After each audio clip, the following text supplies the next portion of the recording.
Good afternoon, everyone. I call to order the closed session meeting of the Mayor and City Council at 4 p.m. Welcome and thank you for being here. Thank you to those viewing remotely. Madam City Clerk, please call the roll. Councilmember Sanchez. Here. Councilmember Ibarra. Present. Mayor Pro Tem. Here. Councilmember Charette. Here. Councilmember Canas has not arrived. Councilmember Flores. Present. Councilmember Ortiz. Here. And Mayor Tran. Here. Thank you. Moving on to public comments for closed session. Madam City Clerk, do we have any public comments? We have one request to speak from Kimberly Calvin. Thank you.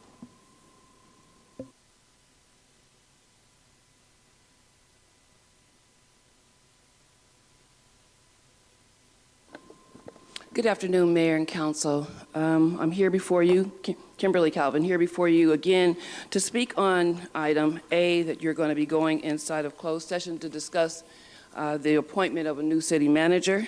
I just want to reiterate the things that I've come before you and said multiple times, and that is, why should the city of San Bernardino trust you to bring forth another city manager at this point in time while we have had a city manager who is a veteran city manager, 35 years in municipal government, city born and raised, and you have not allowed him to create some stability for the city of San Bernardino's residents before bringing on another city manager without the city being prepared to do so.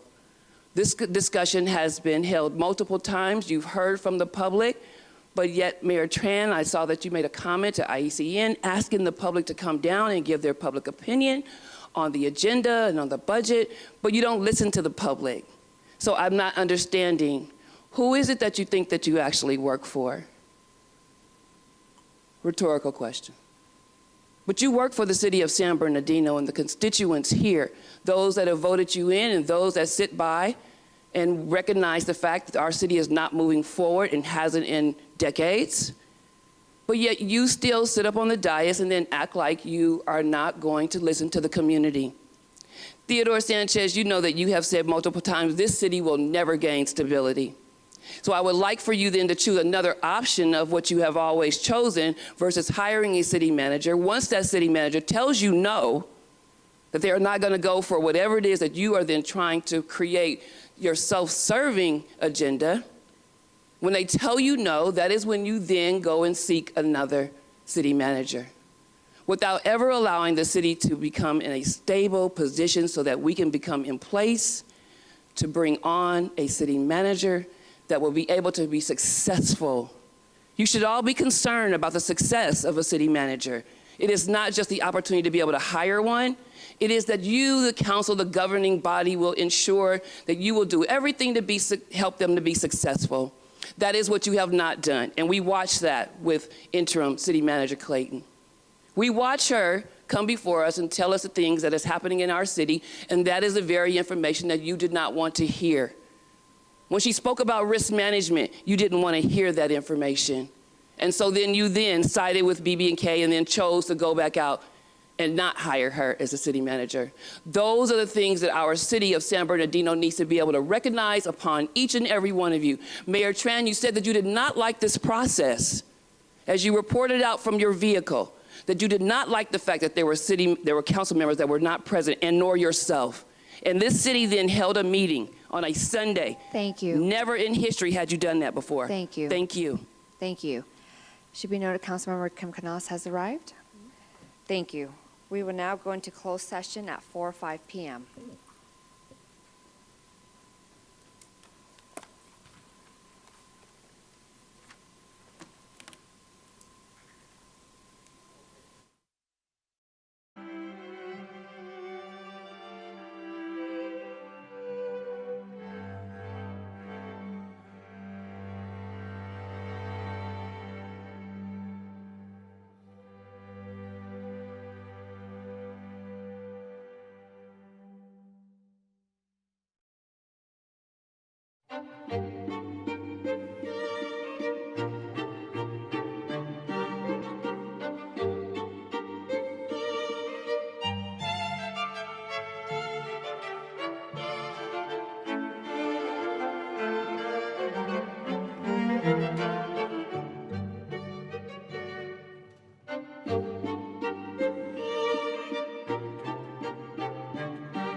Good evening, everyone. Welcome and thank you for being here, and thank you to those viewing remotely. I call to order this joint regular meeting of the Mayor and City Council and the Mayor and City Council acting as the successor agency to the redevelopment agency of the City of San Bernardino, the San Bernardino City Housing Authority, and as the San Bernardino Joint Powers Finance Authority at 5:04 p.m. Madam City Clerk, please call the roll. Councilmember Sanchez? Here. Councilmember Ibarra? Present. Mayor Pro Tem? Here. Councilmember Charette? Here. Councilmember Canas? Here. Councilmember Flores? Present. Councilmember Ortiz? Here. And Mayor Tran. Here, thank you.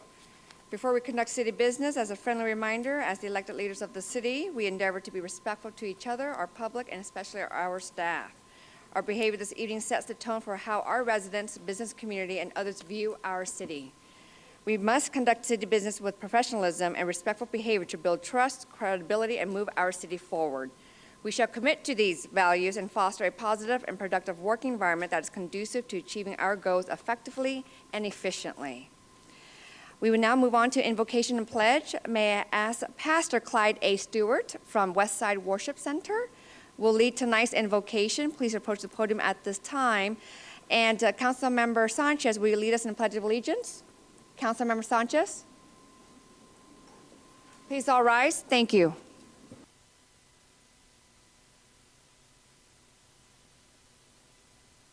Thank you, Mayor. Heavenly Father, we come before you at the invitation of this governing body for your presence to be here, for your spirit to be here. We pray for this governing body, this mayor, all that faces them, all the challenges, Father, that cannot be answered with human wisdom, with human knowledge, or human resources. We pray against crime and poverty in this city.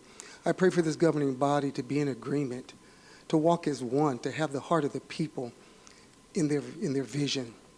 We stand against every curse of poverty and crime that's been plaguing this city all these decades, Father. And we ask right now for your presence, your blessings on this city, on this meeting. And vision goes forth, Father, and change this place like it's never been before. We thank you for that, and we praise you for it in advance. And I pray in the name of Yeshua HaMashiach. Amen.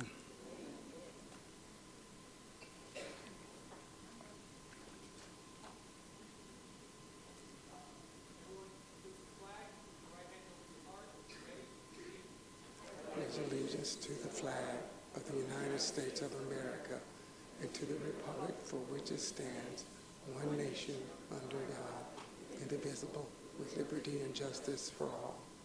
Amen. Thank you, Pastor Clyde. And thank you, Councilmember Sanchez. Mr. City Attorney, is there anything to report from closed session? Yes, thank you, Mayor. The mayor and council met in closed session regarding the items listed on the agenda. There is one reportable action, and that is that the mayor and council have appointed Eric Levitt to be the next permanent city manager. There was a motion made by Councilmember Canas, a second by Councilmember Sanchez, and that motion passed by a vote of 7-1, with Councilmember Ortiz voting no. That concludes my report. Actually, sorry, Mayor, one thing to add. On the open session, there was a city manager agreement, and at that time, the interim city manager is going to give a report on that, and will announce the economic terms in that agreement. That concludes my report. Thank you. Thank you. We will now move on to presentations. Council, would you like to join me on the front stage? It's the proclamation for Pride Month in the City of San Bernardino. Micah Tasaka from the Wellness Center, Director for the Rainbow Pride Youth Alliance. Will you come on stage with your team?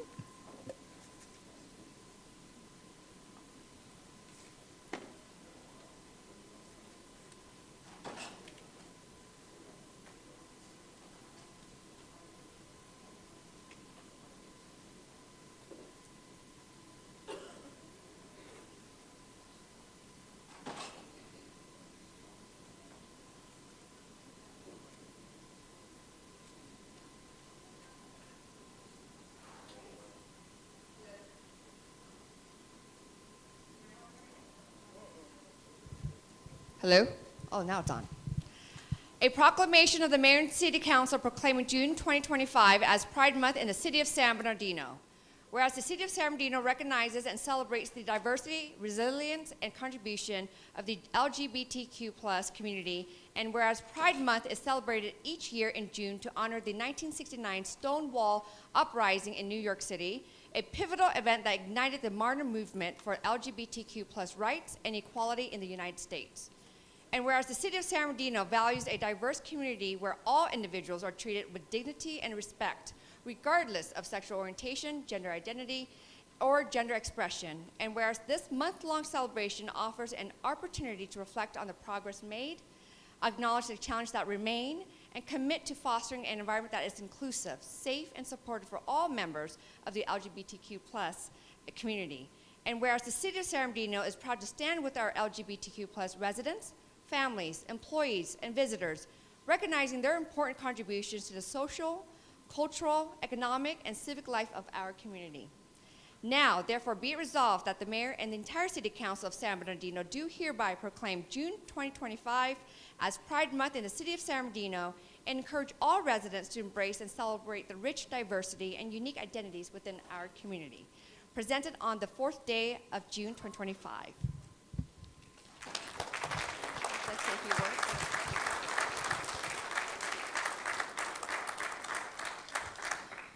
Hello, my name is Micah Tasaka, and I work with RPYA as the director of our Wellness Center, which is an LGBTQ+ youth drop-in center just down the street from here. Our Wellness Center offers critical services for LGBTQ+ youth and their families in the form of support groups, free clinical therapy, arts and life skill building workshops, field trips, and social events. Our goal is to provide an intergenerational brave space for LGBTQ+ youth to thrive while connecting them with the support, community, and resources they need to live a fulfilling life here in the Inland Empire. I'm joined today by Ragno and Neptune, two of our youth leaders in our SPEAK program, which is a youth-led program focused on mental health awareness and suicide prevention for LGBTQ+ youth in the Inland Empire.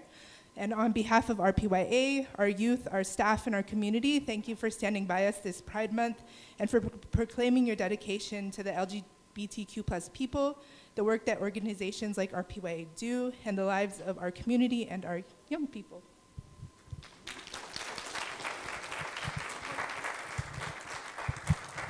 Oh, and thank you for San Bernardino for being an amazing city and continuing to kind of fight and create spaces for youth and queer people. I don't know. I've been working for 10 years, and San Bernardino has felt like home. So thank you.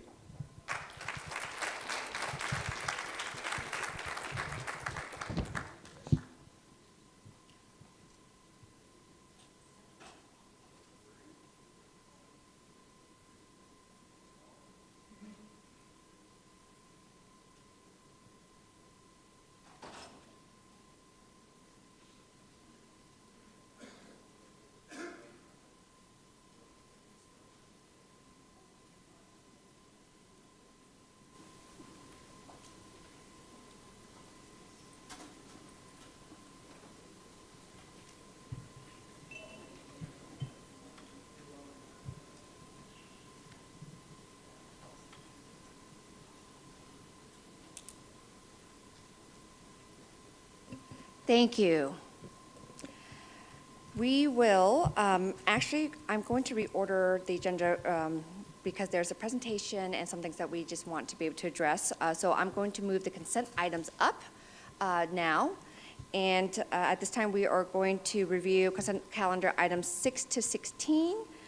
And so if there are any public comments for items 6 to 16, please make sure that you are letting our city clerk know so that you can come up and speak on the items. And what I'd like to, yes, Mr. City Manager? Yes, Mayor, if we're going to do this, I'd like to ask the council to pull item number 7 for a separate vote, please. Thank you. And then I also want to make sure that we pull item 11 for the presentation by Supervisor Baca's office, for check presentation. Move to approve balance? Okay. No, I have pulls. We can't take in votes yet until we do the public comments, so let's make sure we hear all the public comments first. We didn't receive any specific requests for any of the items on the consent calendar. So no comments for consent items. Okay. I I don't think we need to pull 11, we just need to make sure that we acknowledge that check presentation after. So if we just only pull the item, Mr. City Manager, you just Item mentioned. 7. Item 7, remain balanced to be voted on. There's a motion. So, Are there any wait. polls by, Yes. polls, Councilmember Ibarra, is there any polls? No. No. Councilmember Canas? No. Thank you. Councilmember Sanchez? So we're pulling item 7, 13. Yeah, 13.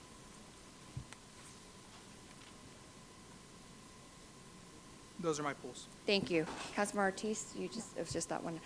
Mayor Potem? None. Councilmember Flores? Councilmember Charette? Thank you. So items 7, 13, and remain balanced. There a motion? I believe there's already a motion. Second. There's a second. Please call for the votes, or digital. Madam City Clerk, do we just use digital and online, or? Okay. Can we do a voice vote? Voice vote. Let's do voice vote. Thank you. Councilmember Sanchez? Yes. Councilmember Ibarra? Yes. Mayor Pro Tem? Yes. Councilmember Charette? Councilmember Canas? Yes. Councilmember Flores? Yes. Councilmember Ortiz? Yes. Motion passes unanimous. Thank you. Item 7. Yes. So this item, I live on one of the streets, so I'm going to recuse myself from voting on this specific item, Thank you. out of abundance of caution. Thank you. Mr. City Manager? We're ready to take the vote, Mayor. You Okay, ready? Councilmember Sanchez, did you have a comment on item 7? Yeah, I think it's important that we make sure that when we're picking these streets, that when a council member's street's going to get repaved, that they're aware of that so that they can recuse themselves. So I'll move to approve. Thank you. Is there motion? Is there a second? Yeah, Second. oh, yes, Councilmember Charette? One of the streets we're talking about is Mountain View up to my street, but I am over 1,000 feet away from the actual paving, so I don't think that I need to recuse myself. You do not. Okay. The requirement is 500 feet, right? 500. And I believe the street directly in front of Councilmember Ortiz's house is getting repaved. And that's why she had to recuse herself. Though I don't mind telling you that I'll be very happy when Mountain View is paved. So move to approve. Thank you. Me too, There's a Mayor. motion. Is there a second? Second. Councilmember Flores seconded. Please call for the votes.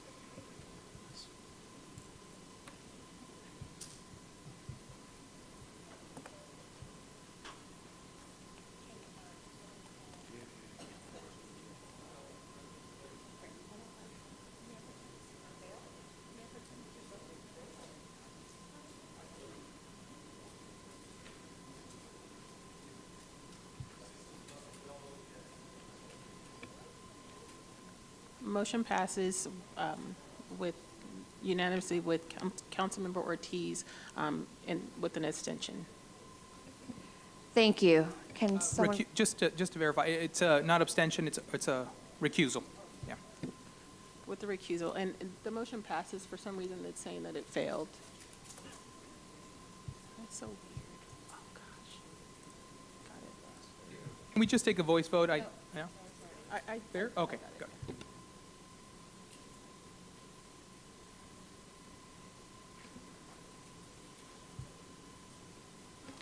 Thank you. Councilmember Sanchez for item 13. Azam, this is an exciting list, and we would be doing a disservice to the public if we didn't explain how these streets were picked, and then some coming projects to the areas that we're focusing on here. And then just a couple comments on maybe a couple details that we can wrap up. So, good evening, Mayor and City Council. Do you want me to go through location by location to explain how I pick these locations, Council? Yeah, real quickly, but maybe you can start with our state allocation of these funds. Sure. The city's proof of effort that amounts to, was it nearly $7 million? Is it? What is it? It's 5.9 million. $5.9 million. And that includes the proof of effort on our end? Does not. The No, okay, so the maintenance of effort is a supplement funding that we provide using Measure I funding. Yeah, 1.9. Yeah. Okay, yeah. Okay. Oh, Let me just explain what is SB1. And basically, it's every vehicle in the state of California pays fuel taxes and also vehicle fees.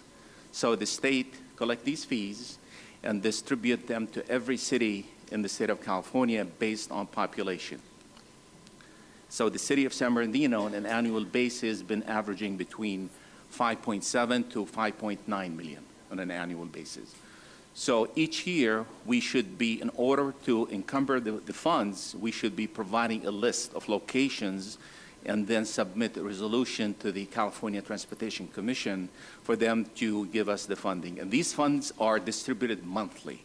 So once it's approved, July 1st, we'll get the first check. Then the month after, we get the second check and so forth. It's about 400 to 500,000 every month for the next year or so. We're going to be getting these funds. So this list was basically my response to a lot of public comments that what happens to the street entering the city. So I'm going to call them Gateway to San Bernardino, okay?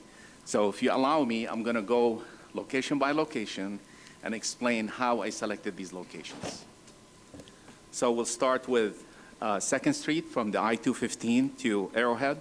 If you recall, a couple years ago, we completed the 2nd Street Bridge, and we paved from Arrowhead almost to Waterman.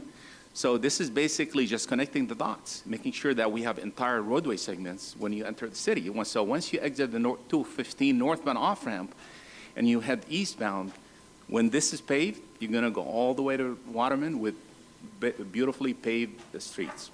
Mind you, this is the main street through downtown San Bernardino. And this is the main street through downtown San Bernardino to the government buildings and so forth, yes. So that's one of the selections that I did. And the second location is University Parkway from State to Kendall. Why I selected this location? As you know, currently we're in construction for the Diversion Diamond Interchange project, which when completed, they will pave from Hallmark all the way to State Street or Varsity. And I'm picking up at that point and going east or north, the way you look at it, to Kendall. So if you exit the 215 northbound off-ramp, you're going through pavement locations all the way until you get to Cal State San Bernardino.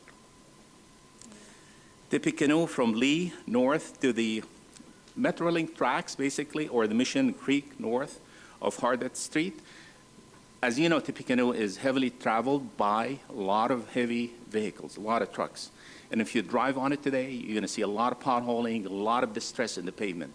So I selected this location as a gateway to the city because it also serves the shopping destinations along Hospitality. Baseline from Paris to Mount Vernon. Baseline was paved a couple years ago between Mount Vernon and Medical Center. The section that was missing and wasn't paved is from Mount Vernon all the way to Paris Street, which is west of the 215 freeway. So by connecting the dots, you're going to have an entire segment, roadway segment, is going to be paved. And that's my aim, basically, on all the new future pavement projects, is connecting the dots. You know, I'm not going to pave 1 or 2 blocks. You know, I'm going to go entire roadway segment from major arterial to major arterial. That's my goal. Waterman Avenue, 210 eastbound on an off-ramp, south to Highland. Why I selected this location? The state of California is pursuing a pavement project from 30th all the way to 40th. Currently, we're in construction along the Waterman Bridge, 210 freeway. Once we complete that, the segment that I'm going to be paving is south all the way to Highland. So you enter northbound, go on to Waterman, it's going to be paved. You enter the city southbound. Yes, so Caltrans is Route 18, so it's under Caltrans jurisdiction. And then they're going to be paving, according to the schedule they gave me, is in the summer of 2025, they're going to be paving Waterman from 30th all the way to 40th. So to paint a picture for everyone, Waterman Avenue from Highland Avenue all the way up to the foothills, basically the foot of the mountain, will be repaved within a 12-month period, 18-month period. That's absolutely Excellent. correct. That's correct. And the last location is Highland from Eucalyptus to Robinson, which is a little bit west of Victoria. So we're going to be paving it. As you know, this is a gateway entry into the city to go to many different facilities along Highland, including the destination to the casino. So we're going to pave it and then join. Highland did the paving project a couple years ago, where they paved Highland just west of Victoria. So we're going to be connecting at that location. So basically, these are the 6 locations, and I've selected, and I hope my selection is satisfactory to the city county mayor and city council. Thank you. Move to approve. Just minor correction on the staff report, Mount Vernon is spelled wrong, so just want to make I sure saw it's, that. yeah, just want to My make sure that apologies. the public, Yeah. for the record, that it's Vernon, V-E-R-N-O-n. Yeah, Okay. my So they don't apologies. try to find another street with that Mount spelling. Vernon, yeah. I have Mayor Pro Tem, followed by Councilmember Ortiz, followed by Councilmember Canas, followed by Councilmember Ibarra. All right. Great job. Thank you so much. Earlier, you were alluding to the major arterial ways, and I'm glad to see Tippecanoe Avenue on here. I'd like to know a little bit more about the justification for starting on Lee and not starting on Harriman, which is actually the first street that leads into hospitality, where you have like Sam's Club, Costco, the restaurants, and some of the hotels and things like that. Why are we starting a little bit further north with that little residential street compared to the main actual street that leads into hospitality? I was afraid we're going to be within Caltrans right away, but I can revise the limits to include south of Lee all the way to the Caltrans right away. So this is what we can do is submit correction in October of 2025. We're allowed to do one revision, and if that's the city council desires to do that, I'll be happy to make that change. If we can rearrange the language so that it says up to the point where it meets Caltrans, wherever their boundary is, because I know that it gets a little bit difficult since you have the on-ramp there. So whatever that line is, I think it's an additional, from Lee, it's an additional 200 linear feet probably, but wherever it lands in there, if we can do it up until where it meets Caltrans. Okay. So I would appreciate that language in there if we can make that request as well. Okay, Thank you, Mayor Pro Tem. Great feedback.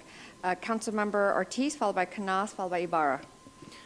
First, I want to say thank you. I think this is a great selection in the downtown. I know, and I know Councilwoman Canas is going to talk about University Parkway, but just the main corridors. And it is so cool to see from the Waterman corridor getting paved, which is fantastic. And I just wanted to give you the feedback that my residents have brought back, because what they, in council, they wanted you guys to know how exciting it is to see more paving done in the last 4 months than in 4 years. And so I keep telling them that you guys did parks before, and now these are going to be the years of paving, and that's just really exciting for them to have something to look forward to and keep seeing it coming on the agenda and seeing the approvals. And I appreciate the council taking the time to revote and continue that process forward with the other street segments, because I mean it's that investment that, as Councilwoman Canas says, is that visual investment. I'm paraphrasing, that people, it's tangible, and these streets are something we drive up and down on every single day. There is no distinction between wards. No one just lives, works, and stays in their ward, and so this really is an effort, a citywide effort, and so I'm really excited to see it, and I thank all my council members for continuing to support such great initiatives. Thank you, Councilmember. Councilmember Canas, followed by Ibarra. Well, I just want to echo and say thank you very much for all the hard work. This is really exciting news, especially focusing on the main arteries of our arterials of our city. I did have a question for University Parkway. The last street that intersects University Parkway is North Park. So I was just wondering why it stopped at Kendall. The budget we have fits in within the 7.2 million that we have. If City Council desired to add that and we go out to bid and the additional funding is needed, it probably, we can extend it based on City Council approval tonight. But yeah, I stopped at Kendall because basically based on the funding available that we have, it's about 1.2 million. Keep in mind, this is major arterial. This is not a collector or local street, so it's going to require more funding to do 4 lanes versus 1 lane along, like Mountain View or local streets like Sierra Way and so forth. So I stopped at Kendall because the limitation of the funding. Got it. if you could possibly just come back with a cost that it would take to go from Kendall to North Park, because it literally is like a small section. It's leading into one of the major assets of our city, which is our college university. So it looked kind of odd to just stop right there, and then we have, it's not horrible, but to have it not repaved going into our university, it would stand out. Sure, we'll do. We'll Thank do, you. Council. Thank you, Councilmember. Councilmember Ibarra? Thank you, Mayor. Staff, thank you for the report, and I'm glad to see all these streets getting fixed. I just want to put it on your radar. I know you have 2nd Street from the 215 to Arrowhead Avenue. There is a small section on Baseline also between Arrowhead and I believe E Street that has not been paved. That's all that Baseline needs right there. So I'm figuring if you're doing 2nd Street from 215 to Arrowhead, it'd be nice to consider Baseline, the E Street to Arrowhead also. That section has been neglected. We've done paving around those two blocks already, and that's the only area that hasn't been addressed. Other than that, thank you for the work, and hopefully we get to finish off Waterman. There's a lot of streets to be fixed, but I know Waterman is a major thoroughfare too. It goes all the way out to Colton, and it needs a lot of help beyond Highland Avenue. So maybe for the future, we can look into those streets. Thank you. Sure. Thank you. I have a comment on the street paving. If once, this gets rolled out, if we could make sure it doesn't happen similar to what happened in Kendall, where there's a pavement that started and then it stopped, and so it caused a lot of residents to be frustrated. The roads were causing a lot of damage to their tires because it was just, all of a sudden, it just stopped halfway. If we could just make sure that doesn't happen, if we're going to start it completely, don't just stop, and then it creates more troublesome for our residents and their vehicles. Yes, Councilmember Ortiz? You guys are bringing up great things. So spending a lot of money to pave roads with no routes to stop trucks from destroying them. So where are we with these streets and these efforts, and then a truck route for the commercial trucks in our city?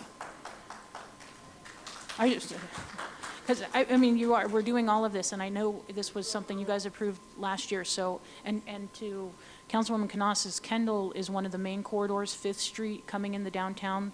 There are commercial trucks everywhere. So how do we do this improvement and then also secure because you're saying 12 to 15 years of longevity. I want to make sure that we're doing that. So is that also a part of something that's going to come back? Basically, about a while back, I worked on the truck route map for the general plan. If we can pull it out of the general plan and then have it go through the proper city approval process, some of these locations will have truck prohibitions. If that's the desire of the city council, I'll be glad to bring this item to you with discussion with Gabriel Elliott. Otherwise, you have to wait until the general plan is adopted. And it includes some of these locations as a truck route, but the majority of them, it does not. Like University Parkway is not a truck route. It's not, but It's trucks not. are using it. I mean, trucks are coming down Mountain View. 18-wheelers come, they go down anywhere they want. They park wherever they want.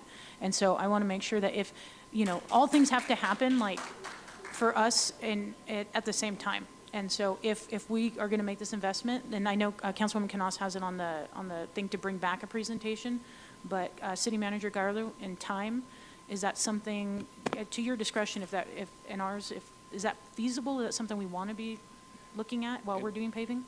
In terms of bringing this item back specifically, are you asking for a time limit in terms of Public Works' ability?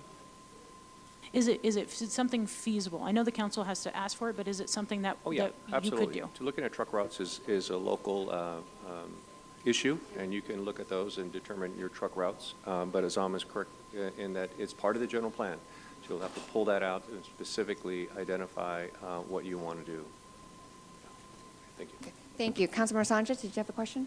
Yes, since we haven't submitted this SB1 action plan yet, can we just amend our proposal to include that one segment that Councilmember Figueroa brought up, instead of going to Lee, going further south, just right 2 inches north of wherever the interstate jurisdiction is? On this approval tonight, we're approving just the funding. What I can do is when I update in October 2025, the list, I can extend it further to south of Lee. So I just want to formalize Yeah. that request that we do that, and that'll Yeah. be my motion to approve this with that minor amendment. And with Councilmember Can I make an Canaz's amendment to amendment. add university to? Right, so there was a request by Mayor Pro Tem Juan Figueroa and Councilmember Kim Canaz, if we could just And add that baseline. motion with those amendments. I also requested baseline that little section. No, it's just Arrowhead to the East Street. We could include them, but the issue is the funding. Is what I can do is, if that's the desire of the city council tonight, once we approve the budget, the 25-26 budget, we can start tapping into the additional Measure S funding that was allocated, which is the 10 million. But that was not going to be SB1 funding. There's going to be two different funding sources. Okay, Councilmember Canaz? Yes, thank you, Azam. And I do want to be very mindful. I'm always talking about our city coffers and being very mindful of our spending. So I know that the proposal that you have has been very specific in regards to the allocations that we do currently have available. So if we could just do what you said, pass this with a caveat that you will be coming back to us, you said in October, with the 3 streets and for a cost proposal that we can then review and hopefully be able to allocate additional funding and approve. I think that's the path forward. We Okay. approve it as presented to you tonight, and then we can come back once the budget is adopted for 25-26 to include these additional locations. Okay, awesome. Move to approve as staff recommends. Thank you. Second. There's motion second.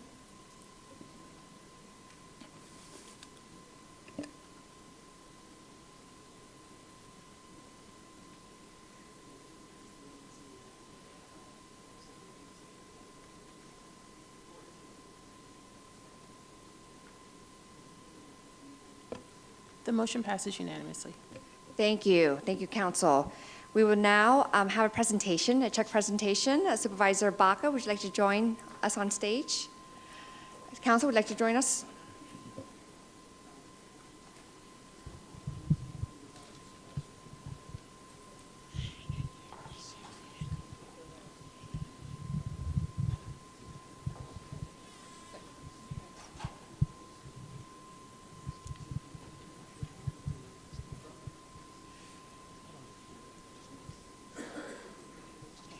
All right, Supervisor Baca, you have a surprise for us?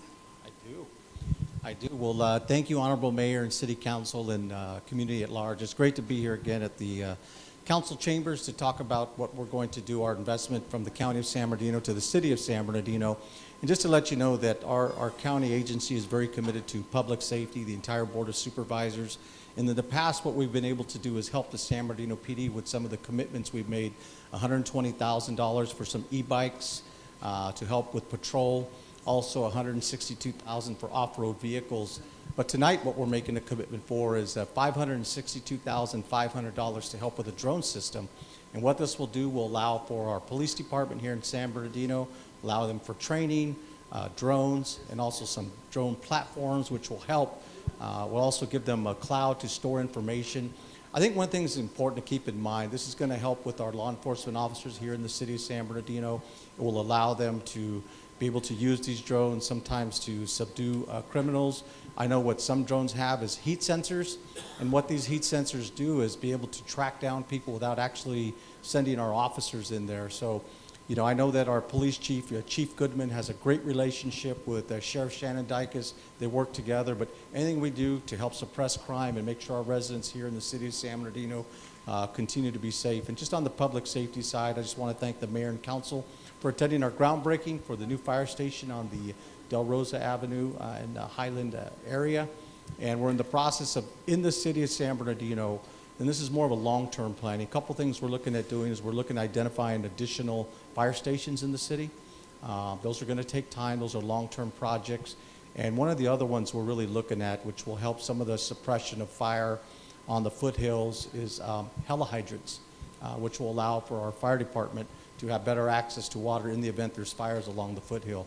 But on behalf of the County Board of Supervisors, we're here to present a check for $562,500 for the city of San Bernardino.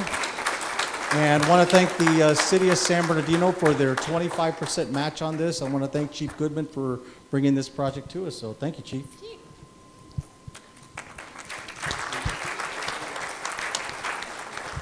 I just want to thank Joe Baca Jr. and the County of San Bernardino for always being there to support us. A lot of politicians talk, but Joe's action. He's always supported public safety. He's never wavered on that, and I'm grateful for that, and so is our department. Thank you. Thank you, thank you. Let's take a quick photo. Everyone huddle.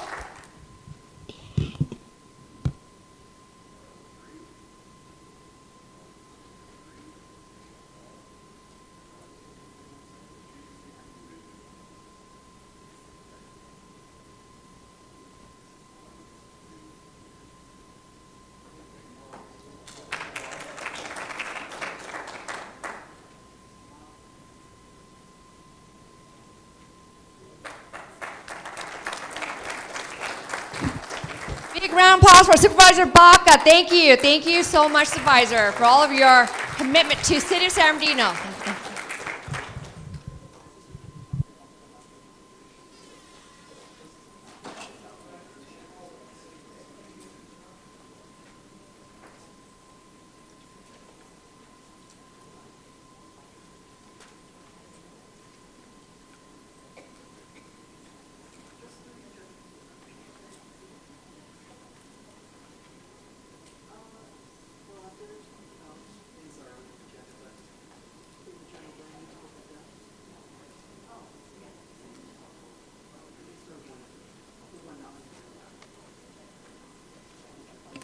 We will now move on to public hearing.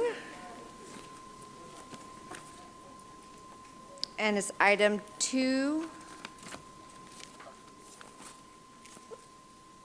to 4. Oh, there's 5, 2 to 5. Item 2 is the AB 2561 Annual Vacancy Rate Report. I'm opening the public hearing at 5:40 p.m. Could city staff provide presentation on this item? Good evening, Mayor Tran, City Council. I am here for the AB 2561 hearing. This is a new law that was enacted last year that requires public agencies to report in on vacancy data and recruitment efforts. So with that, I just have a little bit of background on it. Just what is AB 2561, reporting on the recruitment and retention efforts. We do this every year now, so before budget adoption, we'll be coming back every year with this data. What is presented, vacancy data by bargaining unit, and also efforts internally to identify changes in policies, procedures, and recruitment activities to address the vacancies here and obstacles in the hiring process. So our vacancy data by bargaining unit, the general unit has a total of, as of May 1st, had a total of 278 positions with 41 vacancies at a rate of 14.75%. The management confidential unit, 143 actual positions, 27 vacancies at 18.88%. The middle management unit, 63 positions with 12 vacancies, that is 19.05%. The Police Civilian Association, 119 positions with 14 vacancies, 11.76%. The POA, Police Officers Association, 303 positions with 24 vacancies, 1.92%. Police Management Association, no vacancies at all, 16 positions at 0%. And then Police Dispatch Association, 29 positions and 3 vacancies at 10.34%. What can we do to overcome these obstacles? These are things that we are always looking at, what we can do to address our vacancies, to improve our recruitment efforts. So the first thing we're doing is looking at policies and procedures that affect the way we hire people and affect our ability to provide hiring incentives. So that's something that's been in progress with Human Resources, looking at how we recruit and compensate potential employees. Another thing is streamlining the recruitment processes and procedures to improve productivity and efficiency internally with the departments and to prospective employees. So we have automated a lot of processes. We stopped using a lot of paper just to help facilitate moving the process along a little bit faster. Another thing is active communication with our candidates. We lose candidates when they don't know what's going on with the recruitment process, so our staff is very engaged in providing updates on recruitment status, on application status, examinations, eligible lists, and even the hiring status. So that's what we're doing internally as of now. Any other requirements of AB 2561? This doesn't apply to us because we do not have any bargaining units that have a rate that exceeds 20%. But in the event we did, we would be required to answer, provide more detailed reporting and answer any questions from the bargaining units that are affected. And that's all. Thank you. Madam City Clerk, do we have any public comments for this item? We have no request to speak for this item. Thank you. I'm now closing public hearing at 5:44 p.m. Do we have any comments by the council? Move to approve. Oh, Councilmember Ortiz? Yes. Ms. Director, real quick, so would you know the percentage of applicants that are actually making it to the interview based on how many are applying? I don't have that data offhand. I can get that to you at a later date. Okay. Okay. And for, if you would know offhand, or Chief may know, how many have we put through the academy this year? Or within the academy times? I don't have that data as well. Okay.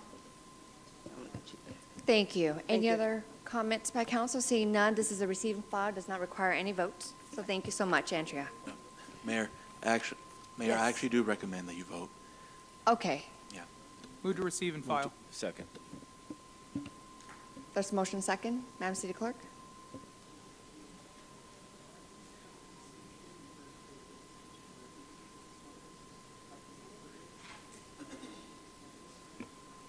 Councilmember Flores?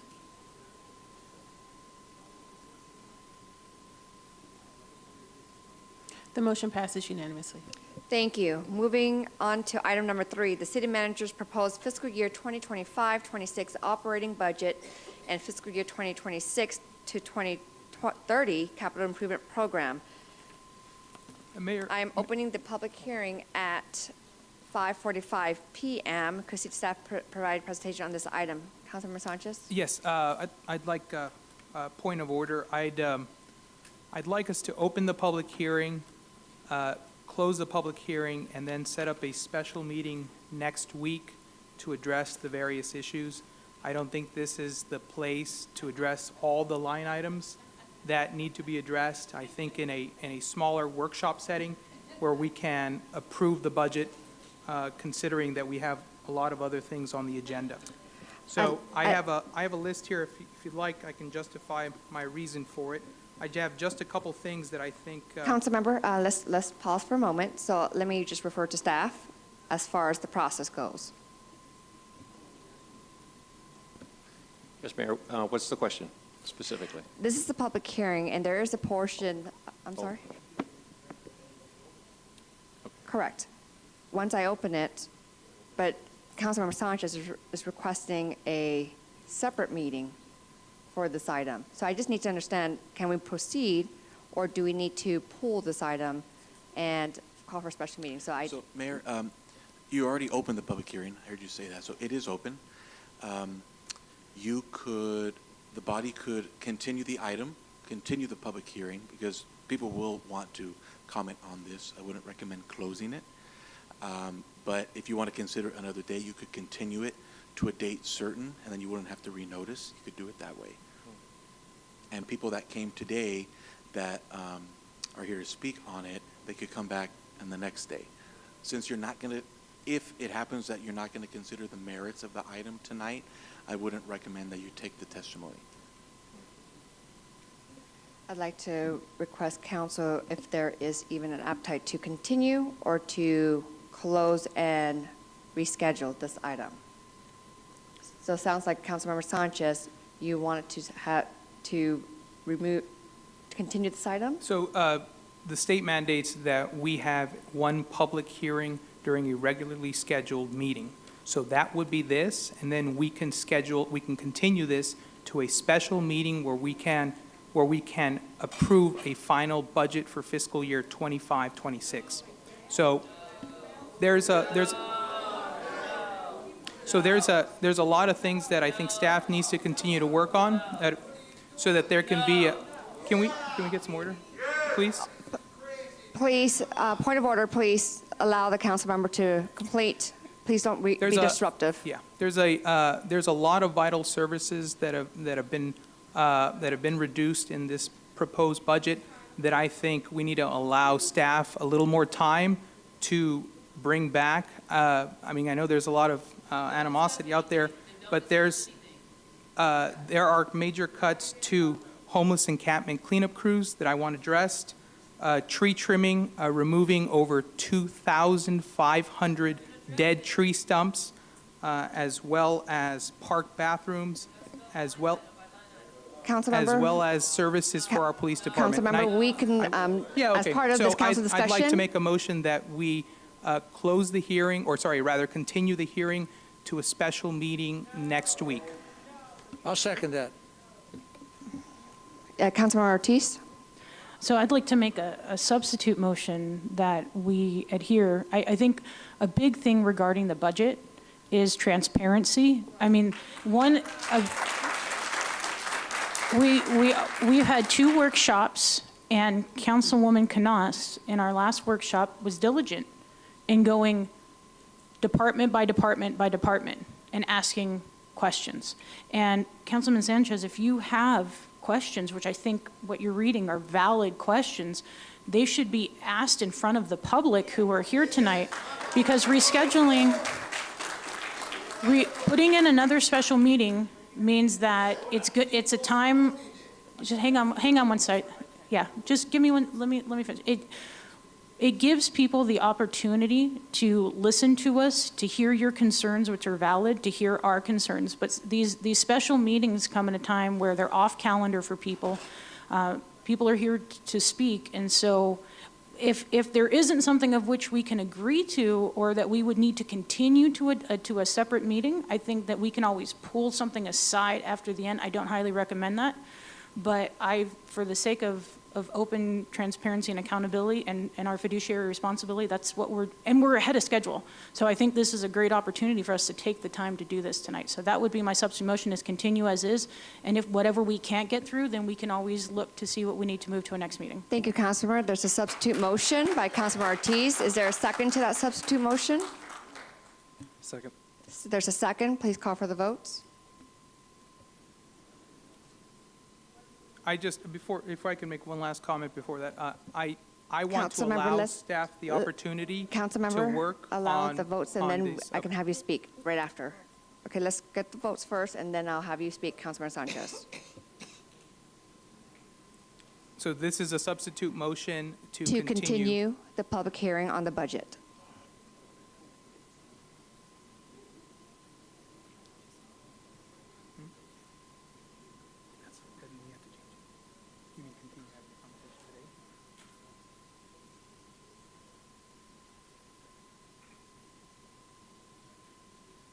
Still waiting for Councilmember Ibarra and Councilmember Flores. Oh, sorry.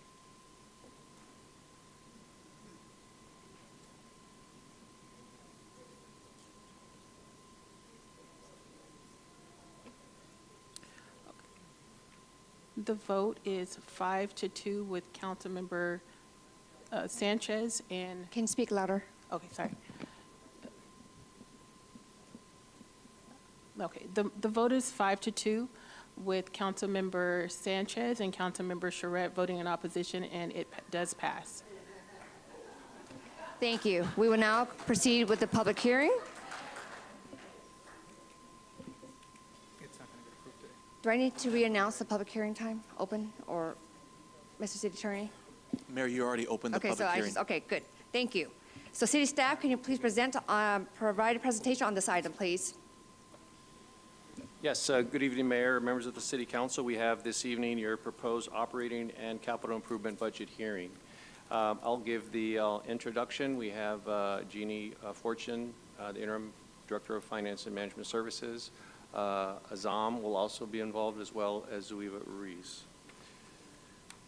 So first off, our budget hearing agenda today will include a strategic overview, general fund revenues and expenditures, fund balance and reallocation strategy, personnel planning, organizational updates, capital investment commitments, total fiscal year proposed recap, statutory compliance items, and council actions and recommendations. By way of executive summary, this budget aligns our strategic goals, which are improved operational and financial capacity, focused, aligned leadership and unified community, improved quality of life, and economic growth and development. Some key highlights in this year's budget. National, state, and local economies continue to face volatility and uncertainty. The total 25-26 budget is $348.7 million across all funds. We have presented a balanced general fund budget. We have a recommendation to draw down reserves to invest in community infrastructure.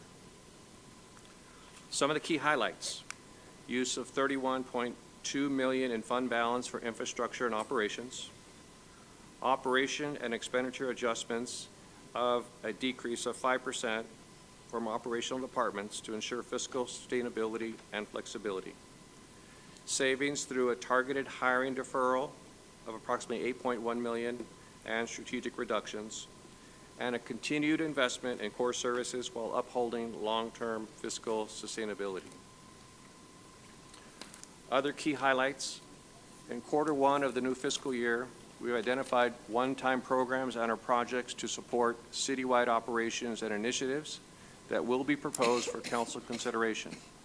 They include additional street segment work, citywide facility improvements, other operational enhancements and efficiencies.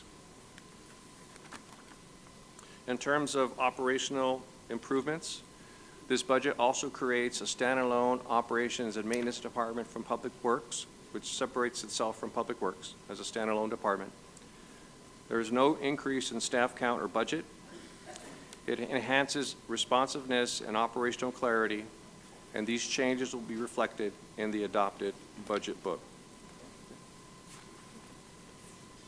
The total proposed 25-26 budget. This chart shows the adopted 24-25 on the left-hand column and the proposed 25-26. General fund revenues of $228.192 million. Use of fund balance for fleet maintenance or fleet fund, 1.9. Use of capital improvement program reserves for total available funding of $253,896,940. General fund operating expenses of $228,192,811. A transfer out of 1.9, and total general fund CIP expenditures, general fund CIP expenditures of 23.7, equaling $253,896,940 in expenditures. We do, as part of our city budget, operate and spend other funds other than the general fund. Those total $89,311,233 in revenues, with available funding of $94,763,072.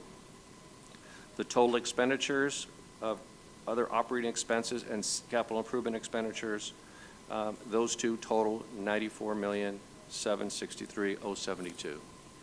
And with that, I'll turn it over to Zuiva. Thank you, Zuiva. Good evening, Mayor, Mayor Pro Tem, council members. My name is Zuiva Ruiz.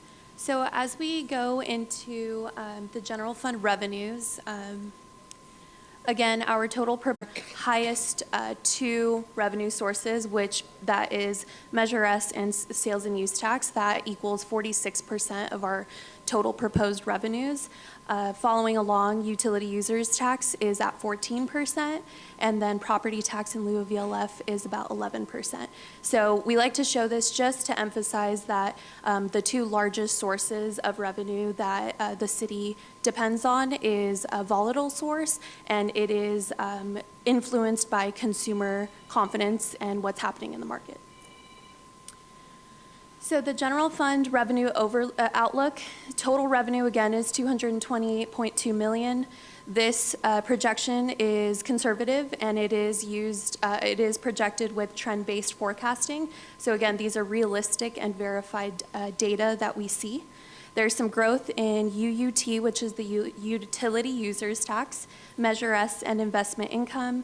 There's a modest decline in sales tax and charges for services.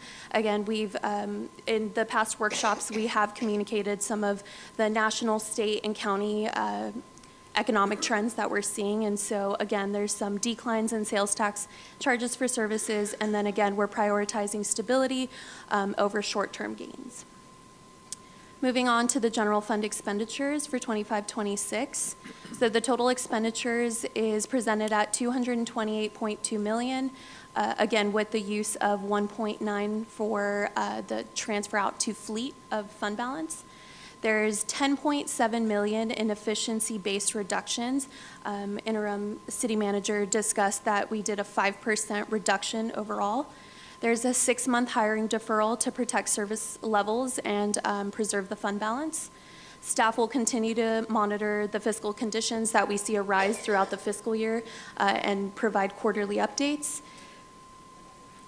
Some of the expenditure budget decreases, so these are just kind of the dollar amounts that each department decreased. City clerk and general government, city manager, HR, finance, economic development. Again, CDH, police, parks, public works, library, and animal services. So these are the amounts that were targeted in the 5% reduction. Overall, our 25-26 expenditures for general fund specifically totals to $228.2 million, with that $8.1 million that we're estimating in savings with the 6-month hiring deferral. Fund reallocations.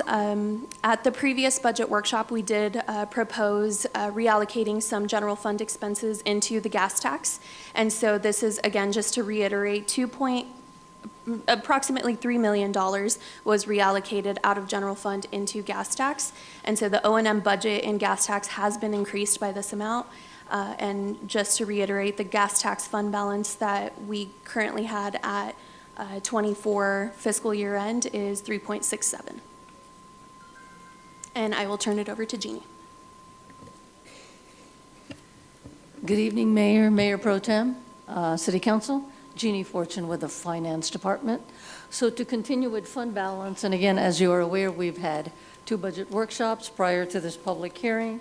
So for us to just reiterate, we are using a total of $31.2 million of the general fund balance, of which 23.8 is advancing capital infrastructure, and Azam from Public Works will give a little bit of detail on that. And no one-time revenues are supporting any recurring operations, and it is our intent to maintain appropriate reserves for fiscal resilience. I know we've provided the 20 years you've seen before, so this is just the last 10 years. And again, our fund balance is the one in green.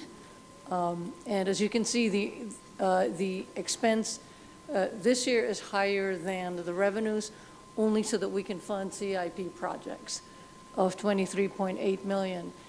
And as I inform the council, the city required reserve, something that the city ourselves imposed, and it's in our Muni Code, we wanted to reserve 25%. I will back up and say the Government Finance Officers Association recommendation is about 17%.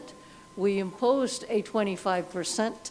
However, today, for next year, our proposed fund balance is going to be estimated at 75%. So we're actually well above the minimum of both the Government Association recommended and city required. So this is just designation. We show the last few years' actuals, so you can see what our fund balance is the last few years, and we show what is also what we are proposing. As you can see highlighted in yellow, 23.7. I'm repeating myself, but Azam will explain that breakdown. On top of that, we wanted to show our position summary. At the beginning of the year, we currently had 951 authorized positions. During the course of the year, through several staff reports of approval, City Council approved 16 new positions, and we reduced that by 6 to net a 961 in the current year. However, for 25-26, we are proposing a 959 because the city manager's office is reducing their count. At this point, we will turn it over to Azam, and he can give just a short overview on the capital improvement program for 25-26. What's that meaning?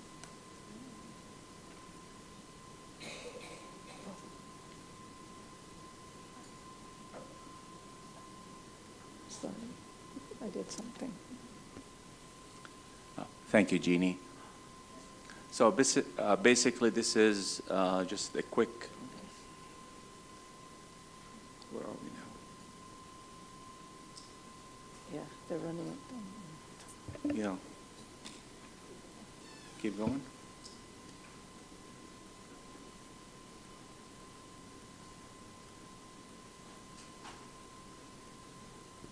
We apologize for the technical difficulties. He's getting there. There we go. Okay, CIP, Capital Improvement Program. Basically, this is 3 phases of project delivery phases that we go through on every project we have, which is planning, design, and construction. And as I mentioned last time, it goes through a 5-step process for each one of these: preliminary engineering, design bid, and design, construction bid, and award, and construction. Sometimes the process through each of these stages take a long time, but typically if it's a complicated project, usually takes from 1 year to 4 years before we even put a shovel on the ground.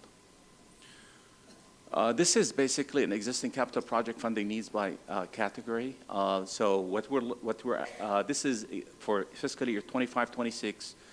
We are requesting 8 million Measure S and 8.4 million special funds for 16.4 needed for existing projects for storm drains, streets, parks and recs, general buildings, and traffic control. And this is the proposed capital project funding, this funding needed by category. The needs are 13.43 from Measure S and 16.15 from special funds, for a total 29.58 million in proposed projects for all these different categories you see, from storm drains, streets, parks and recs, general buildings, and traffic control. Proposed CIP 25-26 summary, general fund requesting 23,775, almost 24 million. Other funds 21,942, and total combining general fund and other funds is 45,717. And that concludes my presentation for the CIP. So on top of budget adoption, there are other resolutions that we need to approve. City Council has to approve. The appropriations limit, the next year's salary schedule, and the city's annual investment policy. So the appropriation limit, or also known as the GAN limit, it restricts how much tax revenue a city can spend each year. And this was established by Proposition 4 in '79 and amended by Proposition 11. So the calculations are based on per capita personal income and the change in local population. Whether it goes up or down, there's a formula we follow. So based on those calculations, our appropriation limit is 519 million. In the event that we receive that much and exceed that, we cannot exceed that. If we do, we cannot spend it. We need to return it back to the taxpayers. So our taxes that are subject to this appropriation is 184. So we're actually way below that cap, that limit. Yeah. So we're under the limit by 335 million. So what this shows is the city is well within its legal spending authority, and it's a compliance checkpoint required by the state, and it's tied to fiscal transparency. Now, our salary schedule also requires an update and approval by the City Council. That was attachment 4 and 5 of the agenda item packet. It meets the CalPERS required regulations, and again, it reflects transparency and equity across all positions. Thank you, Jeannie. I'll talk about the investment policy. Annually, the City Council is required to adopt a statement of investment policy. This guidelines, this provides information and a guideline for how the city manages its surplus funds. The three tenets are safety, liquidity, and yield. And there's been a couple updates. I'll share those with you. AB 2618 now reflects a state law that allows deposit limits from 30% to 50% for certain surplus fund investments. There was a new section added, which was included in the policy to formally acknowledge and implement this change. And again, as I mentioned, this policy continues to prioritize safety, liquidity, and yield. Tonight's council action and recommendations. First is to adopt the 25-26 operating budget and 26-30 CIP. Approve the general fund to gas tax reallocations as reflected in the proposed budget. Approve the creation of the Operations and Maintenance Department and the Director of Operations and Maintenance position. Adopt the fiscal year 25-26 appropriations limit. Approve the updated salary schedule. Approve the 25-26 position summary. Adopt the 25-26 investment policy, and incorporate council amendments made during the public hearing into the final fiscal year 25-26 adopted budget. That concludes our report, Mayor. Thank you. Thank you. Do we have any public comments, Madam City Clerk? We If you hear your name, please start approaching to the podium. Okay, we have 9 requests. Scott Olson, Georgia L., Lydia Savala, Alan Stanley, Gabriel Paloma, Sonia Paloma, Debbie Kaufman, Lynn Hildenbrand, John Schollenberger, and Sarah R. Thank you. Point of clarification before I begin. I would like to speak on number 3 and number 5. Is that concurrent, or is that going to be 2 separate items? Which one am I speaking to? You would have to wait till after the public hearing, so you have to focus on the public hearing and on the budget. Yeah, I turned in for, this is just for the budget only? For this, you can only speak on the budget. Okay. So anything has to do with the budget. I have 2 different things I wanted to say. Related to the budget, which is number 5, I have a very enjoyable project I've been working on in the community garden.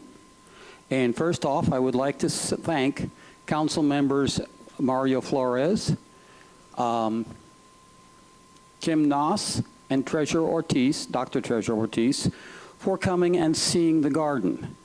Now, there are issues at the garden. It's a great little jewel that's been forgotten. In the budget hearings, it was my understanding that you don't even have it in the budget to maintain this garden. It'd be nice to have a budget item for the garden. As for the budget and the garden, one of the big issues coming up is the fact that this new Center for the Homeless is going to be right next door. That is going to create a host of issues for us because you have a bunch of people who work very hard in their gardens, and you're going to have a bunch of people with a history of getting into people's business right next door. Now, please realize when I'm talking about the garden, I am not complaining to the City Council or blaming you for anything. I'm not complaining about city parks or blaming them for anything, nor anybody else who's in charge of it. I am simply wanting to bring this garden back into attention because they have some very basic needs that have been neglected probably for decades. Number one, if you have a garden and you have a summer in Southern California, very simple, you can't do a garden without water, and the water pressure has problems. Everybody I've talked to says that the problem is within the garden. It's not the water department, anything. Therefore, the priority is, especially with summer coming up, please fix the water. Okay, make that a priority. Number 2, the roads in there, the dirt roads. There are holes and ruts in there big enough to plant trees in. Okay, we have trees in other locations. And that's just a matter of simply taking a grader in there and dumping down basic gravel rock. Number 3, and something I've learned in multiple gardens, they all have wood chips available for the residents. Now, this is a simple, easy, it's basically a memo, internal memo, and it's a cost savings to the city Because every time, and you want to trim down 2,500 trees, we don't need all that wood chips. You have multiple gardens in the city. My challenge to the city is if you're cutting down these trees, and it's common practice in community gardens, why not have the wood chips in the garden as well? You save dump fees, you save money for the city, and guess what? Those wood chips for gardeners are very, very usable. Now, we can't use enough from all the trees. And there are other issues I will be speaking to in time, but please, at least put it on the budget. I don't care if it's $10 or $100. Thank you. Thank you. Next speaker. Can you please call the names again? Georgia L. Lydia Savala, Alan Stanley, Gabriel Palomo, Sonia Palomo, Debbie Kaufman, John Schollenberger, Lynn Hildenbrand, Sarah R. Thank you. Please state your name. You have 3 minutes. My name is Alan Stanley. I'm the owner of the Enterprise Building on E Street in downtown San Bernardino. Been there 7 years now. I got here in the end of 2017. The city was still in bankruptcy. We had, I think, about 650 people on staff at the city. Times were dire. Number one, I want to compliment the city and the leadership for having advanced substantially since then. Made a lot of very quality hires. I'm going to address in a later comment. Done some very good things. I want to compliment you guys. Getting up to 900 and something staff from 600, major accomplishment. Keeping within the budget. Kudos. However, there's one item of concern, particularly to me, on the budget. And I want to also call out positively Mayor Tran as our only member of this council elected by the entire city as our universal representative. And also I want to call out Treasurer Ortiz, because I think you ladies have been kicking ass. And I want to compliment you on that. Holding people to account, transparency, shining the light under the rocks. That's what we need to do. So thank you. The matter I want to bring up is our city attorney. I didn't see that called out specifically in the budget as a problem area, but it is. Our litigation costs in this city have risen dramatically. The last meeting, the mayor brought up BB&K should at least be up for bid. That is your responsibility. That is your duty. That's what you, the city council, owe we, the taxpayers. We demand it.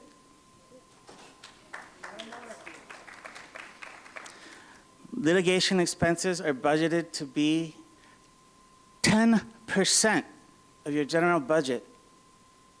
No, don't. Get a better lawyer. Improve.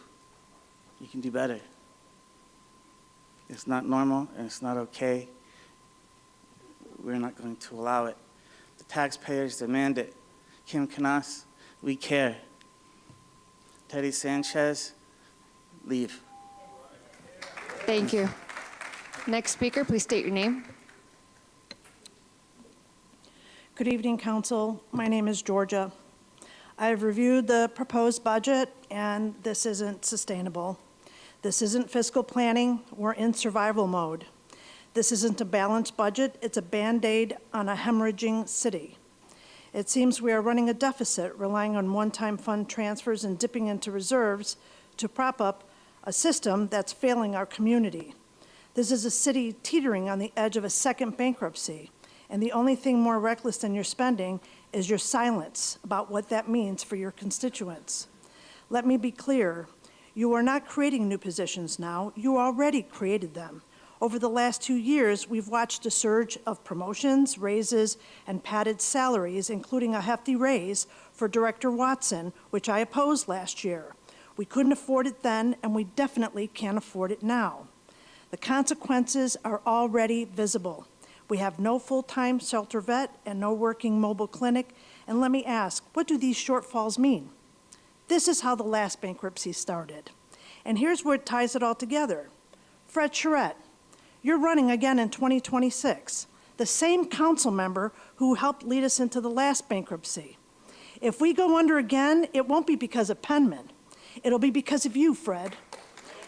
You're the common denominator, and now you're steering this ship right back into the iceberg. This isn't a budget. It's a slow-motion collapse, and if you adopt this budget as is without accountability, without restraint, and without a long-term plan, then you're officially giving up the right to call this leadership. Thank you. Next speaker, please state your name. Mayor Tran, we want to talk about the block grant. Can we talk about that? That's part of the budget. Can we? Yes. Okay. That was part of the budget, yes. Okay. Good evening, John Schellenberger, 7th Ward, City of San Bernardino.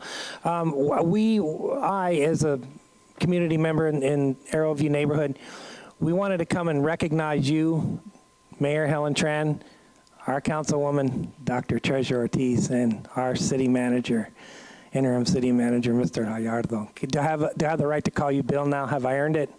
Okay. You're just a fantastic example of a city manager, and Brea was lucky to have you for 30 years. Wish we could have had you, but we would have probably lost you to a city like Brea anyway with what we went through. But that said, you know, when we talked to you at the block grant, you said, don't worry, we're going to get, Helen looked at me in the face and she looked me in the eye and she said, we're going to get this done. And Dr. Ortiz was there and she said the same thing. Promises made, promises kept. I want to talk about who these three are. Helen Tran was formerly the Human Resources and Risk Management Director for the city of West Covina.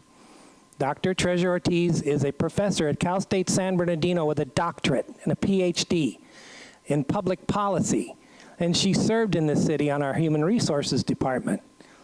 And of course, Bill, who was a city manager for 30 years, they understand what it is to run a city. They know what it's about. They've served in that capacity.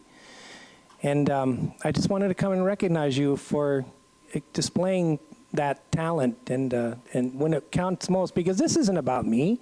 This is about the community.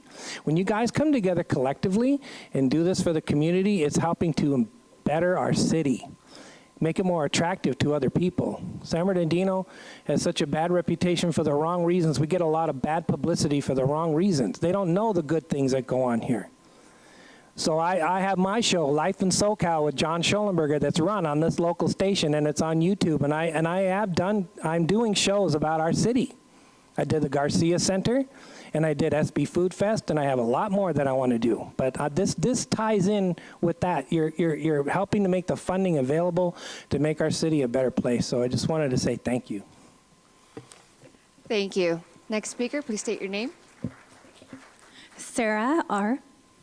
Good evening, council members. Firstly, thank you very much for approving the continuation of this public hearing. It means a lot to me that you would allow me to speak and have these comments. I want to keep it mostly positive, and I hope that we can work on capital improvement projects. I know there was mention about the truck routes, just getting back to basics, cleanup of the homeless encampments. Over in where I reside, I know it's a catch-22, but hopefully cleanup of the Oxbow. I hear you. You're damned if you do and damned if you don't. I know it's a huge debacle there, but we need to make sure that all these issues are tackled. And I also last year I remember coming to the budget hearings, and one of the things that came up were I think there was an increase in exposure to an increase for the significant exposure to litigation. And that's the biggest problem I see nowadays with just different lawsuits coming through. I won't speak on what my opinions on it, but we definitely need to get a handle on it. And I haven't looked at the numbers, but if you guys are approving a bigger budget for that, I agree. It's time to look at revisiting the BBK contracts, or perhaps pulling an RFP. I agree. I commend Mayor Tran's attempt to try to get that seen. And frankly, I was very disappointed that the majority of you guys disregarded it. But I want to stay positive. Let's go ahead and clean up the city. Let's clean up the gateway to, I think that area where you come in with the BNSF railway, it's hideous. I think we need to work on just beautifying the city, working with our external state partners, whatever we need to do, and go back to the capital improvement projects. Thank you. I also wanted to commend Bill or William Gallardo for his service with to our city. I mean, taking on this role, even though it was interim, I frankly greatly appreciated. I don't know much about the incoming city manager, but I want to stay positive. Thank you. And thank you again for your time. Thank you. Next speaker, please state your name.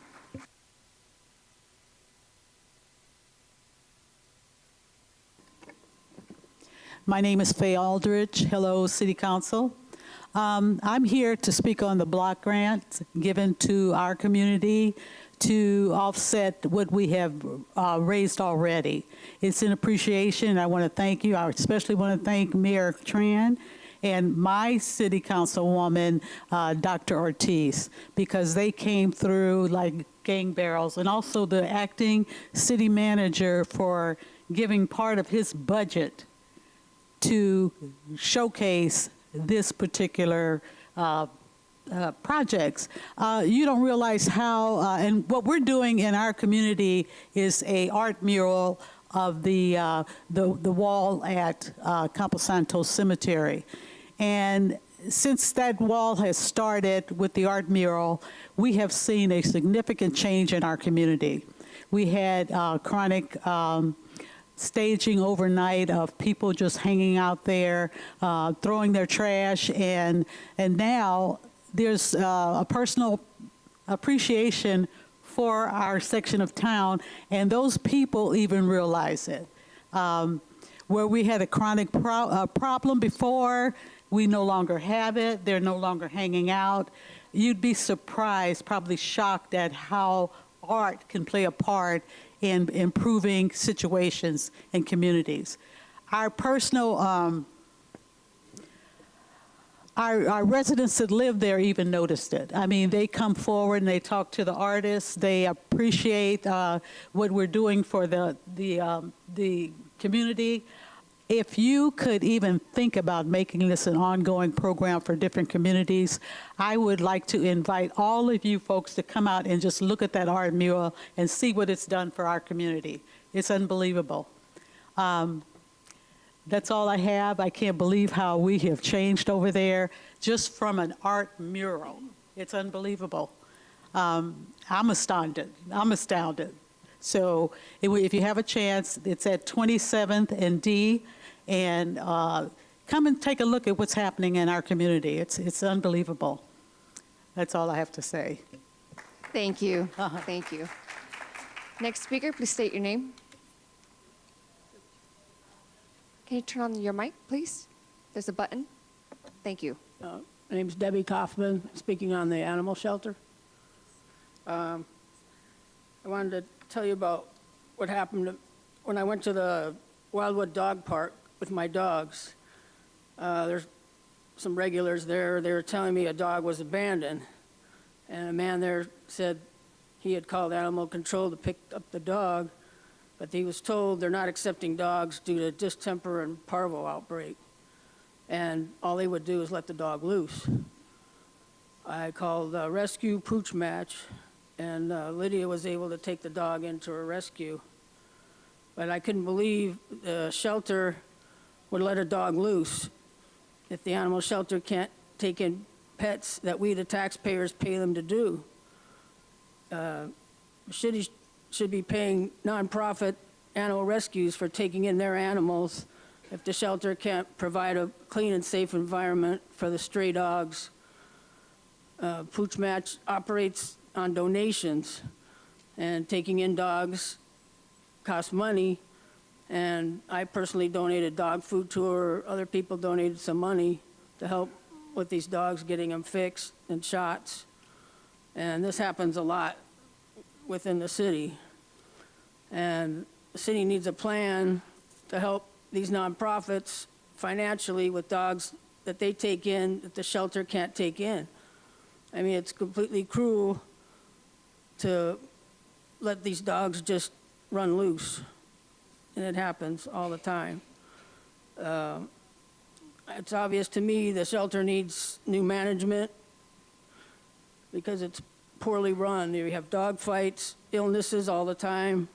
Dogs don't get enough to eat, they lose weight, lack of medical care, neglecting dogs until they're found dead in their cell. There needs to be a vet on staff. I mean, there's been excuses for years, you can't hire a vet. And I looked at what they're paying, starting pay for a vet is lower than the director's pay. It should be at least $200,000 to get somebody to come in to be a vet. You can't expect somebody to go to school for 8 years and get low pay.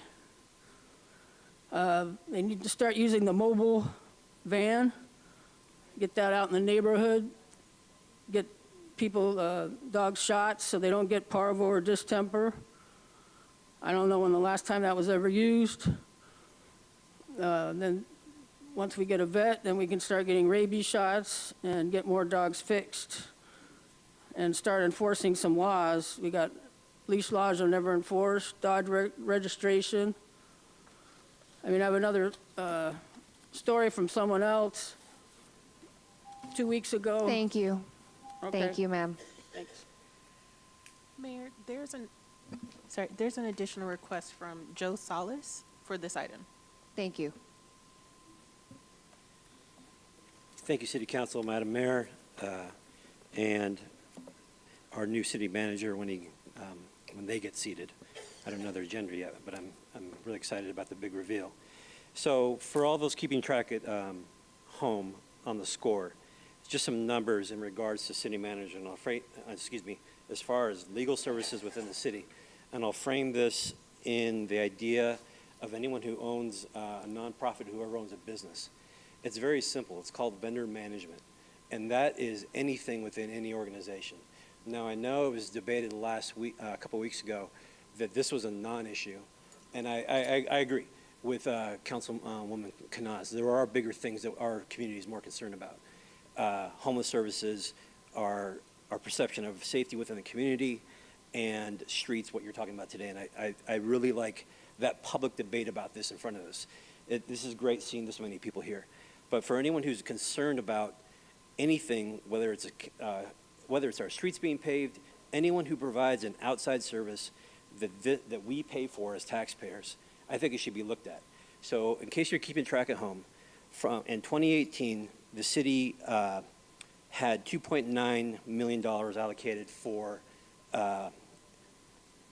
outside services and inside legal services provided by BBK in addition to outside legal services. There's about maybe 10 other law firms that we use just besides BBK, so just don't be focused on BBK. There are other law firms that have other specialties that the city contracts out for. In this upcoming budget for 25-26, there's an allocation of $5.2 million.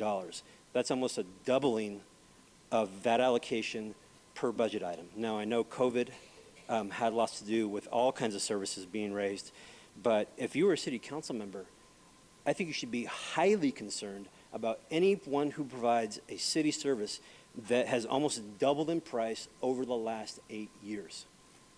That's what you guys should be concerned about, not about how much it is, what percentage of the budget it is, but if you put 5.2 into 347 million, 0.8, it comes to less than 1% of your budget. So I agree, it is a minuscule part of your budget. But if you know anything about legal services, they go into they touch there's nothing in the city that our legal services don't touch. And for you folks, it's like I always say, there's the golden cows with the early Israelites, our Jewish brothers and sisters in the Old Testament. When they worshiped the golden cow, what happened to them? What happened to them?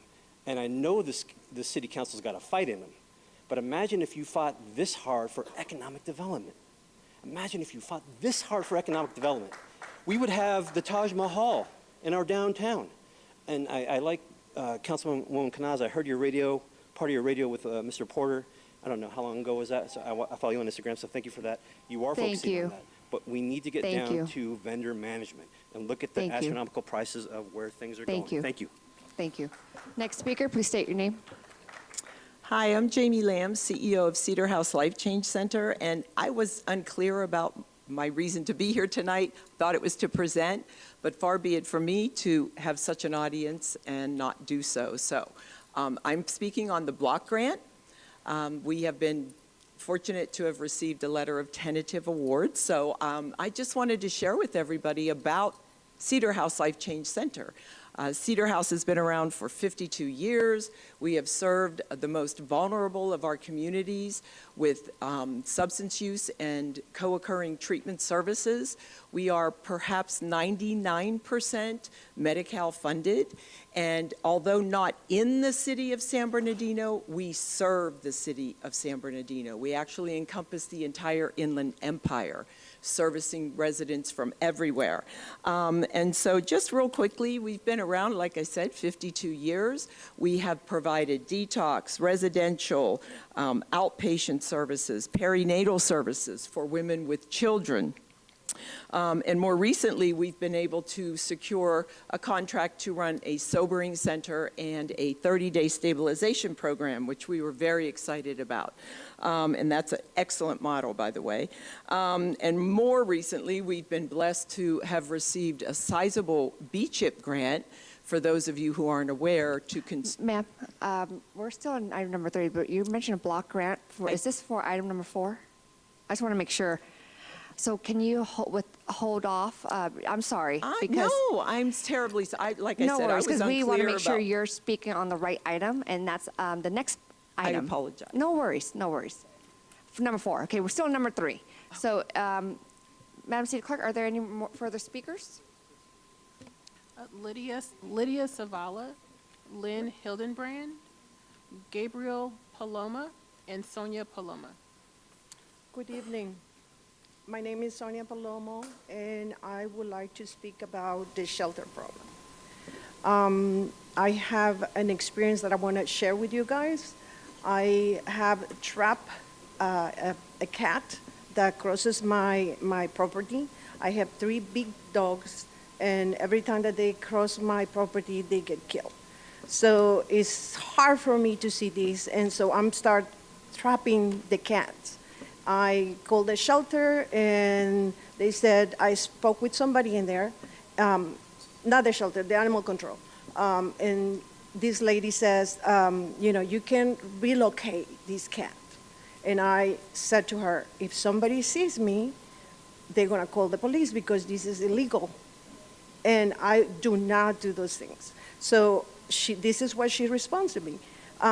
You relocate this cat, take it somewhere, away from your home, and if the police sees you or somebody sees you and call the police on you, have the police call the shelter or the animal control, we take care of it. I know that wasn't going to happen. So I released the cat again in my property because what else could I do?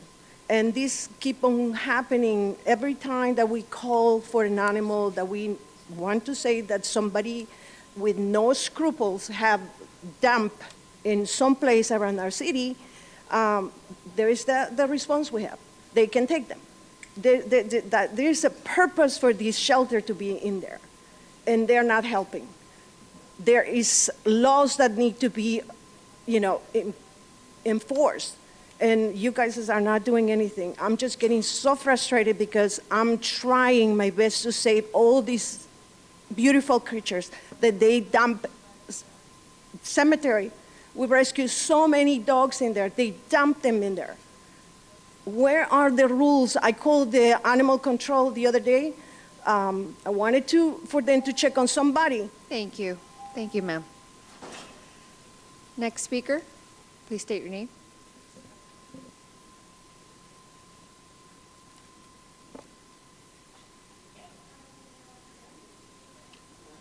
Can you turn on your mic, please? Can someone turn off the mic on this side? Thank you. Thank you.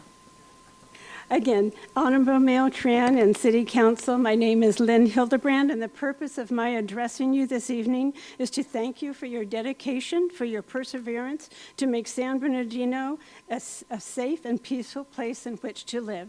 I know your challenges are many, and I thank you. My second purpose is to identify the problem of San Bernardino City Animal Control refusing to take in animals and having a closed-door policy rather than an open admissions policy, and let's work together to create a solution that this problem causes. San Bernardino City citizens pay taxes to keep the animal shelter open, so why are you allowing a policy which disrespects the citizens of San Bernardino? Why are you allowing a policy which causes immense pain and suffering to animals from a slow, excruciating death from starvation, dehydration, and disease? Why do you allow a policy that places your constituents in danger? If we are truly honest with ourselves, it is only a matter of time that we hear of someone who is attacked and mauled by a dog, or that someone is injured in a car accident while trying to avoid hitting a stray dog or cat. Case in point, I was driving down East Street, when a white dog came running into the street. He was hit by a car. He was run over by another car, and I can still see his body thump after being hit a second time. I stopped and wrapped his lifeless body in a blanket, and I put him on the front seat of my car. For example, driving down Rialto near Waterman, a gray cat ran into the street and was hit by a car. The cat stood up and tried to walk and circled around and around before falling down. I again wrapped the cat in a blanket and put it on my front seat. No animal should have to die an excruciating death, and no person should have to relive the horrific images of these animals suffering. I urge all of you here, take action. You have the power. Contact your city council person. Ask them to work with animal control and to have an open door policy that will respect all the people and animals of San Bernardino. Thank you very much. Thank you. Next speaker, please state your name. Lydia Savala. I'm going to start on a fabulous note that I'm pleased to announce that April Rodriguez, a resident of the 7th Ward, was accepted into the Royal Veterinary College of London, England. It is the #1 veterinary school in the world.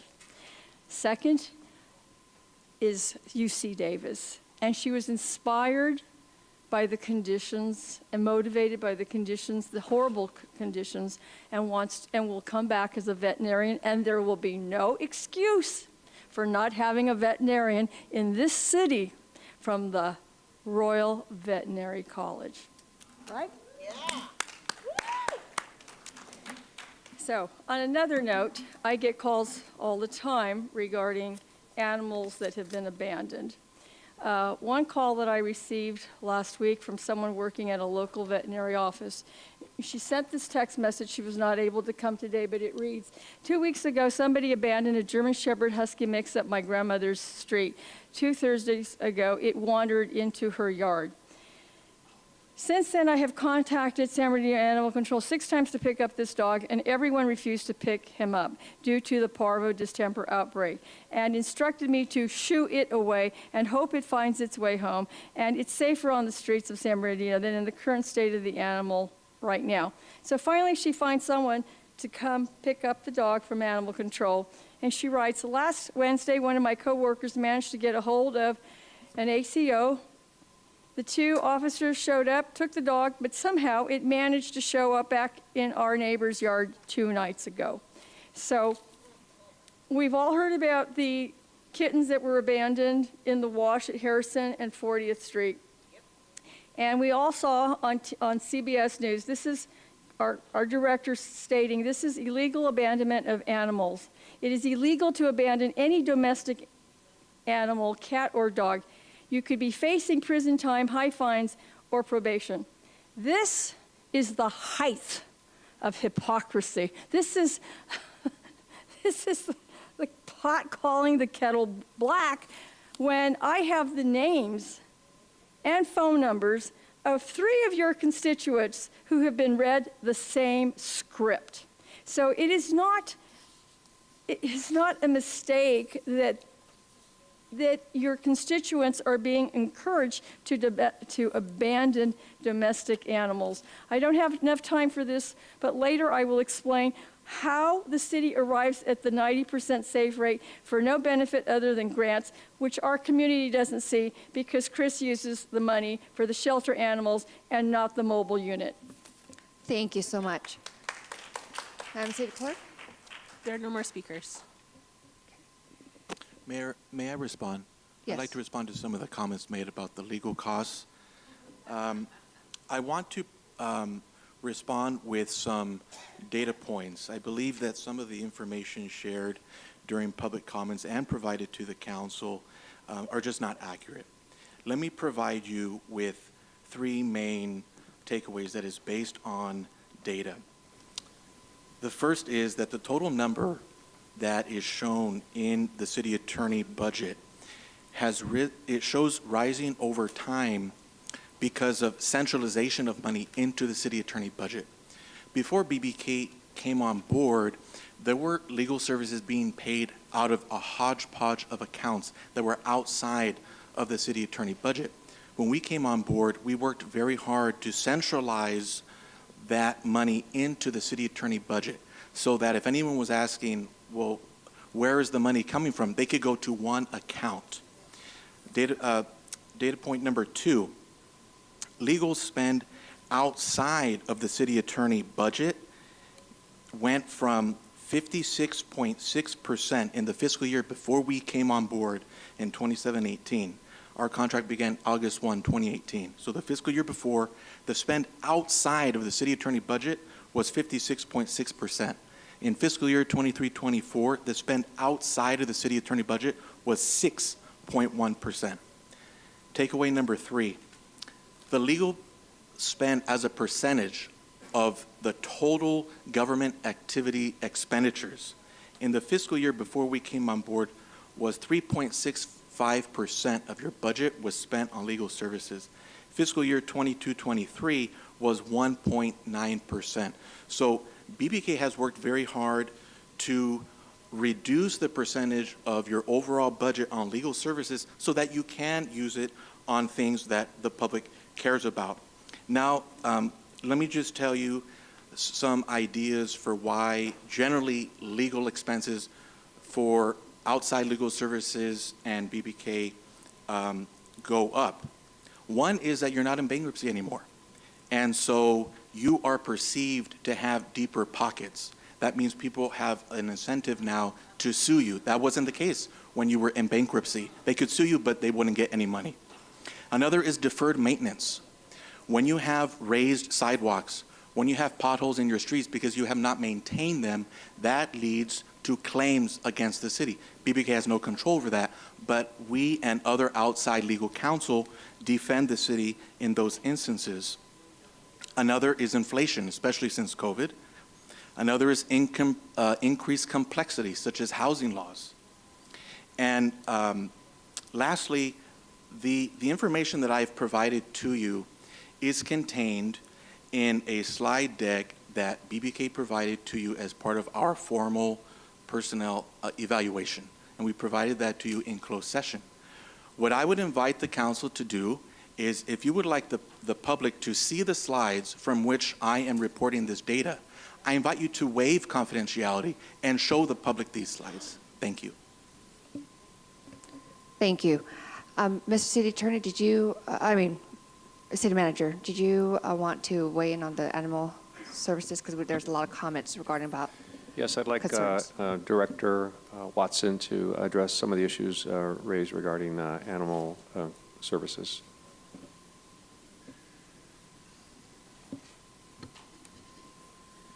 Good evening, Madam Mayor and members of council.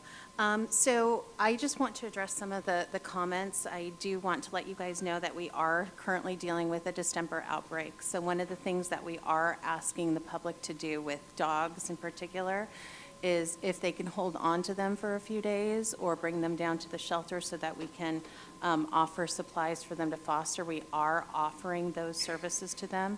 If not, we are taking in dogs. But distemper just is one of those diseases that we get every single year because of the low vaccination rates in our community, and I am hoping that we're going to be able to get ahead of that. It is an airborne virus that is really hard to treat and get under control once it's in your shelter. Apple Valley had an outbreak 2 months ago, and they closed their shelter to all intakes. We're trying to kind of manage that a little bit. We're taking in dogs. I can say we took in like 23 dogs yesterday.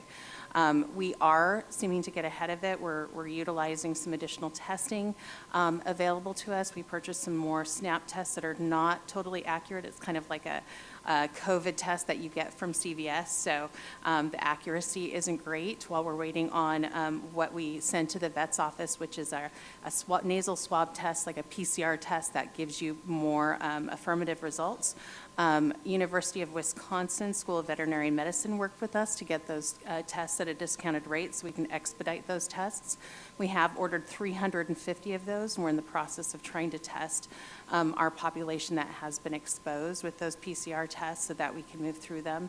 Yesterday, we were able to open up one of our buildings and move a lot of our strays. We're trying to house dogs individually right now, which is the reason why we're asking for people to foster them, because the fewer dogs that we have in the shelter, the better it is for us to try and get ahead of distemper. Dogs can be not showing symptoms of distemper, but still shedding the virus, and the virus can take months to show up. So that's what makes it particularly hard. Some dogs show symptoms, some don't, and you don't always know who has it. Thank you. All right. I Question. will now, before we go to council member comments, I need to close the hearing first. So if there's no further staff comments, no? Thank you.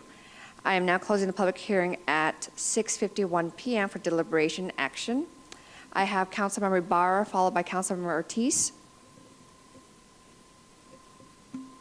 Okay. I want to commend our interim city manager, Bill Gallardo. You know, he made a goal that he said across the board, everybody would make cuts to their departments in order to keep our city financially stable. However, there are some departments that are lacking on not cutting down on their expenses. And if the public has access, if not, I want to point to slide number 22 that staff showed. If you can go back to that slide, please. And this is for transparency for the public. No. It's the one that says the proposed fiscal year 2025-26 expenditures. Okay. If everybody looks at the first line, our mayor's office, they had an increase of 10% in their budget. Currently, they are over budget.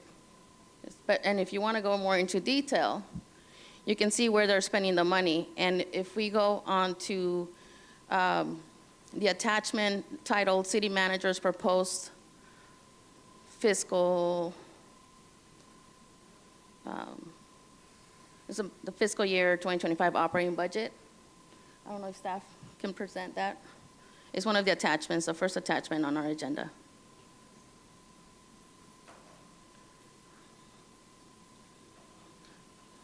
Okay? Nope. Can we show it to the public or no? I want the public to see this. So the city manager did lower his budget by 27%. However, our mayor's office went up 10%. How did that happen? Maybe our mayor wants to be transparent and tell the public how that happened. Sure, council member, I could respond No, to you that. want transparency, Mayor. I think the public deserves I to hear know where you. that Council difference member, came from. if you'd like me to respond, I can Once respond. again, Okay. city staff, do we have that first Staff can attachment that we respond can that include? too as well, council member. Okay, so if anybody goes online on the budget, the first attachment on our budget is called Proposed Budget Book. There's a hyperlink. If the public clicks on it, it's going to show everything that we have been presented, over 200 pages worth of a budget to look at, line by line, item by item. And if we don't have it up, I'll just tell the public, when you open out that item, go into the mayor's office of the mayor area and look how she's spending money within her own office. You'll be shocked to find out what the actual is. There's a lot of money being spent in that department that was not budgeted, that we are forking up, and unfortunately, other departments had to make cuts to their departments, but somehow our mayor had a 10% increase to hers. And council had a 3%. I know our staff has requested an increase, well, has had an increase because we feed all the staff that we have here and our council members are being fed at the council meetings. That's coming from the city council meetings and conferences line. It's over $10,000 to feed everybody on staff. I don't know how we're going to address this, but staff is also getting fed off the city council budget. That's where our increase is mostly. So I want to draw that attention to the public. We want to be transparent. We want to be able to help. I'm okay with us continuing, finalizing some more work around this budget to make it more feasible and make it more equitable. It is not fair that some departments have made major cuts to their departments except for ours. And that's all I wanted to present to the public. Thank you. Thank you. Councilmember Ortiz, followed by Councilmember Sanchez. Let's present some more numbers to the public, shall we? City Attorney, Director, I just want to make sure all the numbers that you've provided us are absolutely accurate, correct, to the budget? And if I may explain why our numbers are different. When I was asked to provide, these numbers are our legal expenses. When I say that, costs incurred by the city.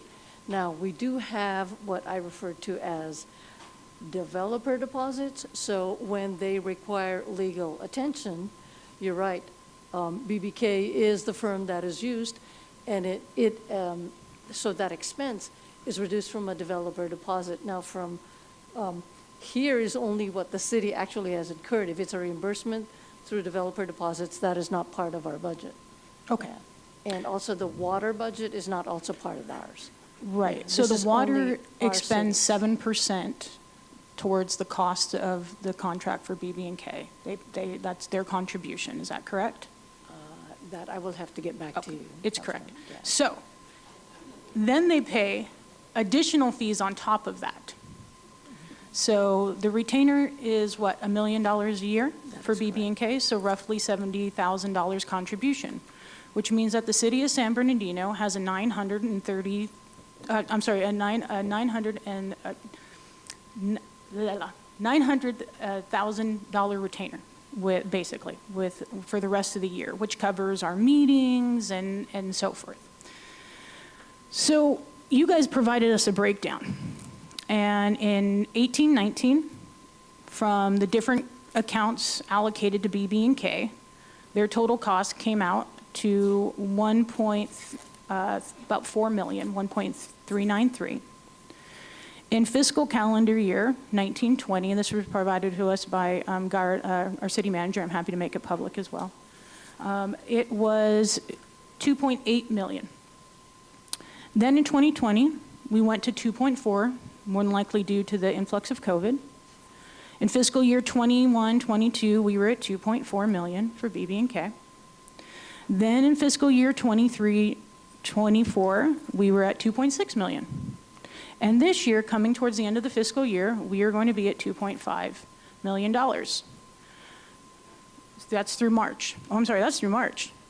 So what that says is that above $1 million a year, we are being charged for additional services of $1.5 million alone by BB&K. But it sounds good when you just say it's 1%, right? So what are we accounting for the fact that it costs the taxpayers of the city of San Bernardino $211,000 a month in one fiscal year for one firm? And then we have outside contracts, which show us depending on the chart, between $4 and $2 million in the fiscal year. So we'll just call it 3. So we'll say an additional, on top of having a city attorney, we have multiple outside firms at the cost of around $3 million, which comes to an additional $250,000 a month if you just take it in one fiscal year. So the city of San Bernardino is expending almost $500,000 a month for just legal services. That doesn't account for any settlements. So, city attorney, what do you guys do for the extra $1.5 million? What is that breakdown above and beyond the 24 meetings a year, sitting on the planning commission, reviewing contracts, and I know Baltimore told us 4 times you don't litigate. So what are those additional incurred charges? I'll tell you that services that we provide that are outside of our general retainer that would be considered specialized legal services, it could include labor and employment, it could include specialized Prop 218 work, it could include economic development work, it could include bankruptcy work, and a number of other things that are not garden and variety legal services but require an expertise and a specialty. And what are those billed at? So what is the retainer amount versus what is the overage amount per hour? That's a great question. The answer is it depends on the attorney providing the service. Every attorney has a different billing rate, and you pay by the hour at their rate for what they're providing. Now, do we get a lesser rate because our city, our contracted city Yes. attorney? So we get charged Yes, you less do. for meetings for you being here? Yes, you pay less than, let's say, another city where we may not be city attorney or a private organization. You get the benefit of a discount for our specialized legal services because we are your city attorney. Now, can you provide the breakdown invoices to council for each of the incurred hours that we have throughout the fiscal year 24-25? Yes, we could. I couldn't provide those numbers to you this moment, but we can work with your finance staff and we can get you those numbers, yes. Okay, because $250,000 a month is the cost of one firm. And I know when people say 1% sounds like nothing, but when it's not your money, 1% of hundreds of millions of dollars is a lot of money. And for one firm to go unchecked, unquestioned, and to challenge the council when we do question, I think is irresponsible. Because just 2 meetings ago, we had a complete dialogue on how to indefinitely table indefinitely table us ever being able to question why you make $250,000 a month on the city of taxpayer funds, and you were helping that dialogue. So I think what's important is, for the sake of transparency, that we always be able to have this conversation. Whether it ever goes out for RFP, is not the problem. It's that the city of San Bernardino should understand the financial breakdowns of what we're paying to a third-party independent vendor, because no one else has this privilege in this city. And you have an awesome responsibility of sitting in front of us, being able to guide something that you have a direct legal, financial conflict in what we do and don't do with.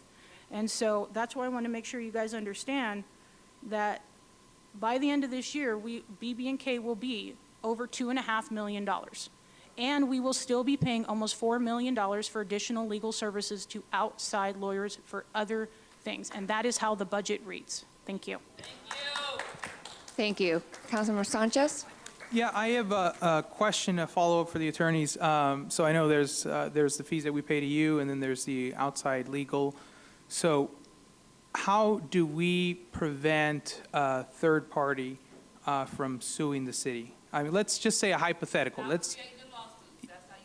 Ma'am, please do not disrupt, please. Yeah, so let's say there's, let's say an elected official who decides to sue the city for $2 million. Let's just go ahead and say that. Yeah, and that individual goes into litigation with the city. Could that cost the city in legal fees $100,000 to fight? I would say several thousand. I won't say it would cost 100, but So in litigation in the past, have we spent $100,000 on legal fees to defend the city? yes. How about 200,000? We've been around since 2018. I could see that as a possibility. Okay, so I know that we have in the past litigated cases in defense of the city that cost us anywhere between $100,000 and $300,000. So these things happen. We get sued, and in order to be able to aggressively fight for the interests of the city, we have to litigate this in a courtroom. That costs the city money, right? Yes, and I will tell you that you have had large-scale, very public lawsuits, such as your Carousel Mall about that, such as the ADA lawsuit related to homelessness issues, related to your housing element not being certified and the state and nonprofits suing you. So there have been large-scale, very complex and time-intensive lawsuits. So when there's a trip and fall, and the city decides, the council decides that we're going to litigate this case, is that the attorneys, is that legal's fault for that trip and fall? No, it's not. Okay, but if in fact the council decides that we want to fight in defense of the city, then we incur these legal costs, whether they're through your firm, whether they're through BBK or outside legal, right? We, BBK, and outside legal counsel serve at the pleasure of the council. So when we or outside legal counsel are told, settle this case at this amount, we do so. When we're told, fight this in court, we do so. And each of those has costs, but typically fighting in court will cost more. Now, if you can, I need you to make this crystal clear. What were legal costs, the city's legal costs, the year before BBK assumed the role of city attorney?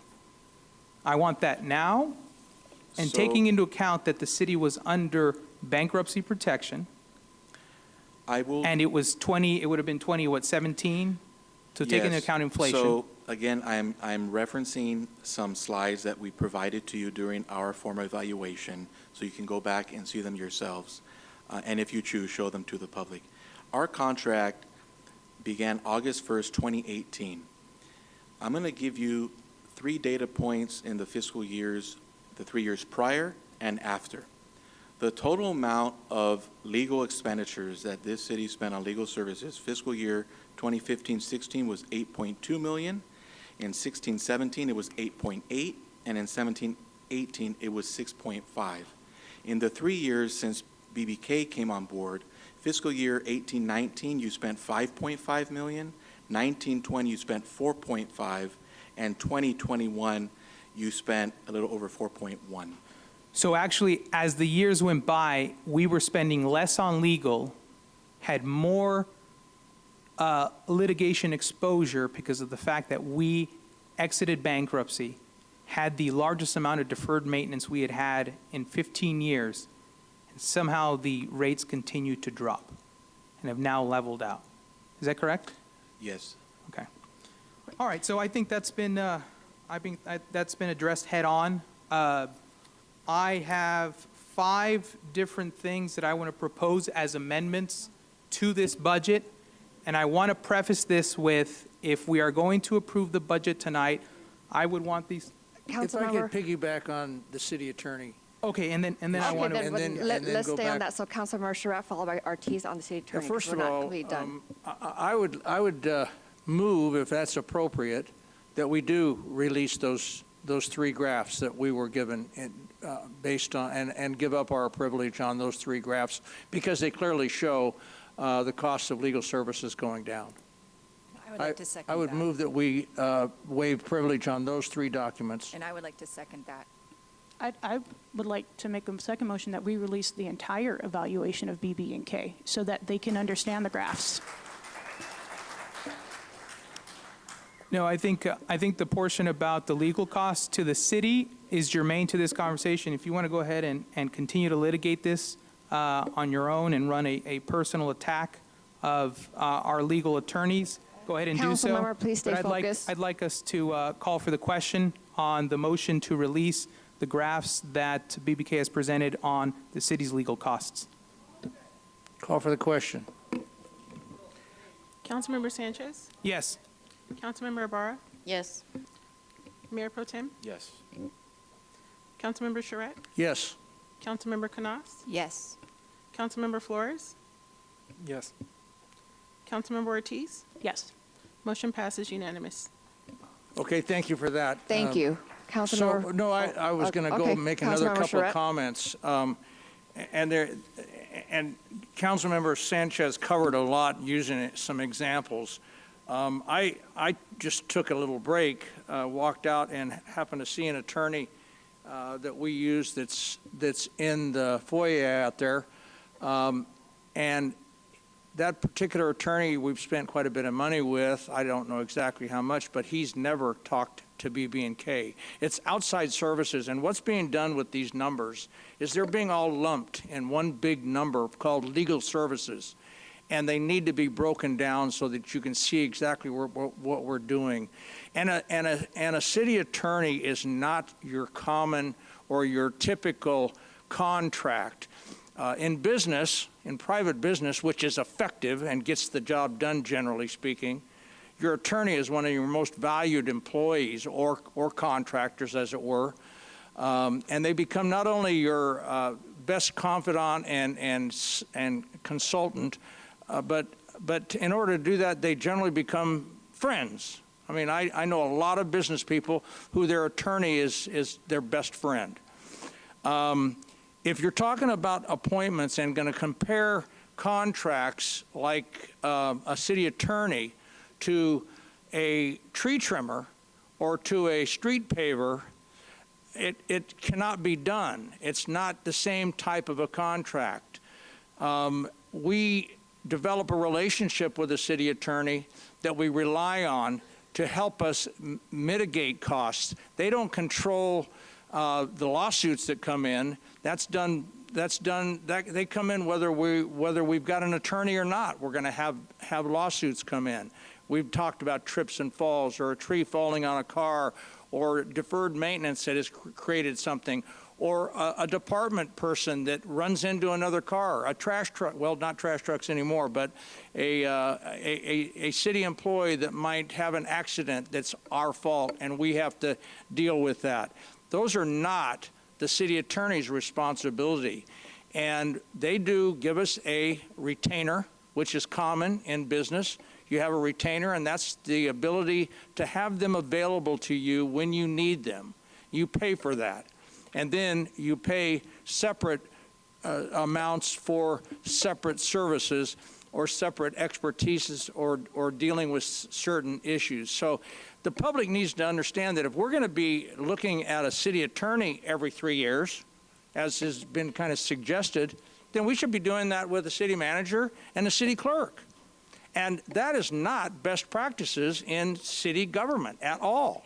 And so we want to develop those 3 appointed positions to where they're an integral part of this body and working with us. And I would venture to say that the reason we've had the problems with the city management turnover over the years, and I can speak to this because I've been here, it's not been the city managers aren't competent, it's been the council has not been working together and been competent.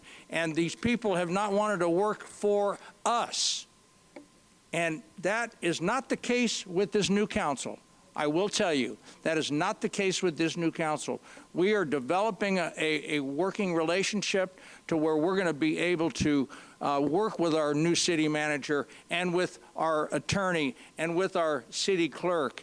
And they've been referred to as the three-legged stool, and they're critical to the management of this organization. So that's the statement that I wanted to make. Mr. Sanchez covered a lot of what I was thinking about, and I appreciate my colleagues releasing that information to the public, because it's clear that it shows legal services from BB&K going down, not up. Thank you. Councilmember Ortiz, followed by Mayor Pro Tem. Yes, so I really appreciated the example by Councilman Sanchez, because that's interesting. So let's continue on with some of these hypotheticals. City attorney. Council member. No. Please do not council member. So hypothetically, you have two elected officials and the council's vote to cut their salaries before they leave office, and they sue the city. If the council had not violated their rights, we would not have to incur those fees, correct? If we would have just followed, there would not have been legal fees if the council hadn't voted. If a previous mayor hadn't sexually harassed 3 young women and were just told no, we wouldn't have to pay $1.6 million because we could have put policies in place. If we would have made sure that we were going out for tow truck contracts on time and not holding back for 20 years, we wouldn't have paid Pepe's Towing $1.2 million. If people didn't lie and cover up crimes, they wouldn't get claims and lawsuits. If we hadn't run the city into bankruptcy over the course of 50 years, you wouldn't trip and fall over sidewalks that were never taken care of and have $100 million in deferred maintenance. So if we, city attorney, do the right thing and don't cause the lawsuits, does that lower the cost for us? Because no one tells the council no. And that's the problem. And I get it. You benefit from all, and Sonia Carvalho told me the #1 reason why we have litigation in this city is because of the elected officials, and I agree. But here's the thing. Stepping up and doing the job, telling the council, hey, don't violate the law. You know what? We're the leading authority in the SLA. How about we not violate the SLA on applications? Then we won't get sued in the downtown. If we just did it right, sir, do you believe that we as a council could lower our incurred risk if we started doing the right thing and follow policies as you as our legal advisor? If we just step back, could we lower our costs? Do you think? I have 2 responses to that. The first is to directly respond, which is, yes, I think it would. Thank you. The second is, there are instances where legal advice is never sought, and some of the instances that you talked about, legal advice was not sought before action was taken. And the other thing is, legal advice can be ignored. We can say, no, don't do that, but it could still happen anyway. That is one of the most honest things you have ever said, and I appreciate that, because I really do. I really appreciate that. Understand, legal advice will be ignored, legal advice will not be sought, and the people in control will do what they want, and you will pay upwards of $5.1 million. So don't ask why people sue the city. Ask why the city, they keep allowing itself to be sued, and why you keep paying. Because think about it, $500,000 every month in paving, every month in infrastructure improvements, every month in park improvements, after-school improvements, rebuilding City Hall, rebuilding your downtown. We are our own liabilities. Thank you. Thank you. Mayor Pro Tem? Councilmember Sanchez, want to go back, then Mayor Pro Tem. Well, let's see if we get the same amount of zeal with my proposals. No? All right. So I want to preface this with if this is going to be the final budget, I do want these voted on line item by line item. And then once it's all compiled, all the amendments, we can vote on it at once.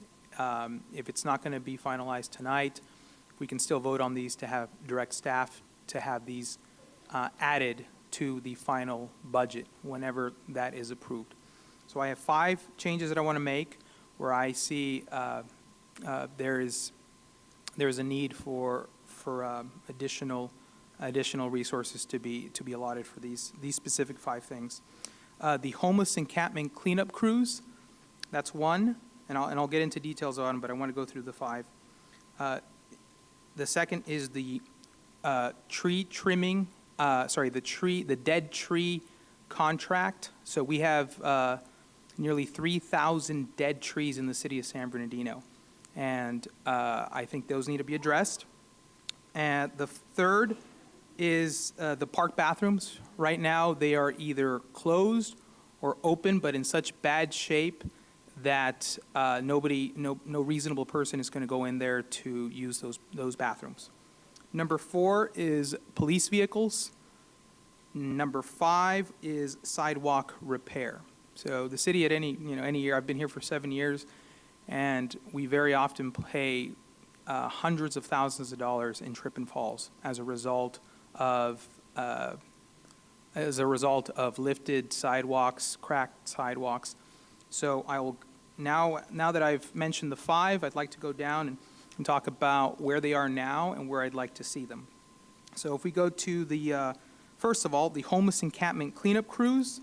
Back in September, I believe it was September of 2023, the city manager at the time, Charles McNeely, had a long list of strategic initiatives. One of those included equipping a special team in Public Works to handle the homeless encampment cleanups. We allotted 120, you know what, let me just go to the page. So if you have a budget book, it's page 235.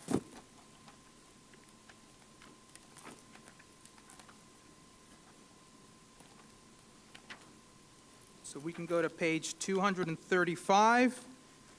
Look halfway down, account number 0156, homeless encampments. What's allotted is $124,800 for last fiscal year. So I know people might ask, why aren't actuals in here? Because these payments for this team are made out of the salaries budget, or rather account, and then reconciled at the end of the year. So these were zeroed out. What this means is that this will significantly hamper the city's ability to do homeless encampment cleanups. And I'll bet you, just about anyone here realizes that homeless encampment is one of the biggest obstacles to an improved quality of life here. So I would like for us to use, we have a fund balance. I would like us to use, and I think that's what I'm proposing as a, so a fund balance to cover the $124,800. So I'll make a motion to allocate $124,800 to the homeless encampment cleanup. It's under homeless encampment. It's page 235, account number 0156. So I'd like to make a motion to approve that. If I can get a second, if we can vote to make that amendment. Can I ask a Councilmember Ortiz? Yeah, not that I'm against. Can Cassandra, or can you guys, right now, how is the funding being allocated? Like, is it out of funding if we don't move this? Because I mean, whatever amendments, I figure we could approve all of them at the end, but how is it now currently, or is it not, are we going to not have money, is my question. Unfortunately, the Parks Director is not here, but I did send him a message. He said that right now, currently, and if the money is not allocated, it would just come right out of the streets budget. But right now, they are using that money for homeless encampment cleanups. As Councilmember Sanchez said, some of that money is used for the hazard pay, if you will, for their employees. And so this would be an opportunity to put that money right back in to sustain our homeless encampment and cleanup program. So this is just general fund? We're doing a great job out there in our community. We may not use all of it, but this would help. Is it enough? I mean, while we're I doing believe this, 124 would be enough? Yes. Okay, perfect. It's 124,800. Councilmember Canas? No, I appreciate this, Councilman Sanchez, because one of the points that I made up when we're talking about budget cuts and being strategic about these cuts, this is what I was talking about, and I will echo it again. Homelessness is the #1 issue in the city of San Bernardino, so I would like to second that motion. Thank you. There's a motion second. Councilmember Sanchez? Yes. Councilmember Ibarra? Yes. Mayor Pro Tem? Yes. Councilmember Charette? Yes. Councilmember Canas? Yes. Councilmember Flores? Yes. Councilmember Ortiz? Yes. Motion passes unanimously. So the second thing, so this is number 2 of 5, is the professional services for tree, it's under tree trimming. This, I feel very comfortable using the one-time funds of fund balance because we have nearly 3,000 dead trees in the city of San Bernardino. So what happened is that for the last 10, 15 years, the city did not have the money to hire professional contractors that would cut the trees down and then grind down the tree trunks, the stumps. So we had city crews just going and cutting them at knee height. And so we have our arborist, we have a small division, our arborist division. They accounted for all these dead trees, and it's nearly 3,000 dead trees. We can go ahead and spend $500,000 on street repaving, and it will repave 2 city blocks if we're lucky. This $500,000 can address 3,000 dead trees throughout the city of San Bernardino, and it's a one-time cost. Once these are addressed, we don't have to worry about funding this next year. So I would strongly encourage us, if we want to beautify our city, let's hire an efficient professional contractor to come out and, stump grind these trees. So I would amend we're going to have to go to page 242 for my colleagues.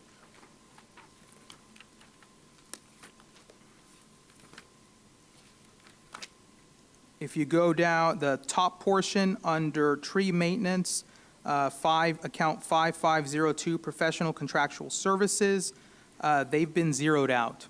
And I know that we can look to the other accounts for tree maintenance, and they say, well, it looks like there's a total of $1.3 million. The issue with that is that a lot of that is tied up with the cyclical tree maintenance, meaning that this amount pays to get every tree in the city trimmed at least once every 7 years. But it does not address the 3,000 dead trees in our city. So I would like to add to the account 5502, professional contractual services, an amount of $500,000 for removal of 3,000 dead trees. Thank you for the request. Could I have Mr. I'll City second. Manager? Thank you for the second. Staff to weigh in on where that expenses, because I think it's important for us to understand if there's already those expenses that exist somewhere in the budget, or where would that needs to be added to, or which appropriate line item? Yes, Mayor, I was just checking with our Public Works Director. $500,000 would be sufficient to remove the estimated 2,500 to 3,000 stumps, the tree stumps that are in our community. That's correct. And which line item would that be most appropriate? Just want to make sure. Councilmember, okay, Yes. thank you. And There's- again, Mayor and Council, these will be one-time allocations from your general fund reserves, one-time allocations, correct? One time, which means one fiscal year.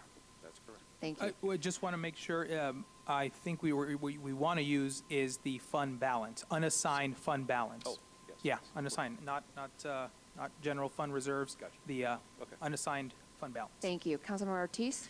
Yeah, so I'm all for tree trimming, but what I'm worried about now is we're going to start reallocating funds, which we have one-time costs to do. But Gina brought up a good point. I mean, let's not pretend like we didn't have to make cuts, and we are doing infrastructure improvements, but we know that the economy is shifting right now.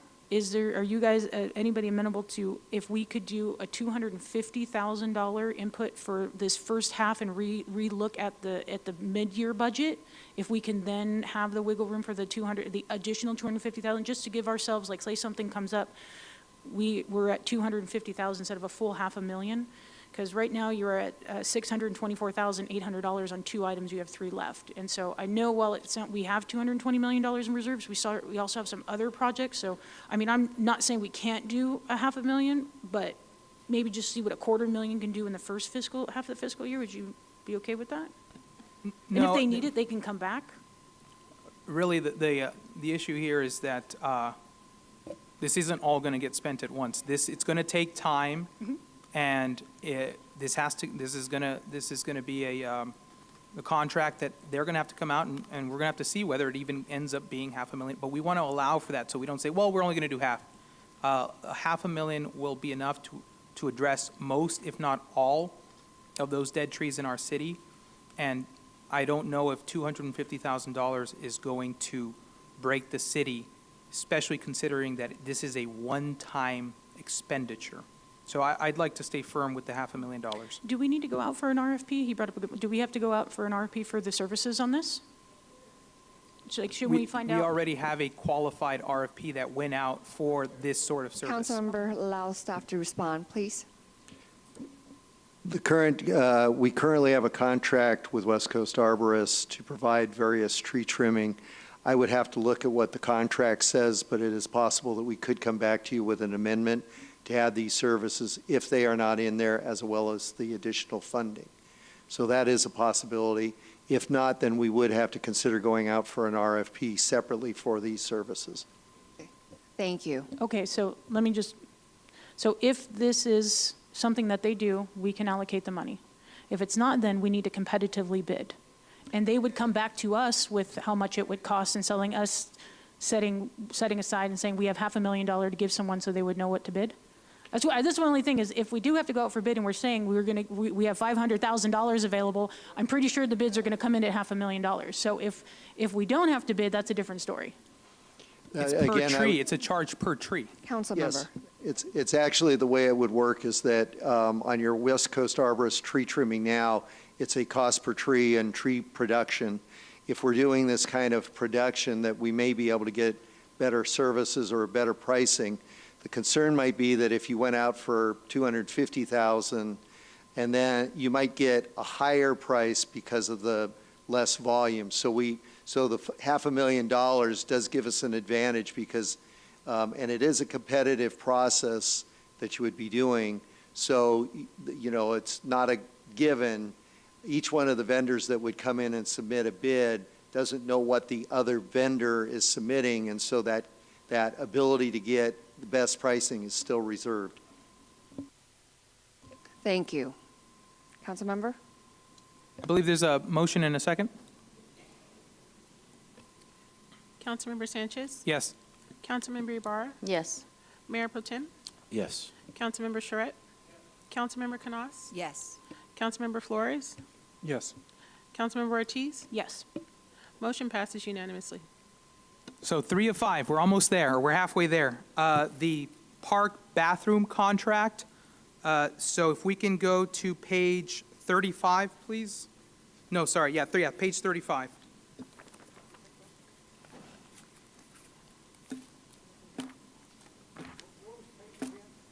Page 35. So you can see the great Terry Ledoux, who was our city manager years ago, taught us this little trick, and it's not a trick really, it's something that she brought up to save our parks and our libraries when we were in really tough financial times. And this fund, it's a development impact fee.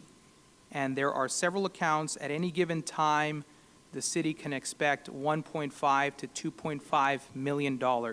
And it's something we can tap into for these particular type of facilities. So there's one for libraries, there's one for public use facilities, aquatics, parkland, Quimbiac Ag Parkland. So I would like us to set aside $500,000 from the development impact for a contract, to bid out a contract for restroom cleanup. So we have invested tens of millions of dollars at our parks, and we're bringing facilities, state-of-the-art facilities, including bathrooms. The unfortunate thing is that all our bathrooms right now are closed at our parks. And what it's done is it deters people from enjoying our parks, first of all. And then when people do come out to our parks, they have nowhere to relieve themselves. It makes for an awful call that I receive from residents throughout the city saying, it's a beautiful park, but I can only spend half an hour because the kids got to use the bathroom, and then we got to leave. And I want us to be able to open up these bathrooms again. And so a $500,000 contract that, of course, we would put out an RFP, a bid out, using development impact fees. Using development impact fees is my proposal. I would have liked for staff to come back with some funding options, but because it looks like we might approve this budget tonight, I want to make sure that we give some direction to staff to make sure that this program is implemented. Councilmember, if I may. Yes, Mayor, if I can just interject, I understand the interest. Impact fees generally are not to be used for maintenance. They're only to be used for capital improvement. But if the council is of interest to move this item forward, we can look with our team to find funding. I know this is a critical issue for our community, the use of our park facilities and restrooms. So I did some homework, and I know that under the Quimbiac Parkland Act, those are for capital improvements. Now, under parkland and operations, aquatics facilities, public use facilities, those can be used for operations. And so I would like us to move forward with this. And if I can see some consternation from staff.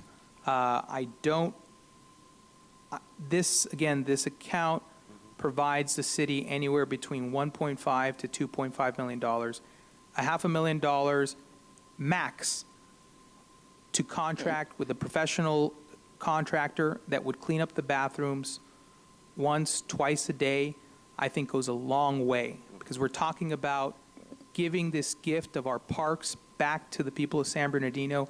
We can't really do that if the bathrooms are closed at this park. So I will continue to, I will make a motion that we set aside $500,000 of the development impact fees for specifically professional services for the bathroom cleanups at our parks. I'd like to make a substitute motion, if I may. Thank you, Councilmember. Councilmember Ibarra? Yes, I'd like to make a substitute motion that we allow staff to bring it back to us and look at different options. I second. Because that's going to require staffing and also making sure that those restrooms are being managed so that they don't get vandalized again. There's a lot of work to be put in that, and I want to make sure that staff will be adequately Thank you. I want to make sure that they're going to be okay with opening all the restrooms. And there's a second to that substitute motion. Thank you, Councilmember Ibarra. Councilmember Ortiz? Yeah, I agree with Councilwoman Ibarra. because we had just met, me, you, and Ernesto just met, and he discussed an entire plan to reopen the bathrooms, to maintain it. And so while I appreciate the gusto, I don't want to overstep what the departments are planning. And I know there's now potential to split between O&M and Public Works and how this is working. So I really, if you guys could bring us something back, I think that would be great. And give us, what I want to reserve, and I understand that there seems that Councilman Sanchez has been able to pregame with a couple of the directors on financial needs, is that we're not getting ahead of ourselves, though, and that we, as a full council, all have the same discussion and knowledge about the proper appropriation of funding. And if it's available, that's super cool and awesome, and we can make sure that you guys are properly taken care of. But I don't want to feel like you guys had one conversation with one person. And now, That's not what's happening. That's not what I'm saying. I'm just Don't saying, assume these things. her to speak. well, because $250,000, making sure that works, $500,000 securing the contract. Those are very precise numbers. And it's good that you have these numbers, but I want to make sure that that's the purpose of the discussion. And so because I know Ernesto had already talked about this, I agree with Councilwoman Ibarra that you come back and just give us the totality of what you think. Thank you. There's a substitute, a motion and a second. Please call for the vote. Councilmember, real quick, would you be amenable to a friendly amendment to include a specific date, just so that this doesn't, this isn't delayed and we can get council to prioritize this issue? Well, there's a city manager. Well, staff or city manager, maybe next council meeting, or is that too fast? Just How about with we- options, alternative ways that we can better serve our community. I think we can come back in 30 days, council, with Excellent. some options. Thank you. I Yes. support it. 2 meetings from now. Thank you. All right, please call for the votes for. Councilmember Sanchez? Yes. Councilmember Ibarra? Yes. Mayor Pro Tem? Yes. Councilmember Charette? Yes. Councilmember Canas? Yes. Councilmember Flores? Yes. Councilmember Ortiz? Yes. Motion passes unanimously. Thank you. Councilor Sanchez. Police vehicles, we're at number 4 now. I just have to tell you guys a quick story. When I first got on the council, yeah. Don't worry, you'll enjoy it. You'll enjoy it. So, I did a police ride-along, and a sworn police officer, this was, mind you, this was back in 2018, had to wait for another police officer to come back from patrol before he could take that vehicle and go out on patrol. That is, I never want us to be there again. We're in a significantly better place now, but we can't just relax. Police vehicles are an essential, a vital element in policing in our city of San Bernardino. That's 65 square miles. If we are not just paying lip service to our police department and saying, you're doing a great job, we're here to support you, then we need to make sure that they have the vehicles they need so that when those 911 calls go out, they have a reliable vehicle, a vehicle available so that they can get to those scenes. These vehicles are a one-time purchase. I am recommending that we use unassigned fund balance of $2 million for the acquisition of police vehicles. And so that is my motion. This is a one-time cost. I believe that we don't need to, that you never want to use fund balance for ongoing operations. These police vehicles are a one-time cost. My motion is to assign $2 million for police vehicle acquisition from the unassigned fund balance. Councilmember Ortiz. Yeah. Followed by Director Lynn. So real quick, I thought we had our lease agreement through Enterprise, if I'm not mistaken, for all of our vehicles. Is that accurate? Does that include PD? When we came to you a couple of months ago regarding the lease payments, we did have black and whites that were coming in under a lease. Councilmember Sanchez will be pleased to know we have 27 brand-new black and whites in the yard at this time waiting to be upfit. Approximately half of those are through the lease. The other half were acquisitions that were made a year ago. And as you may recall, you just approved additional vehicles for the police department. So we are on our way to being able to address exactly what the council member was concerned about. We work with the police department, and the police department has been aggressive in buying those vehicles. And to the thanks of the council, that's why we've got additional vehicles coming in. I do have, if I can get the chief to answer a couple questions, I'd appreciate it. I have some questions about, because there's a talk of these new vehicles being acquired, but these vehicles are replacing vehicles that are leaving our fleet. So it's not like you buy these vehicles and they're going to be good for 10, 15, 20 years. They're good for anywhere between, if we're lucky, 4 to 7 years, and then they have to be replaced. These vehicles that you mentioned, these are vehicles that are replacing vehicles that are leaving the fleet. Yes, so both things can be true. Lynn is right. We are on our way to improving our position with vehicles, but what you're saying, council member, is also right. We are in need of more vehicles because we're behind. The vehicles that we have on order are meant to replace vehicles that are out-serviced, vehicles that have been crashed, and I think that we've been talking about claims. Well, the majority of the claims that come through the police department are vehicle accidents, and so we have a lot of vehicles that are out because of accidents, and many of them can't be replaced. So in preparation for whatever budget future we may have, I would appreciate being able to know for sure that we can have cash for vehicles. Before I got here, my department made it clear to me that we had gone at least a few budget cycles where we had not been budgeted for vehicles. And that's why the enterprise lease was something that we sought, because we wanted to stay in a position where we never had to do that again. Well, now the enterprise lease is going away. And I do want to make a correction. We had not got to a place where we were getting patrol vehicles through the lease program. We were getting some of our undercover vehicles and some of our administrative vehicles. So that needs to be clarified. But the answer to your question is it would be very helpful if we knew we had some support, because in our 5% give back, I think we were considering giving almost $600,000 back from our fleet budget. So you would be offsetting what we were intending to give up. And I'd like to follow on what the chief is saying. Part of what, when we came to you with the enterprise contract is not going away. We simply suspended it until we can get an accurate vehicle replacement plan, which does include all of the black and whites, does include all of the vehicles that the chief is referring to.